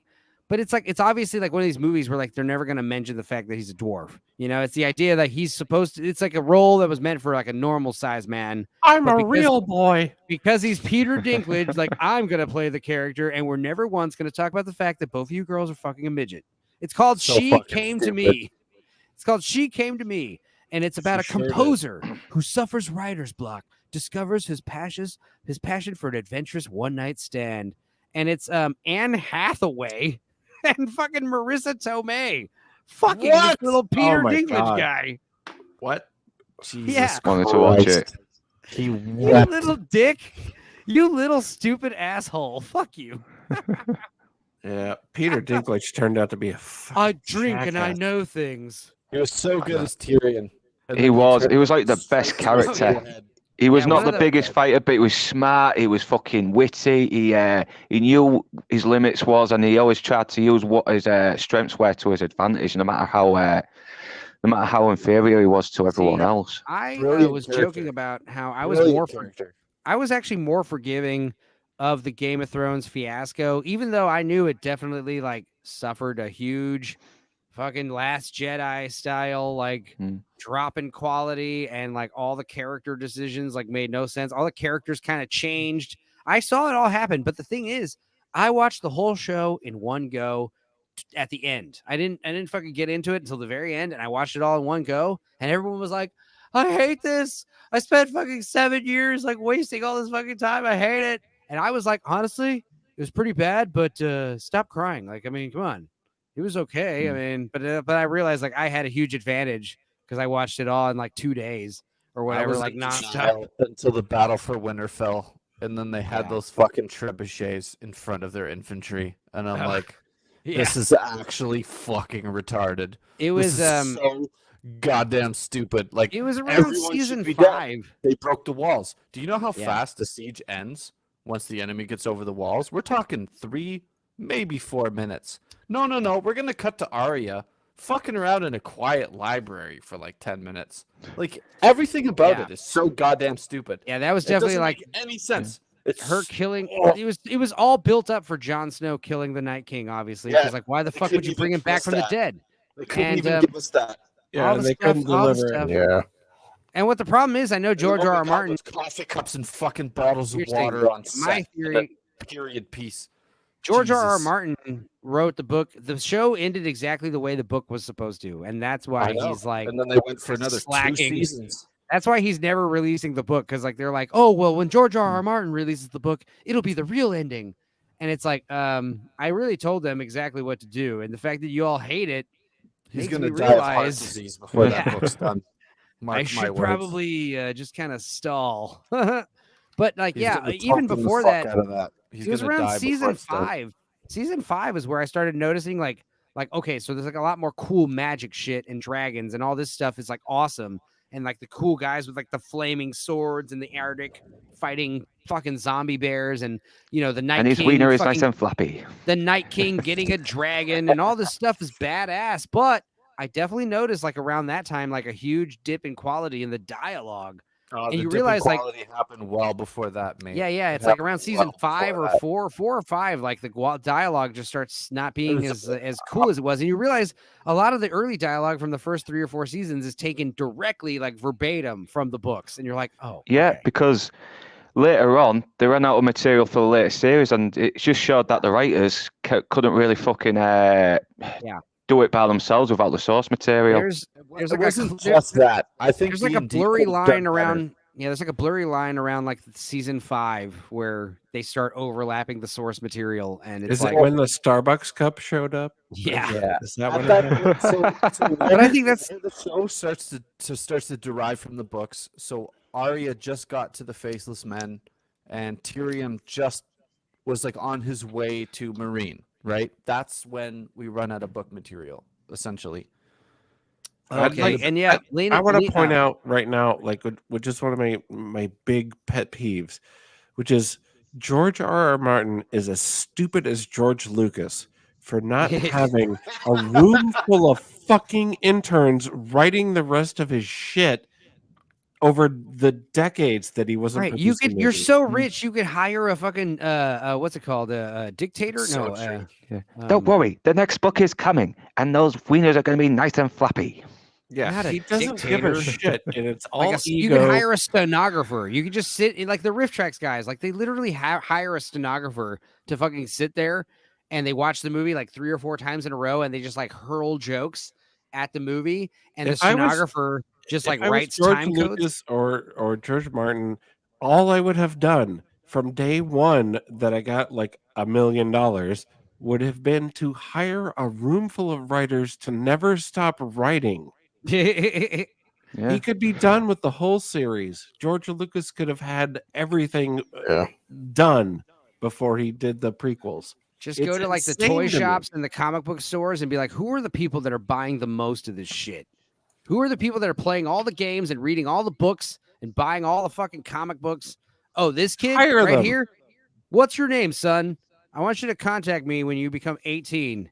Like, keep Put it them up. in a room. No, and it's get nothing them sexual. typing. It's about a job. It's serious. I want you to fucking start writing Star Wars movies for me, kid. It's like, Yeah, I don't know, you I'm know, not from Hollywood. I'm not I going to might not fuck even- your mouth, and my time is extremely valuable. Yeah, Look, just I might take not the even fucking use your rest of it scripts, and, but I'm and just going to take pay credit you to for pitch it. ideas at me. Fine, whatever. Take credit for it, but just do it. That's what the fans want. George R.R. Martin is that's the so thing is, like, busy You could have done that. enjoying, like, getting sucked off by Hollywood now in his 70s, but for producing, 100 projects that are garbage. Right. And he's betraying all of his fans by just not simply finishing the material. And he's overweight, and he drinks brandy like it's going out of style, and he's gonna die of fucking heart failure before. Hey! Surprised he hasn't already. Fucking hell, because he does not look like a healthy guy. Is it 9 years? Or And like I 7 said, years? like he's been going to these. It's a He's long been going to fucking these. time. You can't write a book in 7 fucking years, It's dude. like I've said You're before. a He's professional going to these writer. red carpet It's a parties. book a That's year, what's happening. motherfucker. It's a He's- book a he's- year, or you're a he's get- hack. He's getting invited to all these backstage red carpet HBO parties, and he's like on the list all the time. So he's just rather just do cocaine off of hooker's titties and hang out. He I never would did too, but I If I would ever have the see sense George R. to hire Martin a writer to Right. finish my work. that. Hire If a I ever see ghostwriter. George R. Martin at a con, here's what I'll say: 200 words a day is a book a year. You fat, useless fuck. As he's like signing his autograph on your fucking picture or whatever you give him. You know he signs more than 200 autographs a day, Yeah, right? yeah. You know he gets. Yeah. Six winds of winter. Oh, it's great.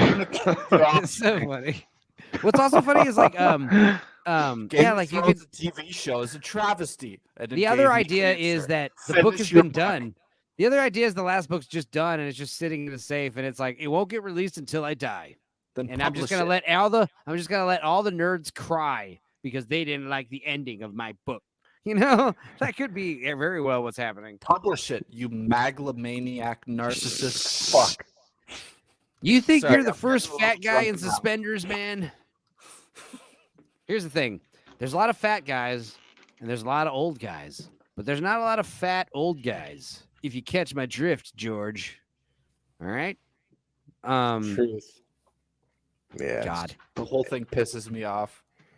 Yeah, but like I said, it's like, Game of Thrones, it came and went, and it's like I was very happy that Game of Thrones shit the bed so miraculously because you have to understand, I had friends making fun of me for my reaction to Star Wars for like 2 years at that point. Oh, the Enzo, all he talks about is The Last Jedi. Don't get him started on Ryan Johnson and The Last Jedi. It's like he's obsessed. And then those same people were like, oh my God, Khaleesi would never have done that. What the fuck? They fucked it up so bad. How did they get the characters so wrong? And I was just like, listen to yourself. This is exactly how I felt about Star Wars. And I had friends literally say to me, like, holy shit, you're right. I'm sorry. I understand what you mean now. It's like, it doesn't feel good, right? When you're fucking these people who create something you love so much, just shit all over it in a matter of seconds. It's shocking, right? It's like watching a relative get sexually abused in front of you or something. It's like, holy crap. The closest I've ever been to walking out of a theater mid fucking show, and I'm Dutch, so like I'm gonna get my fucking money's worth out of this ticket. But when that stupid, I can't remember her name, that Asian chick blocked Buddy from like destroying the like essentially the laser version of Grand in The Last Jedi. That's the closest I've ever been to walking out of a theater. That was such bullshit. Yeah. Like, we got to save the things that we love. We can't fight the things that we hate. It's like, you're retarded. Why are you here? Yeah. He was literally about to solve everything. He was about to solve everything. He was Well, about to answer like Nick's question, like, yeah, Nick's like I would say like with Nick's like the idea is like I'd rather have like 500 dudes subscribe to my channel that like love Mystery Science Theater and that kind of humor, and they literally just like, I don't want like, I would hate to have like 150,000 subscribers and like, you know, only like 2% of them are actually like watching my videos. It's like, I don't need that kind of heat from YouTube, you know. It's like I like staying. I like RedTube. What are you into? I don't need I don't need I want to be under the radar here. You're like for what I'm doing and stuff, because like it's not just like the copyright stuff. It's like, yeah, I say fucking offensive jokes, and it's like, why do you think I choose to be Dean and don't have a fucking camera? You know how terrified I am of going viral. Well, you're young. I'm sure you're young, right? I'm a fucking 40-year-old man, and I'm self-employed. It's like, bring it, dude. I'd love for you to try to fire me. Go on. 40 years old. How young do you think I am? I know I sound 20, like a little girl. mid to early 20s. Yeah, fuck you. I'm 35. Suck Oh, hell yeah. Well, same age. We're the same I'm getting age. fucking old. See, if I had a fucking northern English accent, yeah, you'd fucking know my age then, wouldn't you? You do it better than Toxic does. He goes full on Scottish. I think it means Toxic don't know the difference between the different parts of the UK. I think maybe the Dean thing is like why I think you're younger. Bastard, yeah. Yeah. You got it right. You almost got it right. You really emphasize the fucking vowels like we really emphasize the vowels. Right. But you got to stop pronouncing your T's. Stop pronouncing your T's. Like, don't say water, say water. Water. Fucking stuff. If you want to take water around with you, it's a bottle of water. You want to drink a bottle of water. Right. Yeah, really thick fucking northern working class accents. We do not pronounce our T's. We emphasize our vowels.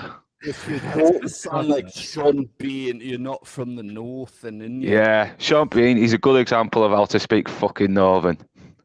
So's fucking Krista. You've got. What's amazing to me about Britain is that, like, from city to city, there are such specific differences in the accent. Yeah, whereas in America, it's like from state to state because it's a much bigger place. You drive 20 minutes in Britain, you can't even understand the fucking people anymore. Yeah, it's interesting. You drive from London to Birmingham, it's like, what is this? This sounds terrible. Like, you're talking English? Like, what the fuck? Yeah. Yeah, we always take the piss out of each other, though. We take the piss out of Cockney. Well, I guess Nick's is another old guy, which is good because, like, you know, I like that we're all older, or like, you know, not youngsters. I mean, I appreciate Nick's is immortal. Yeah. Hostman is a youngster for sure. Hostman is. I was shocked to hear his real voice and to find out he's a Yeah. student. I was shocked. He's got such a Twitter presence. I was like, no way. But also, you know, like Phil, he's a great audience member. He's always cool in the audience. But like, I've always joked, like, I would hate to find that, like, oh, Phil, like, he's, you know, we're really funny. He loves the channel, and you find out he's like a 12-year-old. You're like, oh no, you know, like, I would hate that. Like, oh god, yeah, whopping his mind. Like, oh no, you shouldn't be watching my channel, young boy. In fact, let me talk to your mom, Phil. No, you watch Still Penzo, you're all fucked up now. Yeah, every time I see You're never coming back from Andrew, that. I want I've to said check his ID. none of my videos are for kids. All right, none of my videos are for kids. Does Period. Yeah, anyone none know of man. Fucking hell, I swear like hell. All right, what are you saying, Yeah. Analyst? Does anyone know anything about the uninspired reviewer? Because I've known this guy for over a year now, and now I picture him as like some 18-year-old fucking mocha. He's a bit of Phil's a 33. He's in the chat. Hell yeah, Phil. Phil! We're all 30-year-olds. Yeah. Hell yeah, awesome, good. I thought you were Phil's- answering me. I was like, I gee, knew Phil what? was a man of 33? culture. Because, like I tell you, if Phil was young, I'd be like, well, at least he's a cool youngster, you know, if he's watching our channel. But like, He's yeah, got it's Xi like Jinping as his. I his- would have been. his little picture there. Yeah, it's like you don't want to be like you know, some of these gangster rappers where you find out like you go to your stage, you go to your audience, and you go live, and you realize it's like a fucking sea of like white 16-year-olds are all your fans, and you're like, oh, I don't Well, like. I have like a weird crush on Uninspired because like I really He's admire. It's the French accent. Well, Very no, it's smooth not French just the accent. he's got a He's he got an articulate. African accent. He's articulate and he knows his fucking film history. Like I've had long. Yeah, he reminds me emails of with me him. when I was his age for sure. He's like, a good editor. Just He's a huge- good editor and he knows his shit. Like he Have you guys understands seen film his Dread history. video? 800 young Transylvanian. Just because your childhood friend started a frenzy and earned the name of Impaler is no reason to be called old. Yeah. I just want to cuddle Uninspired and be like, "You're a good man. You're a Have good you guys boy." seen his Dread Yeah, video? he's all right. Cool, Him. Nick. I like all him. right, cool. Well, I'm glad it's all Mondays are for the boys. All right, good. No, or Mondays are for the men. I mean, sorry. We're all decent aged adults here. Great. Because you know, I have to plug Uninspired because he's like 90% of the reason I'm even here right now. Uninspired is But, like, awesome. If you haven't seen his Dread video, you really do because The Dread video is awesome. It's so fucking good. It's got like 500,000 views, and he deserves every single fucking one of those, as far as I'm concerned. Yeah, that's a good video.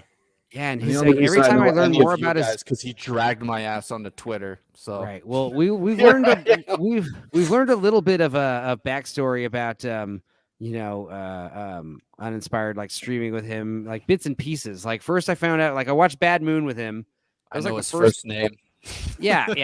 He's got it's why he's a black cat. And then but it's like he first thing I streamed with him was like we're watching Bad Moon, the werewolf movie, and he just drops that he had like 8 German shepherds, 8 huge fucking dogs like growing up. And I was like, what the do you live in like a huge ass house, hopefully, right? He's like, oh yeah, I had a big ass house. I was like, oh, okay, cool. It's like I don't want you to live in like a tiny apartment with like, you know, a bunch of German shepherds. But then yeah, you find out he's like from what's it? Oh god, I'm blanking.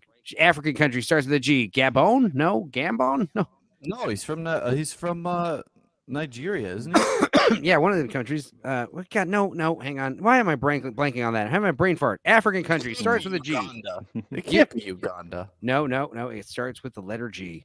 There's Start- no African country. That Ghana. starts with It's G. Ghana. He's from That's Ghana. in South America. Sorry, he's from Ghana and lives in France. Yeah, northeastern And, France. And I've yeah, been friends he's with him for a year, and I know fuck all about him. But well, he's dropped little tidbits on streams here and there, so it's one of those things where if you watch them all, I guess you could put together like a piece the puzzle together, or what kind of guy he is. Yeah, he's a chill little dude, and you know, I like how Russ was like looking for a co-host for his dark hour movie streams, and like he's just like hour or so. I got this little French kid. He's gonna be coming on. He's gonna be my co-host. I was like, hell yeah, dude. He's brilliant. I love him. He is. All you guys are brilliant. We're all cool friends, man. That's the thing. It's like we're brilliant. And we we're don't even funny. need to be. Yeah, we don't even need to be. Appreciate everyone watching and joining y'all, but it's like minds. You know, we're all just gravitating together, having fun, drinking with the boys, hanging. And I will say, everyone that I've interacted with in this whole sphere has watched way more movies than I have. That sounds like that's our a school culture. issue. yeah, you know, and my strong subject is film, but like, you know, and comic books. But like, yeah, you music to a certain degree, but like you get me going on like TV shows. That's like the TV shows and documentaries, like that's like kind of my weak spot, you know. Like if we were doing like trivia, like a lot of TV shows, like I could get some basic knowledge out, but I don't watch a lot of TV shows, man. Long form storytelling. Not is just not for anymore. me. Yeah, I want the long form stuff. It's not for Yeah, me. well, I'm trying to do that more because I'm trying to catch up with Banshee for the Outcast, and I need to catch up on I need to rewatch the first series of Mr. In Between again to refresh my memory for another one with him.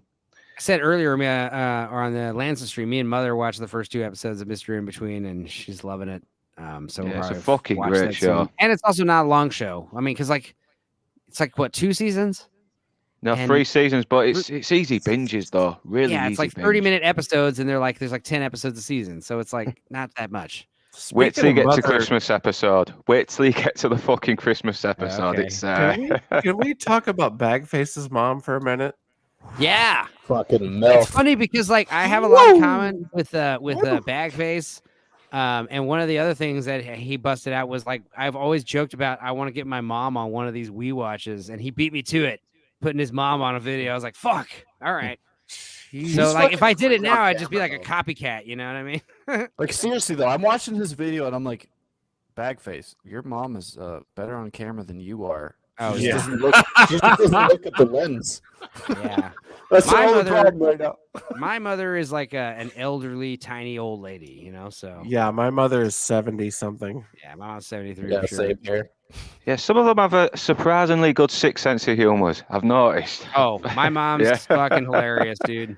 You know, it's a funny story. When she got my mother got her knee surgery, she I was there and she was coming out of it, and they were like, she was doing pretty good. She wasn't doing too good the first day, but like, they're like trying to give her like fentanyl because she's like allergic to morphine, and all she's talking about is Ooh. like the nurses like idea. Fentanyl, that's pretty fucking. it's That can be pretty doctor- fucking bad. That. doctor's prescribing it, so whatever. But the idea is like, yeah, we'll give you fentanyl because it's like you're allergic to morphine, and all she's talking about is like the nurses like eyebrows. The answer is Demerol, not fucking fentanyl. She had I'll gotten take either one. gotten a pretty extensive knee surgery, so that's why they were like, I've had knee she was in a lot of surgery. They pain. gave me Demerol. It was fine. I She didn't woke up and fucking she was die. like, something's wrong, doctor. But then she's like, the doctor's talking to her, and she's like, oh, I love your eyebrows. You know, she's like, but then she wouldn't shut up about the guy's eyebrows because he had these thick, like I think he was like Indian or Persian, but he had these very thick, bushy eyebrows. And she's like, your eyebrows are amazing. But then, like later, when she was like coming to, after she'd been, in and out of it for like a day, she's like gonna go to the bathroom or whatever, and the nurse is like, okay, well, I'm gonna give you this. It's a stool softener, okay? I'm gonna give this pill to you. It's a stool softener. And she's like, but I like it hard. without even skipping a beat, and I'm sitting right next to her. I'm like, Jesus Christ, man! Can I get your mom's number? Or She's so funny. She's off the rails, dude. Like I said, her DM favorite movie is Bagface Die about Hard. that. He hasn't talked to me since. Oh, well, that's cool. Hey, Bagface, Well, hey, I we- could be your stepdaddy. I thought we were gonna do a 2-hour stream, guys, but we did the full 4 hours, like we We did usually a do. 2-hour stream. Yeah, This then is we the, did plus 2. We did 2-hour streams. Hell yeah! This is the bonus credit scene. The last 2 hours have been all free vamping, freelance. You know, What Yeah. amazes me is that Blue Collar hasn't got up to take a piss the entire time. Or have I? no, yeah, I have yet to piss in a bottle, but I have a couple times. Not on this stream, but I have done it once or twice. Where like, okay, like I gotta pee really bad, but I don't want to miss anything. So like while in the middle of the stream, I turn on my wireless headphones, and then I switch the audio, and then I fucking go take a piss like outside of my man cave, wearing the headphones, so I can't miss anything. So in case they're like, Enzo, what do you think? I can like run in with my drippy piss stick and be like, I thought that the movie was bad. I'm a fan of the bottle method. Yeah. I got a bucket here. It's fine. If you see the Yeah. mute icon on my thing, you could probably talk pure shit about me and I will not hear it. I have one pair of headphones. Yeah, I'm sure I could do the bottle method. I mean, sometimes I just don't have bottles like laying around here, you know? I got like Look, some I'm 50. I got like some empty cans, but like I could fill a fucking can, dude. At my age, I'm just happy to be able to piss. If I have one of these if I ever have one of these empty gallon jugs, I will piss in it, but I'm not going to piss in a full one of these. Cheers, says Nix, and drinks That's up right. to all them mothers. Without them, we wouldn't be here or screwed in the head enough to take on the world. Yeah. Yeah. Fantastic. Agreed. Agreed. I gotta get a new drink. Hold on, Borals. I'll be right back. And next, I'll be streaming Resident Evil. Well, you 8 don't need to next pour a because I drink. I mean, we bought might it, be so. wrapping up soon, but shit, I Yeah. mean, yeah, whatever. If you're Yeah, gonna do a shot or my mother has no conception of what it is I do online. Absolutely no idea. She hasn't Yeah. even looked at my channel. Like, Yeah. mother, I just need 50 more subs. Could you possibly look at it? Give it a thumbs up. I think my mother knows what I'm doing, but like you, she hasn't checked it out. She knows what Mystery Science Theater is, and I've told her like, we're doing like Mystery Science Theater stuff, and she's like, oh, that's cute. I know my Aunt Darla has checked it out, and I don't know. I don't think she thought it was funny because she's kind of strict Roman Catholic woman, you know. And I was like, oh Darla's yeah, a great name. I was like, if Aunt Darla saw this, like, yeah, she probably heard me saying some shit that I normally wouldn't say to Aunt Darla's face. Let's just put it that way. Talking about all the weed I'm smoking and fucking booze I'm drinking and pussy I'm fucking. I don't think Aunt Darla needs to hear that, but I talk about it all the time, so whatever. Talk about my big dick all the time on this show. Shit, it's fine. We don't believe you, and neither does Darla. Yeah, no, I know it's okay. I'll be there and simping. I mean, supporting. I'll be there yeah. and simping. I mean, Oh yeah, Blue Collar. supporting. Yeah, check out we'll watch Demon Knight tomorrow. Do a watch along. So obviously, what is Demon Knight available on? HBO? Better be on HBO. Well, yeah, I'm getting on Vudu, but okay, so it's on Vudu. So but I checked HBO. You're Doesn't have paying it. for it? Oh my god, you guys have got to get on the fucking pirate train. Yeah, well, I need Yeah, it's U block and then ad blocks and then just go on Voodoo. I need or go on F something or others I or always 1, I 2, always 3 I like something to or others. own the movies because I want to watch them again in the future. So. Yeah, but the idea is you buy them digitally, you don't own shit. You're just renting them. No, the cloud is a lie. Cloud is a lie. Exactly. Yeah. They're gonna edit that shit. They're gonna restrict it. You won't be able to get to it. Here's an idea. Here's a question. Physical media. Here's a question, and I don't know the answer, but the answer will fucking prove a point. If you buy something like a movie on iTunes, can I fucking download it on my computer and burn it on a disc as a copy? No. No, they used to block that with software. They used to actually block your ability to burn a disc from iTunes. It's very similar to Spotify. So what you download is like the encrypted version of it on local storage, and then you need the app to read it. So you can't actually use it as a video file. Yeah, it's all encoded. So it's not legit. It's not legit at all. What fucking blew my mind is when I tried to use OBS to screen cap something from Netflix and it recorded a black screen, and I'm how does it know?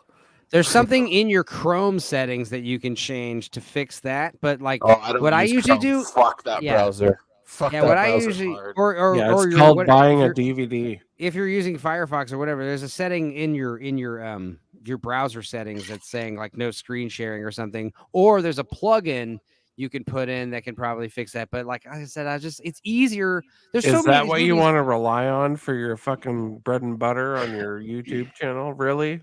No. I mean, like I said, what I usually do is like, just pull it up on some pirate site because it's easier. And it's like we're watching on Dorkside and in the Discord theater, and it's like, I mean, I have a movie, like I have the movie here on VHS. Like, what? How the fuck am I supposed to, pull that up? A lot of times the movie's already on YouTube too, and I'm like, that's the frustrating part. Well, then never mind. Like, I don't even worry about editing it too much. Then I'll just slapdash everything. So what I've noticed in the past year is that there are a litany, a cornucopia, if you will, of channels on YouTube that look like independent channels by real people, but they're not, and they're licensing these movies to show on YouTube from the distributors. Right. So if you see a movie that you're like, oh my god, that this is the 1950s thing with my favorite actor or whatever, and you download it and you re-upload it, you can't show it. Right. So they're actually paying the the copyright owners to show this shit, and they have like 500,000 views on every fucking 1950s movie. I see. Yeah. I think what I'm saying is like I'll see like the movie uploaded, but it'll be like some guy's account, like some guy named like Morris Johnson, and he's like got uploaded the Ginger Dead Man movie. And I'm like, okay, I think yes, this is Morris Johnson. How can I help you? But yeah, when you're seeing those like what's it, CCC, the cult classic. Yes, exactly that. Exactly those motherfuckers. that. I know exactly who they are. Yeah, that's. I streamed a lot of those movies on Schlocktober. Fuck you guys. In fact, on one of them, I criticized them because your fucking YouTube subtitles are totally wrong. Like, if you're gonna be having like the big old like, we've got the licensed, the licensed version of this public domain movie that's allowed on YouTube. Well, get the subtitles right, for Christ's sake. And it's like an Armenian Google Translate version of the fucking dialogue. Right. How do you get it to where every line of dialogue is wrong, but like around the same like point, but like it's like, why?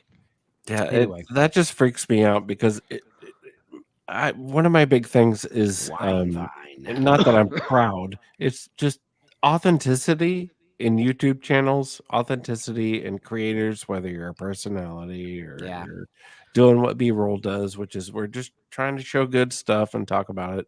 Yeah. I think with WeWatch, the WeWatches is like, I'm really just trying to sell me and the jokes. And like whatever the fuck we're watching is irrelevant because like we're just joking about whatever's on the screen. And if you tell me like, hey, you can't watch any more movies, it's like, fine, I'll just do WeWatches on other shitty YouTube videos or TikTok assholes, Yeah, I want to share the content as long as it's not copyrighted, obviously. But what we're really selling is our personalities. Reacting to this sort of thing and riffing on each other, and it's a party where everyone's sitting around the TV, and I want people to be able to experience that. And I said before with my cousin, like I said before with him, like with the first WeWatches we did, he was really jazzed about him, and then he showed him to a couple of his friends, and he was like, came back to me, he's like, yeah. My friends were saying like it's cool, but it's like kind of hard to follow the movie. And I'm like, would they swear to that in a court of law if I ever asked them to? Like, if I ever needed their testimony, would they swear that like our WeWatch commentaries like literally make it to where you can't follow the movie and it's like you'd rather watch the movie by itself? That sounds like a bonus in court. It's like you're basically describing fair use to me. You're saying that I've changed the movie to the point where like, it's not the same. Good. Right. Fucking thank you. It's exactly what I'm going for. That's what I'm saying. Yeah. It's very intrusive DMR software. It causes me issues with the graphical card if you play games. Almost got me banned because the game's anti-cheat clashed with the DRM. Winevine. It's so because stream sites install DRM protection. What does DRM even stand for? Distribution rights management. Okay, there you go. That's why you can't capture them motherfuckers. Anti-cheat has gone too far. It's definitely a band-aid solution. Because I remember, like, I have an ultra-wide monitor, and I go to play something like Elden Ring with their anti-cheat, and I can't use software to make it go full screen on my ultra-wide without it, like, disrupting the anti-cheat. So I have to, like, do some, like, weird folder, relabel it something else to make it not run. And then I can't use the online features, and it's like, really? Like, I can't play online just to make it render slightly wider. Like, it's so stupid. Like, Halo does the same shit. And it's like, what fucking year are we living in? I'm a professional graphic designer for the past, like, fucking 19 years. And I've been using a pirated version of CS5 since 2013. CS 5.5, baby. That's and the it's one. like, you're never going to get me to fucking agree to subscription-based Creative Cloud. Like, I don't care unless I'm making fucking buku money down the line to where I can just throw away money on, like, because like the price is like, Photoshop, the Adobe suite, it should be expensive, but it should be like a one-time fee. Like, you motherfuckers. And like, I'm hearing like how Microsoft Windows is going to start being like subscription based. You'll have to pay like monthly to keep your fucking Windows computer working. And it's like, dude, don't become fucking Apple. Stop trying to become Apple. Yeah, fuck that shit. They're even trying to charge people for using Microsoft Word as well. Things that people use for typing. That's always been a thing, but that's irrelevant now because now we have Google Docs and several other. Yeah, Docs is way better. I've written a whole book on Google Docs. I watch YouTube on Brave VPN. I watch YouTube on Brave VPN, Yeah, not the yeah, app, there you go. because no fucking adverts pop up Yeah, on no Brave ads. VPN. Yeah, exactly. Yeah, Brave that's is true. great. Also, yeah, ad blocks were getting shut down. So what did I do? I installed Tamper Monkey. It's a script blocker. It's even There better is than a- an ad blocker. Yeah, the more they put this shit on everyone else, the more everyone else is gonna find another way around it. Well, It's like always I going to said, be that case. I have uploaded like 5 of the Wii watches already. Like I kind of slacked a few days ago, but it's like I'll upload another 5. But it's like I told as soon as I started getting those ad block notifications on YouTube, I'm like, that's it. I'm gonna start uploading these old Wii watches, re-uploading them to Rumble. Don't care. I don't care if nobody watches them either. I'm just gonna put them there as a failsafe. Like I don't care, whatever. Yeah, I put all my videos on Rumble as well. Yeah, it just seems like a good idea. Like it's not gonna hurt. You know what I mean? Yeah. No, it's not gonna hurt. And I've had no copyright problems on Rumble at all. Right, I'm right. fully monetized on Rumble. Not that I get the views to pull in any money, but Right, exactly. Same here. Same here. And it's like it's cool just seeing that little monetized number, and I'm like, wow.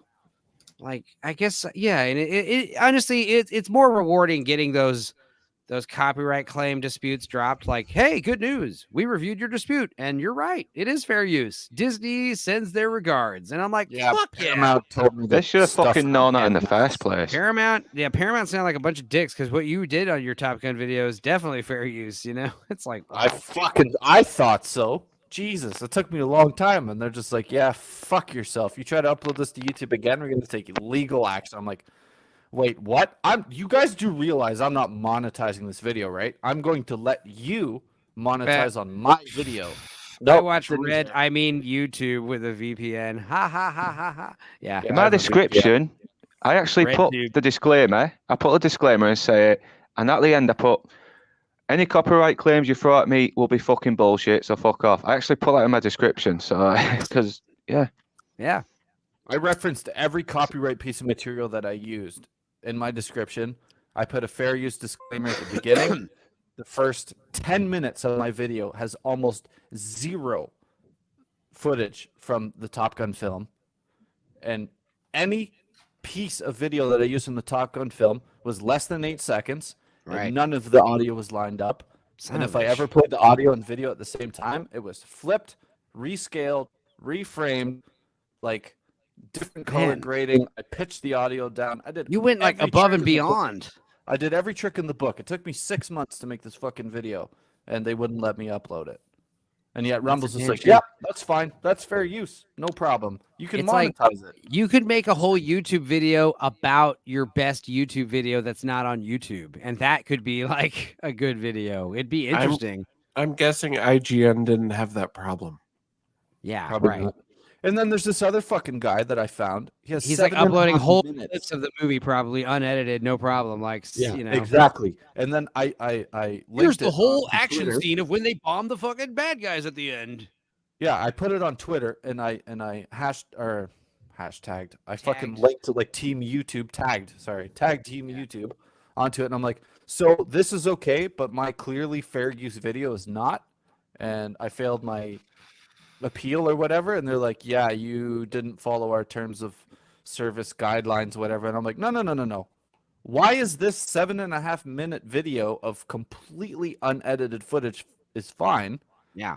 But my fair use video is not, and they couldn't. Yeah, I need a answer me. complete answer. I don't need like, I don't need half the answer. I need both parts of the question answered. Because like And you're then- only making the mystery more when you only answer like, yeah, I fucked up, but why And this is is the this part okay? that scares me.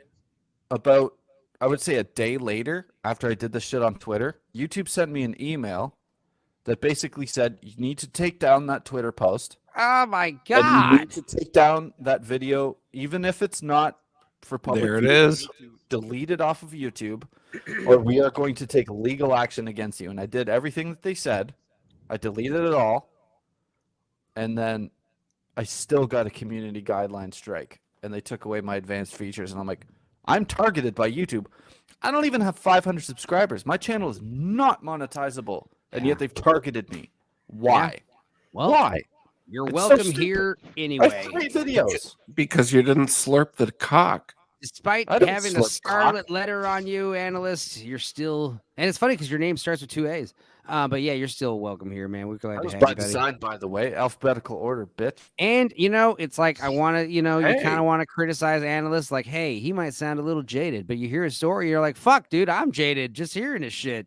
It's fucking bullshit. No, all of this is super interesting to me because I really want to try and understand how this bullshit behind the YouTube fucking wall Because it's a works. case by case basis. So like every channel has different experience with it. Like, and has it's critical not thinkers evenly experience with applied. it. Oh, of course The thing not. that fucks me up is when I did my arcane video, I had 0 problems with copyright. None. Right. It wasn't even a thing. My Yeah, Iron I Giant think we've video talked is- about it. It's certain studios. Like Paramount's bad, Universal's bad, and there's Warner some that are Brothers, cool. real Yeah, bad. it's like Yeah, apparently Warner Brothers, Disney. that was my Iron Giant thing. Was Warner Brothers? That was a I fucking didn't nightmare. realize Disney was one of the most laid back of all the companies. Yeah, because it's so that's why funny. guys It's are ironic. fucking- It's so Really? ironic because Yeah. they're the Should ones get that away go with out it. and like try to like hoard all the IPs they can get. But then like, oh, we put it on YouTube. They're like, yeah, we don't care because we own all the shit. We don't care. I guess that's their idea. I don't know. They're like a dragon, hoarding all that gold in a cave. IPs. I gotta buy Which every is IP. historically kind of consistent because Lucasfilm in particular is very tolerant of fan films and that sort of thing. Yeah. They've been okay with Seth MacFarlane making jokes as well Did for that- Family did Guy. that change He when got Disney approved. took He got over? approved, though. He had to go to George Lucas and like beg for his permission, and he I got think it. so, personally, but Seth MacFarlane is an institution, so he gets a pass. Yeah, he's a big name. Yeah, he gets a pass.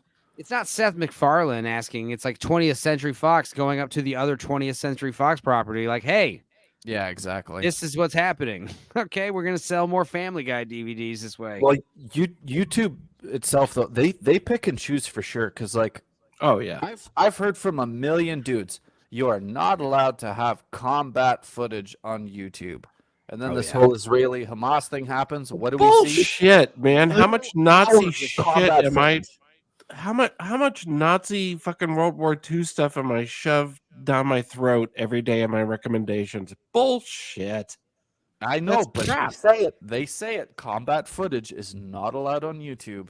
No, That's what they even say. like That's what they fictionalized. say. Also, I know, you're preaching to the converted, but like, it's Yeah, it's so pick and choose. It's fucking asinine. I'm not mad at you. I'm just saying, like, just my daily recommendations prove that theory wrong. Like, I that- know. So that's do a mine. lie. So do mine.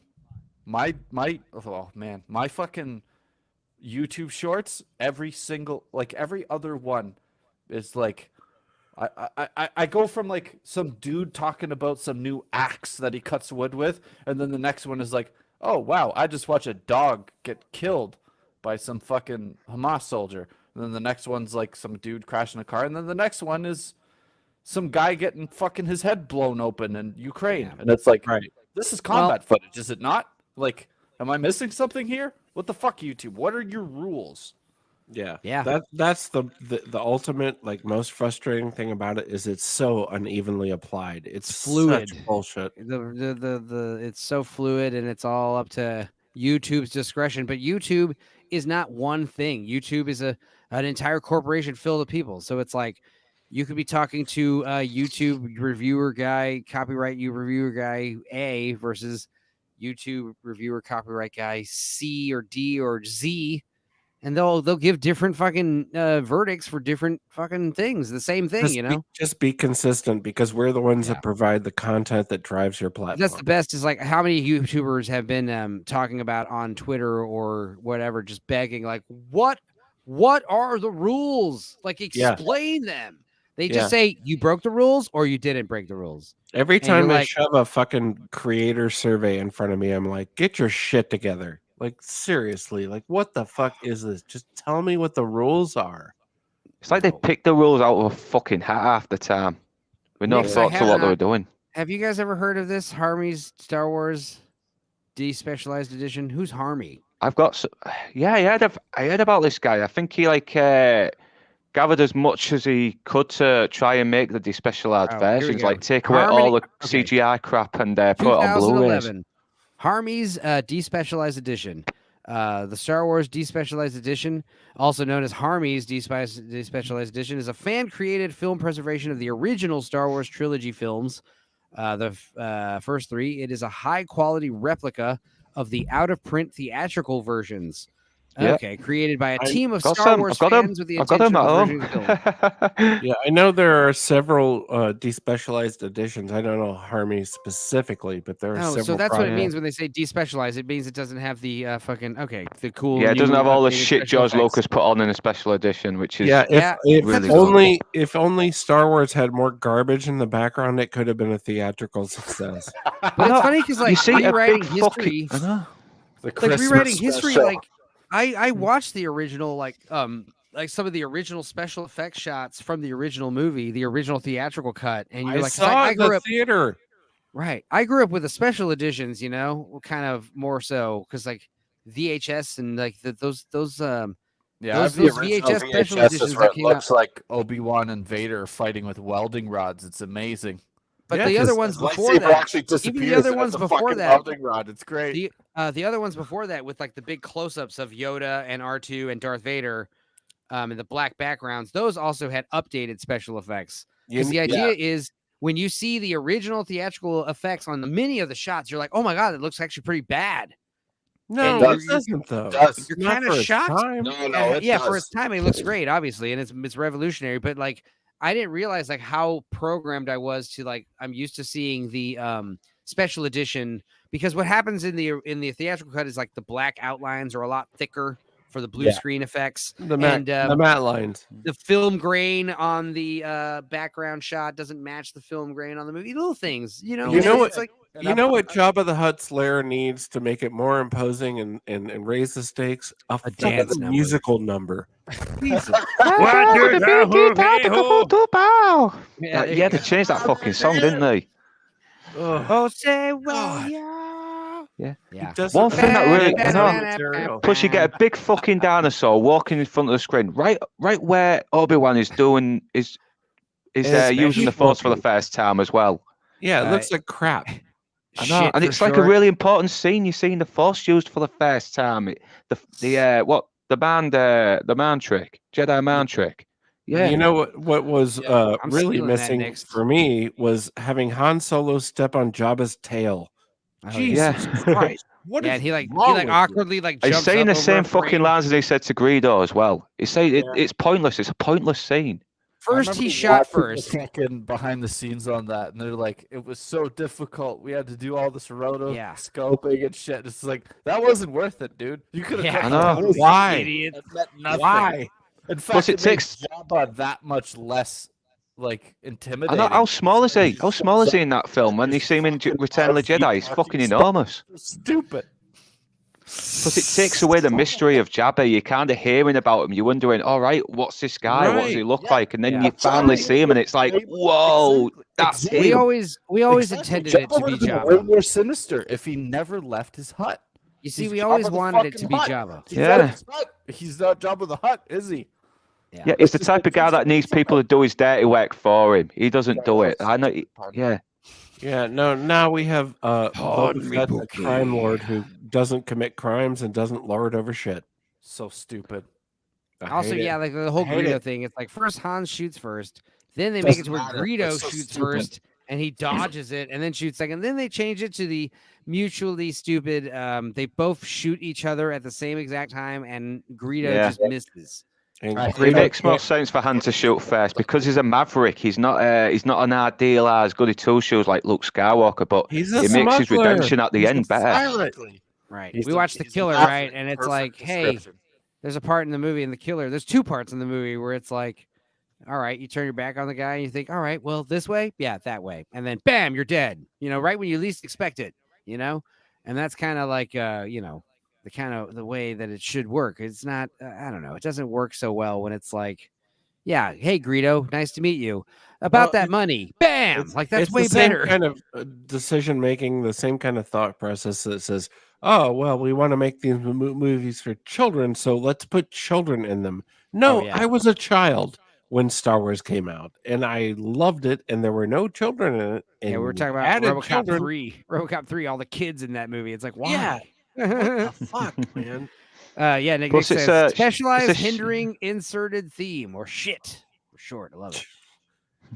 Modal. Plus, having the kids round Moss Isley, it kind of takes away the menace because it's like a place for Yes! scum and villainy, not to people have are just kids raising around. families, having a good time, racing go-karts around. Slave life is Yeah. easy out here on So on It needs Tatooine. more Vespa scooters. Yeah. It needs Or people get Ewoks. like Watto needs like a whip, and he's just like whipping people like back to work, like you're like Like he's not raping that woman. Like Right. seriously. Yeah. maybe it's not it's implied it's not implied he didn't. God, I just wish there were more fucking dinosaurs and background noise going on. in Yeah, Mos I just Eisley. wish there was just a few more different giant aliens walking around. Yeah. Then The you'd thing have is, a hit why didn't Lucas just release both versions with his Blu-ray special? That I can't Blu-ray release. understand. Yeah, That angers me no. so much. It's like, It's like he's trying to erase it from history, but thing. no, You you can- can't do that. And he You can lies take the about disc- it, saying that the original editions don't exist. Of course they exist. Well, the reason Of is course because like they do. also the other thing is have the the disc original has to have editions. art on the fucking disc. But it's like They're on God, remember those VHS, old you discs can where they'd be barely see what's double-sided? happening. Double-sided discs, like bring those back, It's like, hey, there's another version of the movie on the other side of the disc. Like, yes. Remember those Yeah. days? Jesus. Or even as an Easter Sacrifice egg. the stupid cool. Yeah. Oh, Easter eggs are great. Like, I was talking about the dodgeball Easter eggs. I forgot to talk about the dodgeball Easter eggs, but it's like, yeah, you watch like the deleted scenes, and then like, it's like Ben Stiller as the fat guy, like, hey, you don't like this movie, right? Because the bad guy loses. Like, well, you stupid Americans need your movies. Like, spell that to them. Well, next time you watch the movie, click the enter button every time I snap my fingers. So, like, when you watch Dodgeball, every time Ben Stiller's character White Goodman snaps his fingers, you press enter, and then you'll get like a secret deleted scene. Yeah, or the something. interactive. It's like cool shit like that. There's a secret DVD commentary track, and I didn't get to hear this because I only heard about it. But apparently, there's like a secret Easter egg commentary track where Ben Stiller shows up and like two of the actors, and they just act like they hate each other for 30 minutes, and then they walk off like all pissed at each other, like "fuck you, I don't need to be here." And it's like, I wouldn't be surprised if it's real. Dodgeball is a lot smarter than it gets credit for. There's a lot of Yeah, it's brilliant. It's such a fucking funny film. Yeah, it is psychopaths and basically- sociopaths usually are intelligent. But I'm not even a Ben Stiller fan, but that movie has got loads of just layers in it. It's really Oh yeah. good. Yeah. Nobody makes me bleed my own blood. By the way, Nobody. Zoolander's You amazing. made me bleed my own blood. I'm gonna close the Nelson- door that's for like a all of Nelson. us. That's like a Nelson Muntz reference too. But speaking of hidden DVD commentary, Lord of the Rings extended DVD box set. If you watch the appendices, and you go to the second part of the third film, appendices, and you watch it all the way through the credits, and you let it run, and it goes through all of its post credit whatever, and then you just leave it. There's 10 minutes of nothing, and if you sit there and you let it play through the 10 minutes of nothing, there's an interview with Dominic Monaghan and Elijah Wood, and Dominic is pretending to be this German fucking interviewer, some press whatever interviewer, and he interviews Elijah Wood without his knowledge, and it's the best fucking thing I've ever seen. It's so That's what goddamn DVDs funny. are meant for. Yeah, like I remember finding that by accident, and Hell it was yeah. like the best Easter egg I've ever experienced in my life. It's so goddamn funny. You could just YouTube it now, but like, Yeah, I would love to go to like random like This pages, is like any kind of 2006. I discovered this like before the internet was even like viable. There wasn't even Facebook yet. Brilliant. Yeah. It was so fucking. You would awesome. find Easter eggs by just going to the page and just pressing random arrow buttons and seeing if anything lit up on the menu. Oh, sometimes God, like yeah. Shit it'd be that. like a Ours was background like, item, "Oh, and we got suddenly a you'd be like, post "Oh, a credit." book." Like you could click like Spanish, English, French, and then the book would highlight. And you'd be like, "What the fuck?" And you click it, and it'd be like some random. Yeah, like, the old promo websites for like flash websites for fucking movies. God. There was a great Easter egg on the Boogie Nights double disc feature where like it's just like the test shots of like Mark Wahlberg and his big prosthetic cock, and it's just like him with like grainy film camera just like flapping around this big rubber dick. It's so funny. But one thing I will never forget is the advertising campaign for Halo 2. I don't know if you guys remember this. Yeah. They were But like that live I action Love type, Bees, right? That I Love Bees thing for Halo 2. I was Oh. right into that. And man, when that shit was going on, I think I was like 8 or 9 years old when this was happening. That was the coolest shit in the world. You would just see this advertisement for Halo, and then it would just quickly snap this I Love Bees thing. And you'd go to the website, and there was like all these hidden fucking messages and stuff. And it was this website that was like it had nothing to do with Halo, but there was all these like hidden little tidbits in there. And if you like spent time and like looked at it and tried to figure it out, there was just all these crazy things that you could find. And there was just like all these pre-release audio files and little bits of story, or they would like reference something from a book, and it was like, this is incredible. So there were some DVDs like that anymore. Yeah, there were some DVDs like does that anymore. Like, by the way, Nick's like, I was joking about how like I was joking about it, and then as soon as I said it, I was like, that's actually a great idea. And it was like, have something like, you know, Netflix, have one of the streaming services. I would flock to it. I would literally pay for it if it was like, hey, we have all these dumb movies that you know and you like, but we also have like commentary tracks and the special features as well. And be like, holy shit, I'm gonna check that shit out now. I will fucking watch, you know, whatever movie like 2-3 times over with different commentary tracks, you know. Didn't Disney just announce that they weren't going to do physical media anymore? Yeah, I think so. They did. Was that real? Yeah, that's probably real. I'm sure it'll get Really backlash. sad. I don't know if Joe Q Public realizes how shit the quality of streaming. Oh yeah, the media compression. is. It's The all a compression is lie. Dog ass. It's Like, all a lie. I didn't realize how bad it was until I got a 4K HDR whatever Blu-ray of fucking Top Gun Maverick. It was like $90 on a $600 DVD player. But anyway, I'm watching this in my parents' house, and I'm like, the quality was just unprecedentedly good. Like, they have this crazy HDR TV that I told them to buy. Right. And I'm watching this shit, and I'm like, this looks fucking incredible. Like, it actually looks ridiculous. For me, it was like I go home and I watch it on my fucking dude monitor that has a better HDR rating than their TV, and I'm watching it. I'm just like, it doesn't look as good. Like, the brights aren't as bright, the darks aren't as dark. Yeah, it's like when it shows something black, it's like there's little like squares and shit. Yeah, and I'm like, this isn't the same thing. It's not. I was noticing that even in HD, like somehow it just looks less better than the actual physical copy. Because then again, this is like digital, innit? It's all being like spread across. They tell you all it's over the HD, world. but like your internet speed and the fucking cloud at the website that's hosting it, like it all fucking variables. And sometimes like Netflix, especially, you'll see like dips in quality all the time when you're watching Netflix. I've noticed that. Because if you do the math, if you have a 4K HDR, you know, like 32-bit color, full range HDR content, that's 24 frames per second. That's a few gigabytes per second of data. Like your hard drive or SSD and your graphics card are actually going to have a bit of a time playing that back to you. Netflix is definitely not going to be able to give you, you know, a gigabit, like 1.3 gigs per second of data. It's not going to do that for you. Well, in America, your internet is not going to give you that at all. No way. Yeah. Well, I'm in rural Canada. The only reason I'm here right now is because of Starlink. But the only other option I have is 12 megabytes per second. Oh, cell phone interference. Rogers. I never hear that anymore. Well, I'm gonna have to get setting off now. It's 9 o'clock, so I need to go shop, get some bits, get some we'll breakfast. Wrap it up. We'll close up on some final thoughts here. So thanks for having me on anyway. And it's nice speaking to you a lot again. It is. You know, you take care. This is kind of why I liked streaming late at night, because like streaming at 4 was cool because it's busy and we were like rotating guests, but I'd much rather just have like an extra seat all night, you know? I mean, and yeah, less people watching and less people involved, but fuck, it's like less pressure and we're all just like having fun. But quality, not quantity. It's both. They're both cool. I like to flip and flop, you know? I like to do them both, you know? Yeah. Okay. So I'll see you later then. You take care.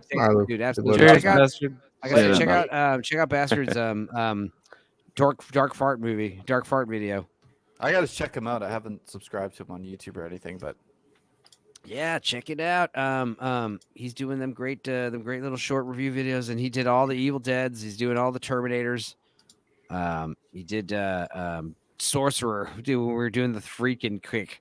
It was like me and him were both like, dude, Sorcerer, holy fuck, that movie's badass. And it was like, yeah, dude, I watched it like in bed with Megan. She was like asleep, and I was like on the edge of my seat in bed like the whole fucking night, like watching that movie. Like, holy shit, it's like great. Good stuff like that. Like just like I said, it's kind of like the appeal of like why I started doing the show back in the pandemic time. It's like, yeah, all these great old movies that people that you might have seen, you know. Yeah, I have the same experience watching like Lesbian Initiation and You and Barbiturates. Well, my wife is Initiation. That sounds like snoring away. Gosh. In my country, gigabit is both up and down. Where the Fuck hell you. Are you in Mexico? Yeah, Where is fuck country? you. I pay $150 a month for like 45 megabits. Suck my cock. You guys have upload speed issue. If the upload is low, there's barely any need for high download. Okay, digital upscaling. We You guys live always in the hit. third world, okay?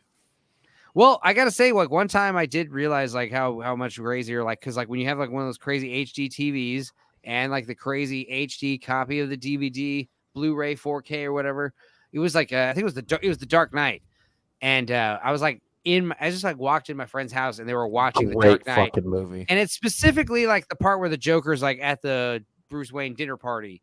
And dude, it was like the Joker was in the fucking room with us, dude. It was crystal clear, you know. But that's the thing is like these movies are filmed nowadays in this high quality film. Like that's the problem is when you watch these like high quality like Blu-ray transfers of like American Werewolf in London, and you're like, dude, the werewolf looks fake. I actually preferred it in VHS when it was all dark and grainy. You could barely make out what the fuck was going on because it looked scarier.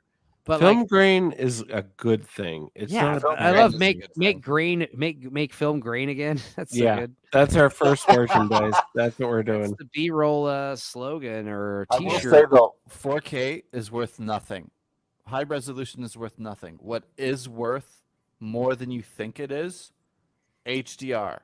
Because here's the thing: when you go back to the CRT days, you had an HDR screen and you didn't realize it. It was shit at dark, but the dynamic range between the brightest part of the image and the darkest part of the image was actually pretty damn good. And it's taken LED, LCD, whatever. It's taken till about very recently for plasma, or not plasma, but for LCD, LED screens to catch up to what CRTs were, 20, 30 fucking years ago. But having the bright parts of the image and the dark parts of the image have this extreme contrast. We've just gotten back to that now. But like you get a modern HDR TV, you get like someone shines a flashlight across the camera, let's say. It's actually bright. It looks like someone just pointed a flashlight at your face. That is fucking immersion that you will never get from resolution. HDR is very important, although it's implemented on streaming services very poorly. Yeah. I cannot recommend a 4K Blu-ray player enough. Sorry. It is phenomenal experience. I didn't realize if Nick's wanted the link. I should have sent that to them. But he said earlier he didn't want a wrench, so I assumed he didn't want to come on here. So, but next time for sure. Nick's if Nick's wants to come on us. Yeah, Jesus he's Christ. definitely flexing his super $50. internet. In Sweden or wherever the hell I live, I pay $5 for gigabyte internet uploads. I can upload the entire season of The Wire in half of a fucking cum shot. Yeah, it's a pretty terrible cool. flex. I thought that too. I hate myself most of the time, so I feel your pain. No, we all love you, Knicks, man. Yeah. But yeah, it's been almost 5 hours. Let's wrap it up, guys. Yeah. It's 3:12 in the morning here. I've been having a great time talking with y'all for the past, honestly, like 2 hours and 45 minutes have just been us just shooting the shit, and it's been awesome. It only felt like 13 hours, so I could do it all night. Yeah, I know. In fact, I think maybe next time let's try to do the 4 to 8 block, 4 to 8 p.m. CST. I either like to go before Cannoli stream or after. So It's like I try not to stream. It's really hard for us not to step on each other's toes because it is, and I don't mind stepping over his toes like for 15, 30 minutes, but like if we'd already streamed 4 hours before that, that's cool. I would never start a live stream because everyone's streaming at every single fucking moment that I would stream. So it's like, no point. Well, I'll just be on your stream. Yeah, keep popping on, man. Listen to the stream and figure out what's going on with your mic, though, because I mean, it's not like obviously we love you having on here, but there's definitely it sounds like you're on. It sounds like you're on a headset earbuds. mic. Sounds like you're on a headset mic or earbuds, but still, shit. I gotta get. It sounds like your $300 mic, your $300 mic might not be on this whole time, which is still fine. It's all for the lulls, man, because the idea and dude, Northern English Bastard, he had an echo the whole time he was in here. And it's like, who cares? Because like, I'm just. But what matters is that you were here, and contributing, and gosh, no doing worries, my best, Nick. Okay, absolutely, you guys. Everyone, we're all doing our best here. In fact, I think I'm gonna go ahead and I'm gonna stay up late and maybe start working on this Renfield video. I think I'm staying in town for an extra week. I think the original plan was I was gonna go visit Meg on Wednesday and stay for like 6 days and then come back here for Thanksgiving. But I think what I'm realizing is like, I'll stay here until Thanksgiving, go visit Meg, stay there for 2 weeks. Well, but I hope that means at some point that you and Jethro can meet up at RIL. Yeah, I will be there within the next week or two. So cool. I can hit him up and ask him if there's, I know shows going on and stuff. Me and Meg usually kind of just like hermit out and go goblin mode and Leander. Understood. We don't live each other, so I just kind of go up there and just like we just kind of spend most of the time in her fucking bedroom and in the kitchen, and go out to eat once in a while. And but sounds about right. Yeah, there's shows going around, there's parties going around all the time, so we'll figure it out. Dude, Nick, thanks for sticking around this whole time. No worries. Yeah, it's great to have you, buddy. Anytime, like I said, every Monday, and like I said, we'll alternate between early and nighttime. Because we got friends in multiple time zones. Because I was talking about like, with Lance, like, I guess I'll start doing the Dorkside like only late time, and you can do your show on Mondays if you want. He's like, no, because I might want to pop in on your show. And I was like, oh, okay. So, all right, we'll do the show Tuesday then. Always a pleasure. Speaking of Tuesday, yeah, we'll be on Yanni Boy, Yawning Man, Chris's channel. Chris, dude, how do you do it, man? You just sit here for 4 hours pounding booze and just kind of like, just kind of like staring at the computer. You're great. Well, I try to give all the moral support I can by sitting here pounding booze. Chris is too polite. And then like, Toxic and Jay are two lawnmower voice, lawnmower mouths. So it's good having the full spread of everybody around. Yeah, I'm looking forward to Demon Knight. I haven't watched it for a long time. I am excited about Demon Knight tomorrow. So if you guys want to tune into that, try to do a wee watch along with that. I don't know. It's I looked it up. It's like it's not an easy movie to find for free on service. So it's like, maybe in the future we might need to pick more movies that are like on Netflix, basically.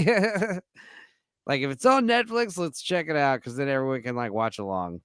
Without ads. There's some diamonds in there, but in general, Netflix is just sludge. Yeah. Well, I just felt like in terms of sharing a screen, like a lot of times the pirate sites, they're kind of unreliable. And at least I know with Vudu and stuff, or like HBO Max, it's like it's a consistent connection and shit. And I don't want to have mid fucking stream something happens with the bootleg site and we're fucked. Yeah, the problem you get with the bootleg sites is the subtitles may be fucked up or wrong or weird or not there. And it's like, I definitely love having subtitles there, especially for what we're doing. Oh, yeah. Because, like, I don't know. Talking over everyone talking is like one thing, but like if I could just read what the hell they're saying. Yeah.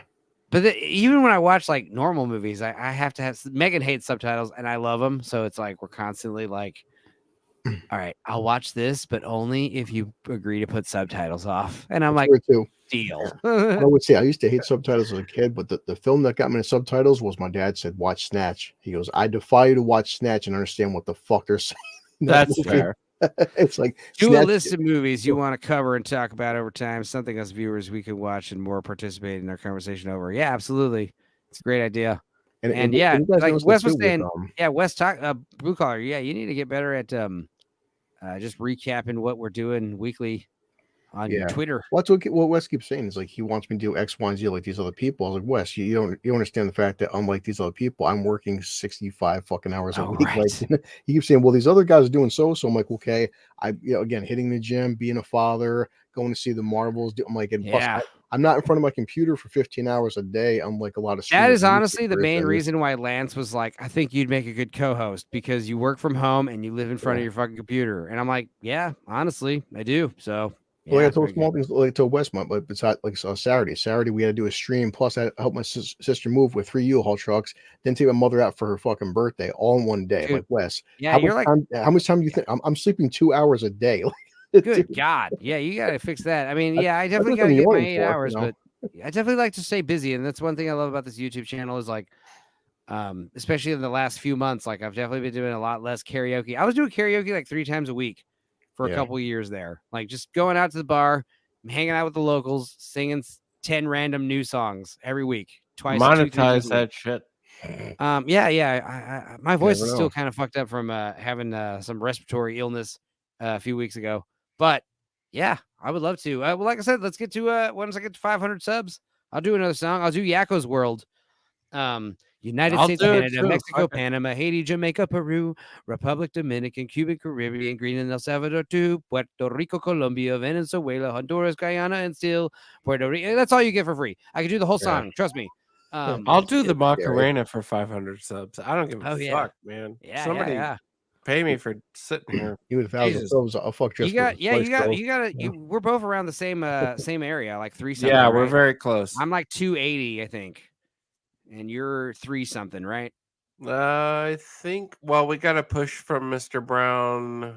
Hell yeah. Last episode, and It's happening, boys. It's all happening. You know, we're It's very like, close. We're very close. It's like it's all steady and slow, but yeah, every once in a while you get these little bumps, you know, these little Yeah, hiccups. and I'm definitely anti-commercial. For one, they don't pay you shit, but the experience that I want people that subscribe to what we're doing and Right. the stuff I'd much we're rather have showing, just 500 loyal subscribers who just, enjoy. I don't what want we're to doing. interrupt the shows and the movies, the public domain movies that we show with a bunch of fucking nonsensical ads or whatever.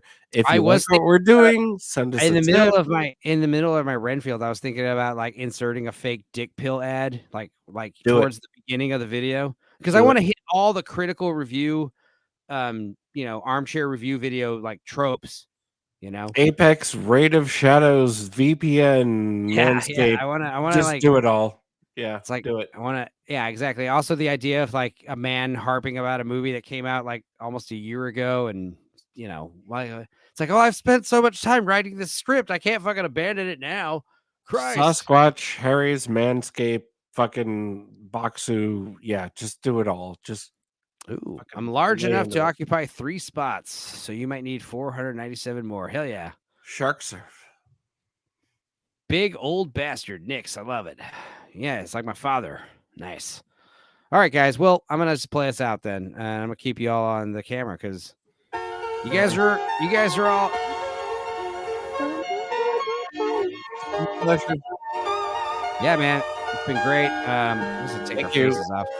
Yeah, dude, analyst, blue collar user, Adam, thanks for coming, sticking out the whole show. Nix, thanks for watching in the audience. Also, thanks for hosting. I'll be on PlayStation later. X and Cannoli Sasquatch showed up, and who else was here earlier? We got blue collar. Obviously, Phil was here. Phil was here to give us our age. He literally just ghosted in here. It was like, yo, I'm 33. I was like, fuck yeah, Phil. What else? We had who else besides Toxic? Oh, Northern East Bastard was here, of course. And Barbara was here, of course. Barbara, we love you. Yeah, she has a real job. She's asleep. Of course. Doesn't matter. Talking to all y'all in the ethereal dream world, bro. Get all trippy with it, Anyway, I'm kind of drunk. That's why I like these 4-hour streams, 5-hour streams, because by the end, I'm like a little slurry.